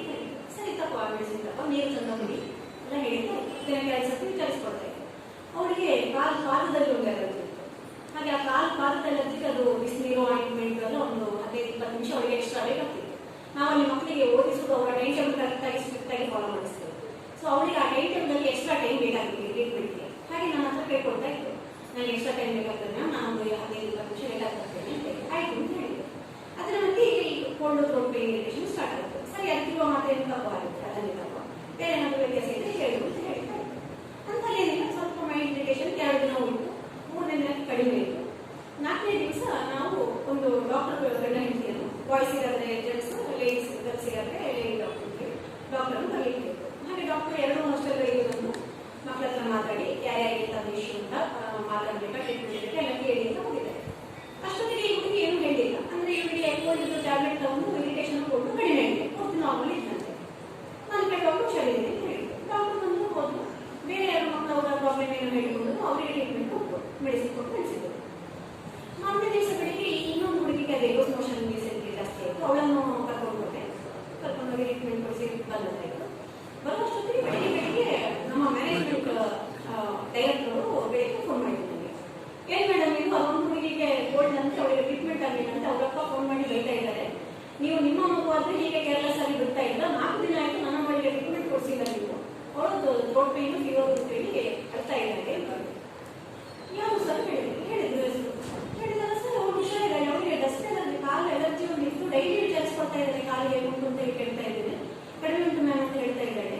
ಅವರಿಗೆ ಏನು ಸಿಗಲಿಲ್ಲ, ಜಾಸ್ತಿ ಆಗಿಲ್ಲ ಕೋಲ್ಡ್ಗೆ ಇದೆಲ್ಲ. 5-6 ಜನ ಮಕ್ಕಳು ದಿನ ಹೇಳ್ತಾ ಇದ್ದಾರೆ ಕೋಲ್ಡ್ ಅಂತ ಹೇಳಿ, ಇಲ್ಲ ಯಾರದ್ದು ಸೀರಿಯಸ್ ಇಲ್ಲ. ಮತ್ತೆ ಅವರಪ್ಪ ನಮಗೆ ಹೀಗೆ ಹೇಳಿದ್ರಲ್ಲ, ಬೆಳಿಗ್ಗೆ ಕೂತ್ಕೊಂಡು ನಿಮ್ಮ ಮಗು ಆದ್ರೆ ಹೀಗೆ ಬಿಡ್ತೀರಾ, ನಿಮ್ಮ ಮೇಲೆ ನಂಬಿಕೆ ಇಟ್ಟಿದ್ದೇವೆ ನಮ್ಮ ಅವಳನ್ನು, ನೀವು 4 ದಿನದಿಂದ ಟ್ರೀಟ್ಮೆಂಟ್ ಕೊಡಿಸಿಲ್ಲ, ಎಂತ ಇದು ಅಂತ ನನಗೆ ಹೇಳ್ತಾ ಇದ್ರು. ಗಬ್ಬರಿ ಆಯಿತು, ಅಯ್ಯೋ ಸರ್ ಹೀಗೆ ಕೇಳ್ತೀವಿ ಹೇಳಿ. ಅವ್ರಿಗೆ ಕೇಳಿ ನೋಡಿದ್ರೆ ಹುಡುಗಿ ಮುಖ ಸಪ್ಪೆ ಮಾಡ್ಕೊಂಡು ಕೂತಿದ್ದಾರೆ, ಅವರಿಗೆ ಗೊತ್ತೇ ಇಲ್ಲ ವಿಷಯ. ಅಪ್ಪ ಅಮ್ಮ ಹತ್ರ ಮಾತಾಡಿದ್ದಾರೆ, ಥ್ರೋಟ್ ಪೇನ್ ಇರಿಟೇಷನ್ ಹೇಳಿದ್ದಾರೆ. ಅಪ್ಪ ಏನು ಅಂದ್ಕೊಂಡಿದ್ದಾರೆ ಅಂತ ಹೇಳಿದ್ರೆ, ಅಪ್ಪ ಸ್ವಲ್ಪ ಟೆನ್ಷನ್ ತಗೊಂಡು ಜಾಸ್ತಿ ಆಗಿದೆ. ಮಕ್ಕಳಲ್ಲಿ ಇರ್ತಿದ್ದೇನೆ ಹೇಳುವಾಗ ಕೆಲವು ಅಪ್ಪನಿಗೂ ಹಾಗೆ ತುಂಬಾ ಮೃದು ಹೃದಯ ಇರ್ತಾರೆ, ಅಮ್ಮನಿಗಿಂತ ಜಾಸ್ತಿ ಅವರ ಹೃದಯ ತುಂಬಾ ಸಾಫ್ಟ್ ಇರ್ತದೆ. ಅಮ್ಮನಿಗೆ ಅಷ್ಟು ಟೆನ್ಷನ್ ಆಗಿದೆಯೋ ಇವರ ಅಪ್ಪ ಟೆನ್ಷನ್ ಆಗಿದ್ದಾರೆ. ಹಾಗೆ ಅವರು ಇವರಿಗೆ ಫೋನ್ ಮಾಡಿ ಬೈದಿದ್ದಾರೆ. ಹುಡುಗಿ ಮತ್ತೆ ಕೇಳೋದು ಆರಾಮಾಗಿದ್ದಾರೆ. ಹೌದು ಮೇಡಮ್ ಶೀತ ಇದೆ ಅಂತ ಹೇಳಿದ್ರೆ ಅಪ್ಪ ಅಮ್ಮನ ಹತ್ರ ಹೇಳಿ, ಸರಿ ಈಗ ಎಂತ ನೀವು ಡಾಕ್ಟರ್ ಹೋಗ್ಬೇಕಾಗಿದೆ, ತುಂಬಾ ತೊಂದರೆ ಎಂತಾದ್ರೂ ಆಗ್ತದ? ಇಲ್ಲ ಮ್ಯಾಮ್ ಮೈಂಡ್ ಫೀವರ್ ಇರಬಾರ್ದು. ಸರಿ ನೀವು ಡಾಕ್ಟರ್ ಹತ್ರ ಯಾಕೆ ಮೊನ್ನೆ ಹೇಳಿಲ್ಲ ಅವರು ಬಂದಾಗ? ಅವ್ರು ಬಂದಾಗ ನಾನು ಹುಷಾರಿದ್ದೆ ಮ್ಯಾಮ್ ಹೇಳಿ. ಆ ಹೊತ್ತಲ್ಲಿ ಹುಷಾರಿದ್ದು, ಡಾಕ್ಟರ್ ಹತ್ರ ಹೇಳಿಲ್ಲ. ನೆಕ್ಸ್ಟ್ ಡೇ ಏನೇನು ಜಾಸ್ತಿ ಆಗಿದೆ ನನ್ನ ಹತ್ರ ಹೇಳುವ ಮುಂಚೆ ಹೋಗಿ ಅಪ್ಪ ಅಮ್ಮನ ಹತ್ರ ಹೇಳಿದ್ರೆ ಅಪ್ಪ ತಕ್ಷಣ ಟೆನ್ಷನ್ ತಗೊಂಡು ಫೋನ್ ಮ್ಯಾನೇಜ್ಮೆಂಟ್ಗೆ ಸೀದಾ ಹೇಗೆ ಕೈಕಾಲು ಬಿದ್ದು ಹೋಗಿತ್ತು ಅಂತ ಹೇಳಿದ್ರೆ ಅವ್ರಿಗೆ ಸರಿಗೆ ಮತ್ತೆ ನನಗೆ ಈಗ ಎಂತ ಆಯ್ತು ಅಂತ ಇರೋದು ಬಿಡಲ್ಲ, ಅದು ಸಮಾಧಾನ ಇತ್ತು, ಆರಾಮಾಗಿದ್ದಾರೆ ಅನ್ನೋದು ಭಾರಿ ಒಂದು ಸಮಾಧಾನ ಇತ್ತು. ಮತ್ತೆ ಅವಳ ಅಪ್ಪನಿಗೆ ಕಾಲ್ ಮಾಡಿ ಮಾತಾಡುವ ಹೇಳಿ ನನ್ನ ಹತ್ರ ಮಾತಾಡುವ ಸ್ವಲ್ಪ ಕೂಲ್ ಆಗಿದೆ. ಅಷ್ಟೊತ್ತಿಗೆ ಮ್ಯಾನೇಜ್ಮೆಂಟ್ ಸರ್ ಹತ್ರ ಬೈದಾಗ ಅವರ ಟೆಂಪರ್ ಎಲ್ಲ ಇತ್ತು ಅಂತ ಕಾಣ್ತದೆ, ನನ್ನ ಹತ್ರ ಕೂಲ್ ಆಗಿ ಹೇಳಿದೆ ಅಲ್ಲ ಸರ್, ಖಂಡಿತ ಯಾವ ಮಗುವನ್ನು ನಾವು ಕೇರ್ಲೆಸ್ ಮಾಡಿ ಬಿಡುವುದಿಲ್ಲ, ಯಾವ ಮಗುವಿಗೂ ಸಿವಿಯರ್ ಏನೂ ಆಗಲಿಲ್ಲ, ಎಲ್ಲರೂ ಆರಾಮದಲ್ಲಿದ್ದಾರೆ, ಇವರು ಆರಾಮದಲ್ಲಿ ಓಡಾಡ್ಕೊಂಡಿದ್ದಾರೆ. ಮೆಡಿಸಿನ್ ಈಗ ನಿನ್ನೆ ಮಾತಾಡಿದ್ರೆ ಇವತ್ತು ಬೆಳಿಗ್ಗೆ ಬರ್ತದೆ, ಈಗ ಹೆಂಗ್ ಸಿಗ್ಬೇಕಷ್ಟೇ. ಖಂಡಿತ ನಿಮ್ಮ ಮಕ್ಕಳಿಗೆ ಆರಾಮದಲ್ಲಿದ್ದಾರೆ. ತೊಂದರೆ ಆಗಿದೆ ಅಂತ ಹೇಳಿದ್ರೆ ನಮಗೆ ಅನ್ನಿಸಿದ್ರೆ ನಾವು ಕೂಡಲೇ ನಿಮಗೆ ರಿಪೋರ್ಟ್ ಮಾಡ್ತೇವೆ. ನಿಮ್ಮ ಮಗು ಹೇಳುವ ಮುಂಚೆ ನಾವು ನಿಮಗೆ ಹೇಳ್ತೇವೆ, ಟೆನ್ಷನ್ ತಗೊಳ್ಬೇಡಿ, ಆರಾಮದಲ್ಲಿ ಖಂಡಿತ ಎಲ್ಲ ಮಕ್ಕಳ ಆರಾಮಾಗಿ ನೋಡ್ಕೊಳ್ತೇವೆ ಅಂತ ಹೇಳಿ ಮತ್ತೆ ಆರಾಮಾಗಿ ಹುಡುಗಿ ಗೊಡೋ ಅಂತ ಹೇಳಿಕೆ ಶುರು ಮಾಡಿದ್ದಾರೆ. ಅಲ್ಲಿ ಇಟ್ಕೊಂಡು ಮೊದಲು ಮಾತಾಡ್ತಾರೆ ಫುಲ್ ಆಡ್ತಾ ಇದ್ದಾರೆ. ಅದು ಅಂದ್ರೆ ಇವ್ರು ಹೇಳಿದ್ದೇನು ಹೆಚ್ಚು ಕಮ್ಮಿ ಆಗಿಲ್ಲ, ಬಟ್ ಅಪ್ಪ ಅಲ್ಲಿ ಟೆನ್ಷನ್ ತಗೊಂಡು ಜಾಸ್ತಿ ಆಗಿದೆ. ದೂರದಲ್ಲಿ ಇದ್ದಾರೆ, ಬರ್ಬೇಕಾದ್ರೆ ಏನಿಲ್ಲ ಅಂದ್ರೆ 4-5 ಅವರ್ಸ್ ಬೇಕು ಕಾರಲ್ಲಿ ಹೋದ್ರು ಕೂಡ. ಮಗಳಿಗೆ ಹುಷಾರಿಲ್ಲ, 4 ದಿನ ಆಗಿತ್ತು. ಎಂತ ಆಗಿದೆ ಅಂತ ಸಿಂಪಲ್ ಆಗಿ ಒಂದು ಸಣ್ಣ ಒಂದು ಚೂರು ಟೆಂಪರೇಚರ್ ನೋಡುವಾಗ ನಾರ್ಮಲ್ ಉಂಟು, ಬಟ್ ಅವರಿಗೆ ಫೀಲಿಂಗ್ ಉಂಟು ಅಷ್ಟೇ. ಅಷ್ಟು ಹೇಳಿದ್ದು ನಾವು ಟೆನ್ಷನ್ ತಗೊಳ್ಳೋದು. ಎಷ್ಟೋ ಸತಿ ಮಕ್ಕಳ ಟೆನ್ಷನ್ ನಾವು ಪೇರೆಂಟ್ಸ್ ತಗೊಳ್ಳೋದು ಹೇಗೆ ತೊಂದರೆ ಆಗ್ತದೆ ಅಂತ ಹೇಳೋದಕ್ಕೆ ಇದೊಂದು ಎಕ್ಸಾಂಪಲ್ ಅಂತೆ. ಇನ್ನೊಂದು ಹುಡುಗಿ ಅದೇ ಅವರಿಗೆ ಡಿಸೆಂಟ್ರಿ ಜಾಸ್ತಿ ಆಗಿ 10-15 ಸತಿ ಹೋಗಿ ನಮಗೆ ಹೇಳಿ ಮತ್ತೆ ನಾವು ಡಾಕ್ಟರ್ ಹತ್ರ ಹೋಗಿ ಮಾಡಿದೆವು. ಅವಳ ಅಪ್ಪ ಅಮ್ಮ ಕೂಡ ಆಗಿದ್ದಾರೆ, ಏನು ತೊಂದರೆ ಆಗಿದೆ. ಒಂದೇ ಒಂದು ಡೋಸ್ ಮೆಡಿಸಿನಲ್ಲಿ ಅವನಿಗೆ ಹುಷಾರು ಸರ್ 15 ಸಲ ರಾತ್ರಿಯಿಂದ ಬೆಳಗಿನಷ್ಟೊತ್ತಿಗೆ 15 ಸಲ ಟಾಯ್ಲೆಟ್ಗೆ ಹೋಗಿದ್ದಾರೆ. ಬಟ್ ಕೂಲ್ ಆಗಿತ್ತು, ಎಂತೂ ಆಗಿಲ್ಲ. ಅವಳ ಅಪ್ಪ ಅಮ್ಮನೂ ಕೂಲ್ ಆಗಿತ್ತು, ಏನು ತೊಂದರೆ ಆಗಿಲ್ಲ. ಈ ಹುಡುಗಿಗೆ ಸ್ವಲ್ಪ ಮೈಂಡ್ ಇದೆ ಅಂತ ಅವರಪ್ಪ ಟೆನ್ಷನ್ ಮಾಡಿ ಸದ್ಯ ಅಪ್ಪನಿಗೆ ಏನು ಆಗಿಲ್ಲವ ಏನೋ ಗೊತ್ತಿಲ್ಲ. ಈಗ ಇವತ್ತು ನಾನು ಮಾತಾಡಲಿಲ್ಲ, ಏನೋ ಆಗಲಿಲ್ಲ ಅವರ ಅಪ್ಪನಿಗೆ ಅಂತ ಗೊತ್ತಿಲ್ಲ, ಯಾಕಂದ್ರೆ ಅಷ್ಟು ಟೆನ್ಷನ್ ತಗೊಂಡಿದ್ದು ತುಂಬಾ ಅಪ್ಸೆಟ್ ಆಗಿದೆ. ಸೊ ಟೆನ್ಷನ್ ತಗೊಳ್ಳೋದೇ ಆರಾಮಾಗಿ ಇದ್ದಷ್ಟು ನಮ್ಮ ಜೀವನ ಆರಾಮಾಗಿರುತ್ತೆ. ಆ ಟೆನ್ಷನ್ ನಾವಾಗಿ ತಗೊಳ್ತಾ ಇದ್ದೀವಾ, ಹೊರಗಿನವರಿಂದ ಅದು ಕ್ರಿಯೇಟ್ ಆಗ್ತಾ ಇದೆಯಾ? ನಾವಾಗಿ ತಗೊಳ್ತಾ ಇದ್ರೆ ನಾವಾಗಿ ಅವಾಯ್ಡ್ ಮಾಡಲಿಕ್ಕೆ ಸುಲಭ ಉಂಟು, ಪರಿಹಾರ ನಮಗೆ ತಕ್ಷಣ ಸಿಗ್ತದೆ. ಹೊರಗಿನವರಿಗೆ ಈಗ ನಮ್ಮ ಮನೆಯವರೆಲ್ಲ ಹೊರಗಿನವರು ಅಂತ ನಾನು ಅಲ್ಲದೆ ನನ್ನ ಹೊರಗಿನವರು, ನನ್ನ ಗಂಡ ಇರ್ಬೋದು, ನನ್ನ ಮಕ್ಕಳು ಇರ್ಬೋದು, ಅವರು ಹೊರಗೆ, ನನಗಿಂತ ಅವರು ಹೊರಗೆ. ಅವರ ಯಾವುದಾದ್ರೂ ನಡವಳಿಕೆ ಸ್ವಭಾವ ನನಗೆ ಒತ್ತಡ ಕೊಡ್ತಾ ಇರೋದ, ಗಂಡಸಿಗಲ್ಲೇ ಹೇಳ್ತೀನಿ ನೋಡಿ. ಆ ಥರ ಅದನ್ನು ನೋಡಿಕೊಂಡಾಗ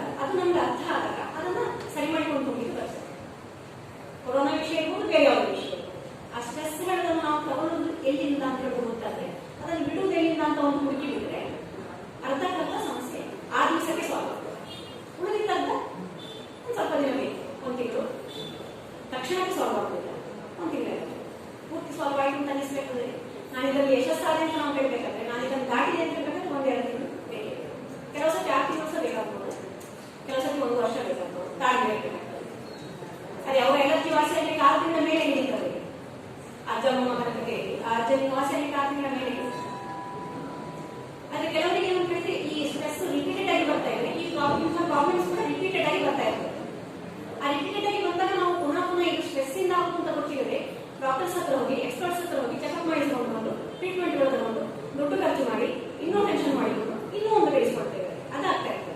ಅಂಥದ್ದಾಗುವಾಗ ನಾವು ಈ ಕೌನ್ಸಿಲಿಂಗ್ ಅಂತ ಹೇಳಿ ತಗೊಂಡ್ರೆ ಅದು ಹೆಲ್ಪ್ ಆಗ್ತದೆ.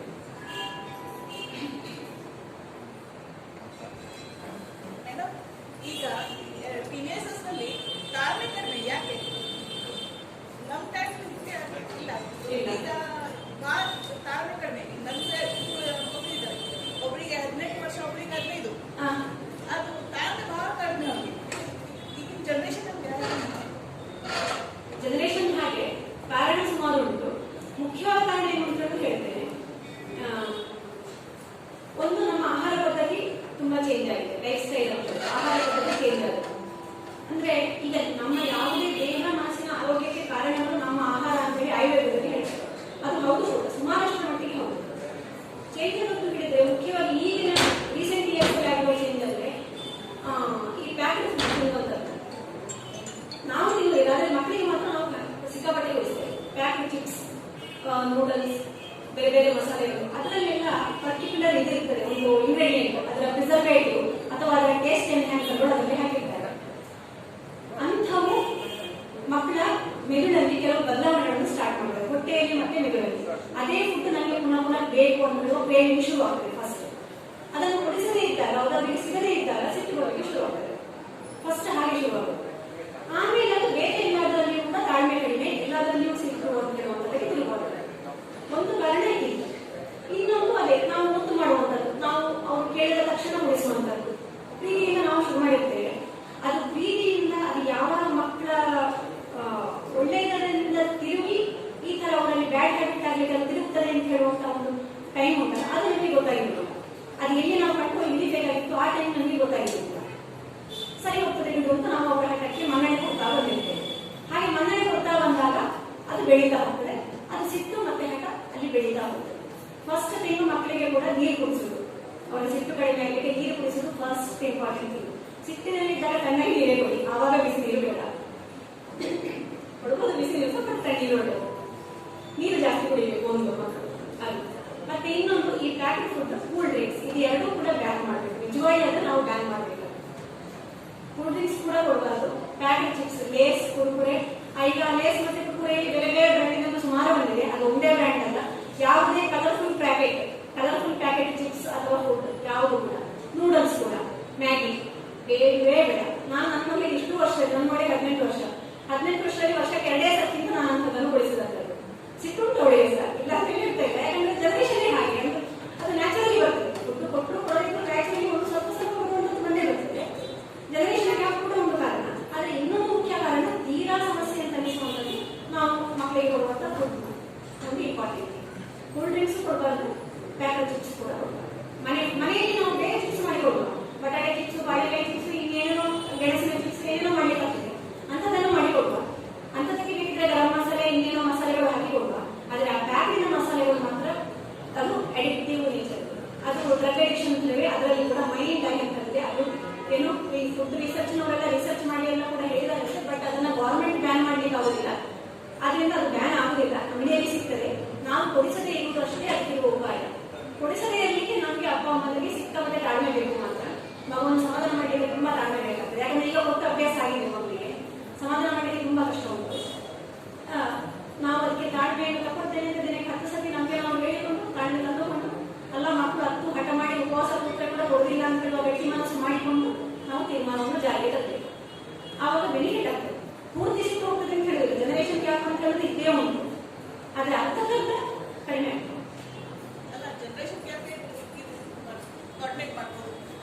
ಜನರೇಷನ್ ಗ್ಯಾಪ್ ಕಮ್ಮಿ ಮಾಡ್ಬೇಕಲ್ಲ ಮೇಡಮ್, ಅದು ನಮ್ಮ ಕಾಲದಲ್ಲಿ ಅದು ಹಾಗೆ ಇತ್ತು. ನಮ್ಮ ಅಪ್ಪ ಅಮ್ಮ ಹೋಗಿ ಯಾರ ಎಕ್ಸ್ಪರ್ಟ್ಗಳನ್ನು ಕೇಳಿದಾಗ ಕೂಡ ಜನರೇಷನ್ ಗ್ಯಾಪ್ ಸರಿ ಮಾಡೋದು ಹೇಗೆ ಹೇಳಿದ್ರೆ, ನಾನು ಈ ವಯಸ್ಸಲ್ಲಿ ಹೇಗೆ ಬಿಹೇವ್ ಮಾಡ್ತೀನಿ, ಹೇಗೆ ನಡ್ಕೊಳ್ತಾ ಇದ್ದೆ, ನನ್ನ ಅಪ್ಪ ಅಮ್ಮನಿಗೆ ಅದು ಹೇಗೆ ನನ್ನ ಸ್ವಭಾವ ತಪ್ಪು ಅಂತ ನಡೆಯಬಹುದು, ಹಾಗೆ ನನಗೆ ನನ್ನ ಮಕ್ಕಳ ಸ್ವಭಾವ ಹೇಗೆ ತಪ್ಪು ಅಂತ ಕಾಣ್ತಾ ಇರ್ಬೋದು. ಮತ್ತೆ ಈಗ ನನಗೆ ನಿಜವಾಗಿ ತುಂಬಾ ಚಾಲೆಂಜ್ ಇದೆ.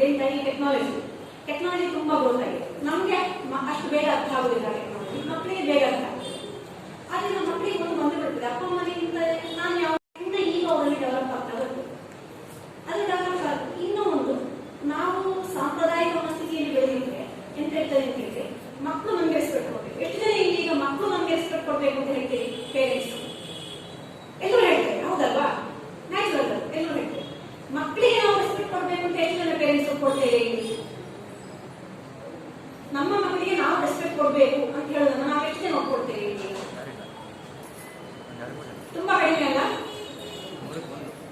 ಮಕ್ಕಳು ಹೇಗಿರ್ತಾರೆ ಗೊತ್ತಾ? ನಾನು ಮಕ್ಕಳಿಗೆ ಹೋಗಿ ಸೆಷನ್ ತಗೊಳ್ಳುವಾಗ ಅಲ್ಲಿ ಒಂದು ಹುಡುಗಿ ಹೇಳಿದ್ದೆ ನನಗೆ, ನಾನು ಮಕ್ಕಳಿಗೆ ಇದ್ದದ್ದು ಇದೇ ಪಾಠ, ದೊಡ್ಡವರಿಗೆ ಮರ್ಯಾದೆ ಕೊಡ್ಬೇಕಾ, ಯಾವಾಗ ಕೊಡ್ಬೇಕು, ಎಷ್ಟು ಕೊಡ್ಬೇಕು, ಯಾಕೆ ಕೊಡ್ಬೇಕು, ಇದೇ ಒಂದು ಸಿಗ್ತದೆ. ಅಲ್ಲಿ ಮಕ್ಕಳು ಮರ್ಯಾದೆ ವಿಷಯ ಅಂತ ಮಾತಾಡುವಾಗ ಹೇಳುದು, ಹೌದು ಮ್ಯಾಮ್, ಅಪ್ಪ ಅಮ್ಮ ನಮಗೆ ರೆಸ್ಪೆಕ್ಟ್ ಕೊಡ್ಬೇಕು. ಈಗಿನ ಕಾಲದ ಮಕ್ಕಳ ಮನಸ್ಥಿತಿ ಹೀಗೆ. ನಾವು ಅಪ್ಪ ಅಮ್ಮನಿಗೆ ಮರ್ಯಾದೆ ಕೊಡುವುದು ಅಂತಲ್ಲ ಅವರಾಗಿರೋದು, ಅಪ್ಪ ಅಮ್ಮ ನಮಗೆ ಮರ್ಯಾದೆ ಕೊಡ್ಬೇಕು, ನಮ್ಗೆ ಮರ್ಯಾದೆ ಕೊಡ್ತಾ ಇಲ್ಲ, ಕೊಡ್ಬೇಕು. ಅದು ಯಾಕೆ ಅವರಿಗೆ ಹಾಗೆ ಫೀಲ್ ಆಗ್ತದೆ ಅದನ್ನು ನಾವು ನೋಡ್ಬೇಕು.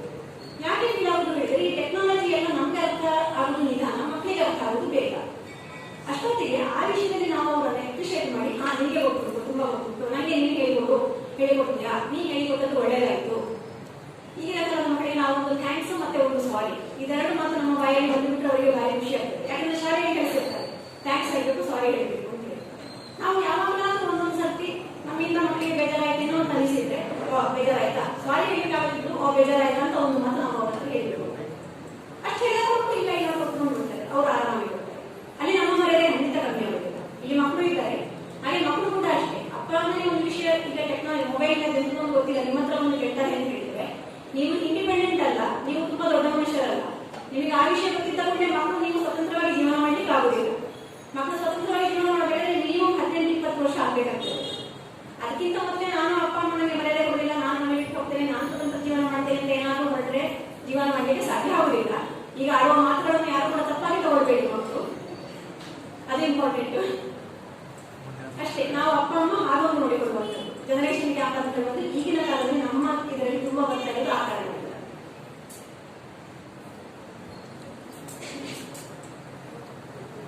ಇಂಥದ್ದು ತುಂಬಾ ಉಂಟು, ಮಾತಾಡಿ ಅದು ಒಬ್ಬೊಬ್ಬರೇ ಮಾತಾಡಿದ್ರೆ ಒಂದೊಂದೇ ವಿಷಯ ಹೊರಗೆ ಬರ್ತದೆ.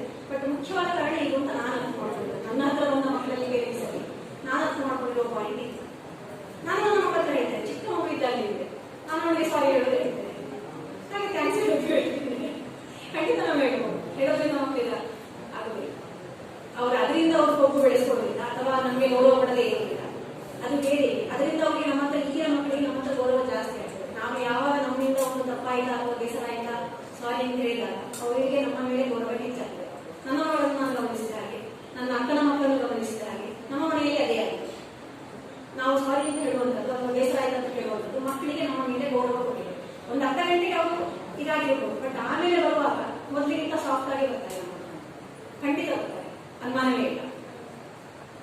ನಾವು ಒಂದು ಸರ್ತಿ ನಾವು ಬೇಸರ ಅನ್ನಿಸ್ಬೋದು ಫಸ್ಟಿಗೆ ನಮಗೆ, ಯಾಕಂದ್ರೆ ನಮ್ಮ ಅಪ್ಪ ಮನೆಯಲ್ಲಿ ಸಿದ್ಧಾಗಲ್ಲ. ದೊಡ್ಡವರಿಗೆ ನಾವು ಮರ್ಯಾದೆ ಕೊಡಬೇಕು, ಚಿಕ್ಕವರಿಗೆ ಮರ್ಯಾದೆ ಕೊಡಬೇಕು ಅಂತ ಮಕ್ಕಳಿಗೆ ಮರ್ಯಾದೆ ಕೊಡೋದು ನಾವು ಯಾವತ್ತೂ ಕಲ್ತಿರ್ಲಿಲ್ಲ. ಕಷ್ಟ ಆಗ್ಬೋದು, ಕಷ್ಟ ಆದ್ರೂ ಖಂಡಿತ ಪ್ರಯೋಗ ಮಾಡಿ ಹೋಗಿ ಒಳ್ಳೆಯದಾಗ್ತದೆ. ಮತ್ತೆ ಇನ್ನೊಂದು ತುಂಬಾ ಒಳಗಿನ ಸತ್ಯ, ಒಂದು ಬಿಸಿ ನೀರು ದಿನಕ್ಕೆ 2 ಸತಿ, ಮಿನಿಮಮ್ 2 ಸತಿ, ಬೆಳಿಗ್ಗೆ ಎದ್ದ ಕೂಡಲೇ ರಾತ್ರಿ ಮಲಗುವ ಮುಂಚೆ ಒಂದು ದೊಡ್ಡ ಲೋಟ ಬಿಸಿ ನೀರು ಕುಡಿಯುವುದು 2 ಸತಿ. ಇನ್ನೊಂದು ಮುದ್ರೆ ಇಟ್ಕೊಳ್ಳುವಂಥದ್ದು, ಇದು ನಮ್ಮ ಇಮ್ಯುನಿಟಿ ಹೆಚ್ಚು ಮಾಡಲಿಕ್ಕೆ. ಇನ್ನೊಂದು ನಮ್ಮ ಪಾರಂಪರಿಕ ಆಹಾರದಲ್ಲಿ ಆರೋಗ್ಯಕರವಾದ ಆಹಾರ ಪದ್ಧತಿ, ಅದೇ ಚಟ್ನಿ, ತಂಬುಳಿ, ಗೊಜ್ಜು, ಆರೋಗ್ಯಕರವಾದ ಆಹಾರಗಳು. ಅದರಲ್ಲೂ ಈ ತೋಟ, ಗುಡ್ಡೆ, ಕಾಡು ಮೇಡಿನ ಸೊಪ್ಪುಗಳಿಂದ ನಾವು ಮಾಡುವಂತಹ ಆಹಾರಗಳು, ಅದನ್ನ ವಾರಕ್ಕೊಂದ್ಸತಿ ಮಾಡಿ ತಿನ್ನುವಂಥದ್ದು. ಇದು ನಮ್ಮ ಆರೋಗ್ಯ ಕಾಪಾಡಲಿಕ್ಕೆ ನಮ್ಮ ಹತ್ರ ಇರುವಂತಹ ಅಸ್ತ್ರಗಳು. ಕೊರೋನಾಕ್ಕೆ ಇರ್ಬೋದು, ಇನ್ಯಾವುದಕ್ಕೆ ಆದರೂ ಇರ್ಬೋದು, ಆರೋಗ್ಯ ಕಾಪಾಡುವ 3 ಅಸ್ತ್ರಗಳು.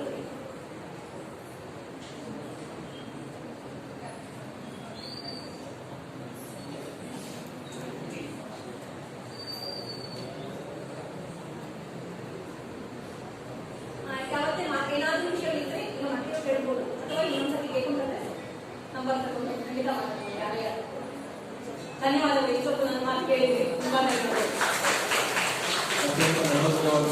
ಸಂವಾದ ಕಾರ್ಯಕ್ರಮದಲ್ಲಿ ಜೈಗೋರಿ ಭಟ್ ಇವರಿಗೆ ಅನಂತಾದ ಧನ್ಯವಾದಗಳು.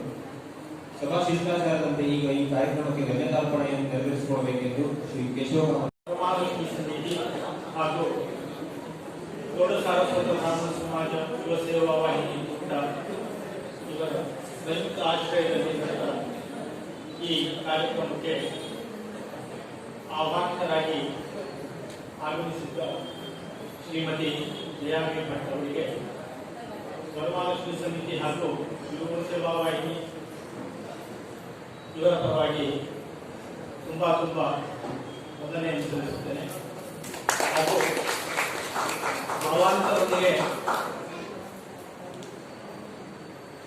ಹಾಗೂ ಆಹ್ವಾನಿತರೊಂದಿಗೆ ವೇದಿಕೆಯನ್ನು ಹಂಚಿಕೊಂಡಂತ ವರಮಹಾಲಕ್ಷ್ಮಿ ಸಮಿತಿಯ ಅಧ್ಯಕ್ಷೆಯಾಗಿ ಮಾರುತಿ ಶಾಂಬಾಗ್ ಹಾಗೂ ಯುವಸೇವಾ ವಾಹಿನಿ ಅಧ್ಯಕ್ಷರಾಗಿ ಮುಕುಂದ್ ಶಾಂಬಾಗ್ ಅವರಿಗೂ ನಾವು ಹೃತ್ಪೂರ್ವಕ ವಂದನೆಯನ್ನು ಸಲ್ಲಿಸುತ್ತೇವೆ. ಮತ್ತು ನಮಗೆ ಈ ಕಾರ್ಯಕ್ರಮವನ್ನು ನಡೆಸಲು ಸ್ಥಳಾವಕಾಶವನ್ನು ಮಾಡಿಕೊಟ್ಟ ಶ್ರೀ ವೆಂಕಟರಮಣ ದೇವಸ್ಥಾನ ಆಡಳಿತ ಕಮಿಟಿಯವರಿಗೂ ಹಾಗೂ ಸಿಬ್ಬಂದಿ ವರ್ಗದವರಿಗೂ ನಾವು ಹೃತ್ಪೂರ್ವಕ ವಂದನೆಯನ್ನು ಸಲ್ಲಿಸುತ್ತೇವೆ. ಹಾಗೂ ಈ ಕಾರ್ಯಕ್ರಮಕ್ಕೆ ಆಗಮಿಸಿದ ಕುಲ ಸಮಾಜದ ಬಾಂಧವರಿಗೂ ನಾವು ತುಂಬಾ ಹೃತ್ಪೂರ್ವಕ ಅಭಿನಂದನೆಯನ್ನು ಸಲ್ಲಿಸುತ್ತೇವೆ.